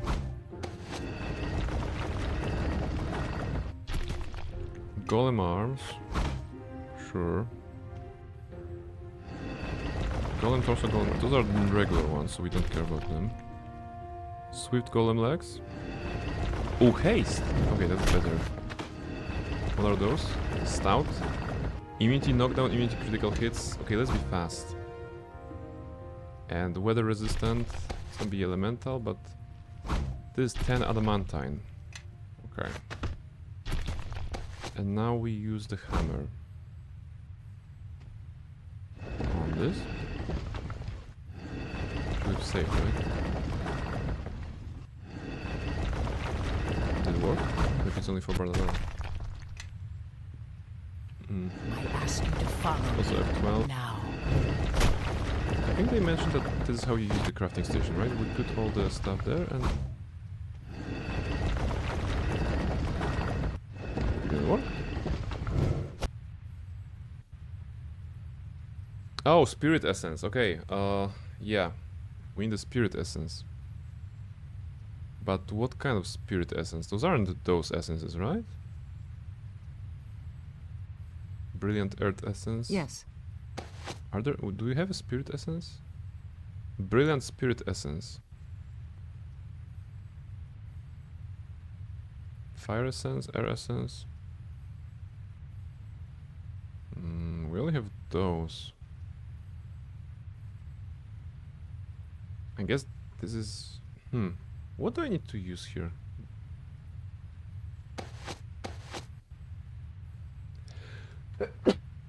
Sorry. So we need a spirit essence, but can I ask where to get the spirit essence, maybe?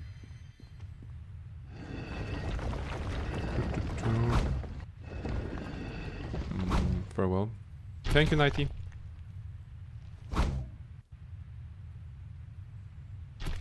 Into essence of a spirit to power it. Okay. Okay, you know what? Let's quickly check on the MOTB game banshee. On the guide.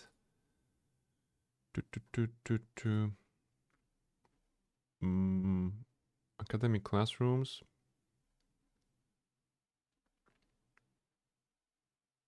Golem laboratory.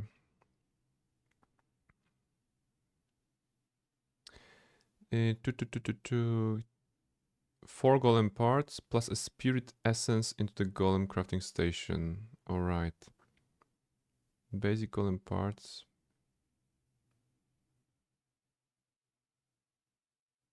Where to find golem parts? Is there like a... No. Okay, those are just the parts. Okay, so maybe I just have to use the spirit essence I have. Okay. Wait, what was... Come this way. Wasn't there something about creating spirit essences with the alembic? Examine. Combine essences. Yeah.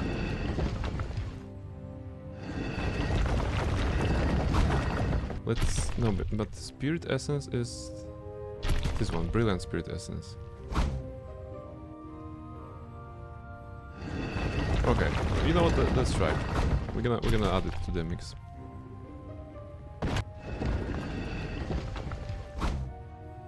$99 at Calgar? Wow. think he's gonna be jealous. Yes? Okay. Examine. No?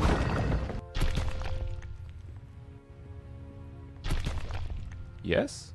Well, do you have a golem? They created one? Golem, yes, here. Your golem stands ready to battle. Name your golem? We can name a golem. No one has Love Titus? No one has. What shall we name a golem? The name of the golem will be relevant for about, I don't know, 4 minutes of doing this quest. But if you have any recommendations, we can name a golem.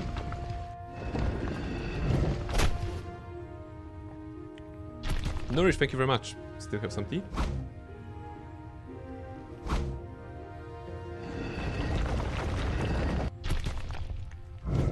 Scarpet, Titus.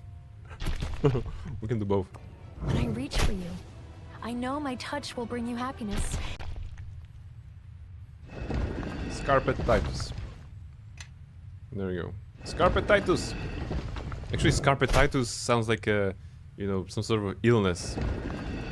Like a evolution of a carpal tunnel. Scarpet Titus. Safia, is there anything you can do to make this golem more effective? Certainly. Some of the enchantments I used to animate Kaji might work on this golem.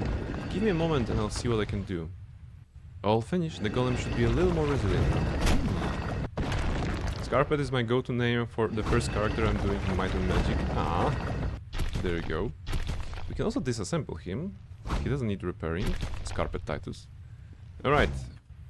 Let's see if we can do the battle bots in here and actually win some money. I have a golem and I want to compete. Glad to hear it, friend. Let me think about who I can match up you with. Well, you'll have to start from the bottom. That means you'll be up against Hollow Hamadi. Not a very powerful golem, but it can take a punch or two. Entry fee is 2,000 gold. A win nets you additional 2,000. You ready to fight? Okay, 2,000 is pocket money. Start the fight. How does it work? We just look at it, right? Scarpet Titus is fighting. Can we see the stats, actually? We cannot see the stats. But our golem is hasted, is resistant, yeah. And where is your second wife? You mean Iliad or Viconia? How about both? Okay. Gather behind me. I shall lead. I want to compete. Alright. You're on our way up, so let's get you a more worthy opponent. The Bearded Assassin should be an excellent match for you. Quick and deadly. Hope your golem is accurate with strikes or it's done for. 5,000 gold. Let's start. Scarpet Titus is not taking any damage. The Bearded Assassin is getting pummeled. Wow, I think we created a monster. Go, Scarpet, go! You can win this. Oh, he knocked him down. Come on, you have advantage. No, that's not the addition. You don't have advantage. Just kill him. Punch. I don't think he took any damage. Ooh, he attacked with a fire face. Okay, I want to compete. You haven't fought Poruset Jr. yet, I see. No relation to Master Poruset. The girl who built it just thought it would be funny. Poruset Jr. hits hard. Better make sure your golem can take it. Cost 8,000 gold. Let's go. So we have invested 15,000 gold already. If we can win, we're gonna be rich. I mean, relatively. We have almost 800,000. Honor, courage, warm feet. Yes. Those are the qualities worth fighting for, right? Scarpet Titus uninjured. Badly injured. Look at the fireface attack. The problem with this location is that the spirit energy is depleting, right? All the time, and there aren't really, like, a lot of stuff to eat the spirits. I mean, you can do elementals outside, I guess, but it's still once per day, suppress or devour spirit. So it's a very long location. And we started at 100, or close to it. Alright, I want to compete. You know you did well that last fight. People are taking notice. The builder of Deathblade challenged you, in fact, if you're up for it. Deathblade's a real nasty customer. Some exotic killing machines from some ancient empire. His owner dips that blade of his in acid before every fight. Punches through most golem like they were thin. Costed 10,000 gold. You want to continue? We could change the torso to a weather-resistant one. In fact, to make sure we're gonna win if he's attacking with acid. But let's be lazy. Let's go. Just go, go, go, go. Deathblade. Barely injured, injured. He definitely hit us already, so that's new. It basically looks like one of those what were those? Imaskari golems. Badly wounded, barely wounded. Okay, near death. Okay, Deathblade's going down. Not the Imaskari golems, but the construct, right? Construct from Neverwinter Nights 2, the base game. Injured. Scarpet at half HP, but this one is dying. Come on, punch him, punch him, punch him. Badly wounded. Everyone. We need to repair, maybe. Repair the golem. Alright. Full HP. I want to compete. Only one golem you haven't beaten yet, and that's the Maiden. Well, it's only the golem you haven't beaten that hasn't been obliterated by the Maiden. Don't have any advice on this one, except if you want to make money on this, you should probably bet on the Maiden. Not that I'd take it. The Maiden's a real mean customer, almost turned on her owner even. Took a lot of conditioning with some pretty severe electricity spells to get her back in line. Will cost 25,000 gold to enter. Wow. And we can make a side bet. Wait. I'll be back. F12. And let's try to be super rich. Golem. Side bet. Hey, I'm always in favor of making it interesting. What did you have in mind? I want your soul. Wow. Can we take a soul from this guy? Would that be interesting soul for those devils down there? Or 100,000 goals? Gold pieces, I mean. Okay, let's see if we can get his soul. You and everyone else, it's gonna cost you. And I don't want your soul for it, not making that mistake again. I want something I know is in good condition. Like, I don't know, gold maybe? Let's say 100,000. I like my soul. Alright. Unless it's gonna be evil. Stealing somebody's soul through a bet is gonna be evil. Let's start the fight. Okay. Let's see if we can actually win this. I don't know. The maiden looks powerful. Uninjured.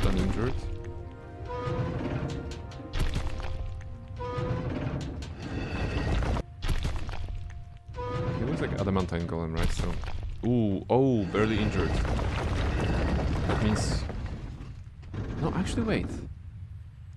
Okay, look at the HPs. They are... Got to go, good night. Thank you very much, Reshka, for dropping by. After this golem fight, we'll be wrapping up anyway. Thank you very much for coming. Okay, Scarpet Titus is injured. I don't think Scarpet Titus can win this one. Huh. Yeah, defeating the maiden will be tricky. I don't think we can intervene, right?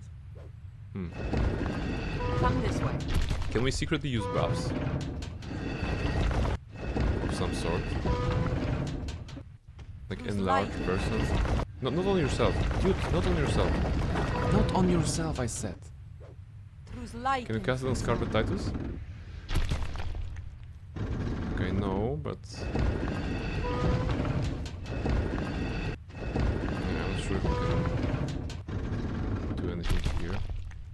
Can we cast slow on this guy?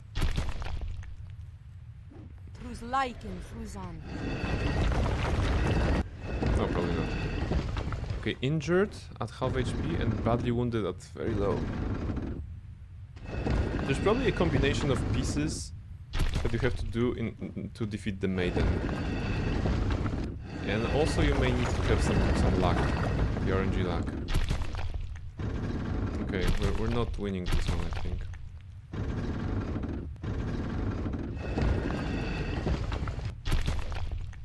Let's see if the guide is saying anything about winning against the maiden.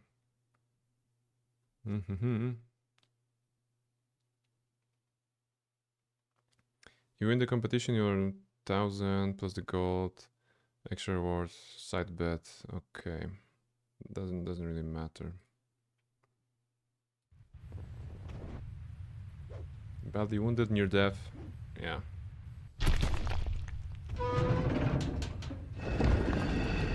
Maybe. It's taking so long. No, he's gonna destroy us. Maybe there are pieces that will be better. Like, I don't know. Weather resistance is not relevant. I think he's punching with stuff. Stout golem legs. Immunity critical hits. Now that's interesting. But you would lose haste. Haste is very good. But that's pretty much all the parts we have. We don't have more parts. We put the 4 best that we had in him. Wait, the maiden is near death as well. Is Scarpet Titus gonna win this one? I mean, oh, okay, he didn't. Let's load the game. Well, yeah. I guess we're gonna have to rethink our strategy. Maybe find some other parts. But we pretty much upgraded him as far as we could. Maybe it's just a matter of RNG at the end. We can't disassemble him. Repairing is this. Students. Yeah, they're betting on the maiden.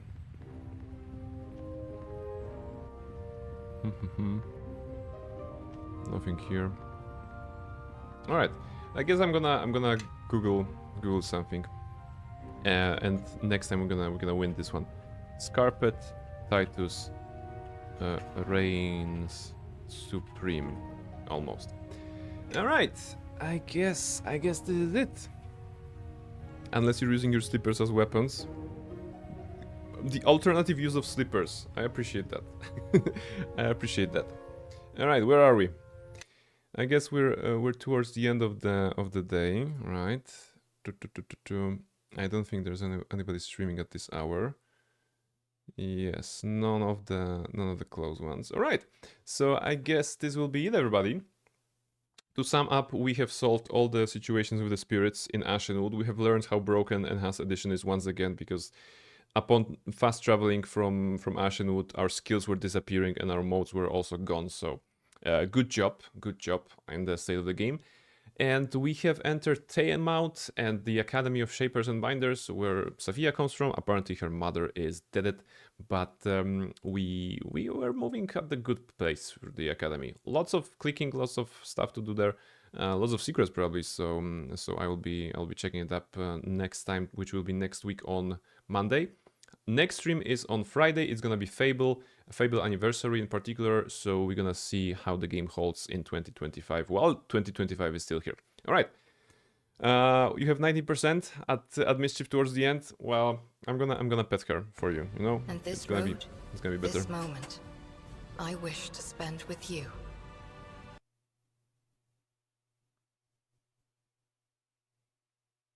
There you go. Some pets towards the end. Thank you very much, everybody, for coming. I wish you a fantastic evening, and I see you on Friday. Yeah, take care, everybody, and good night.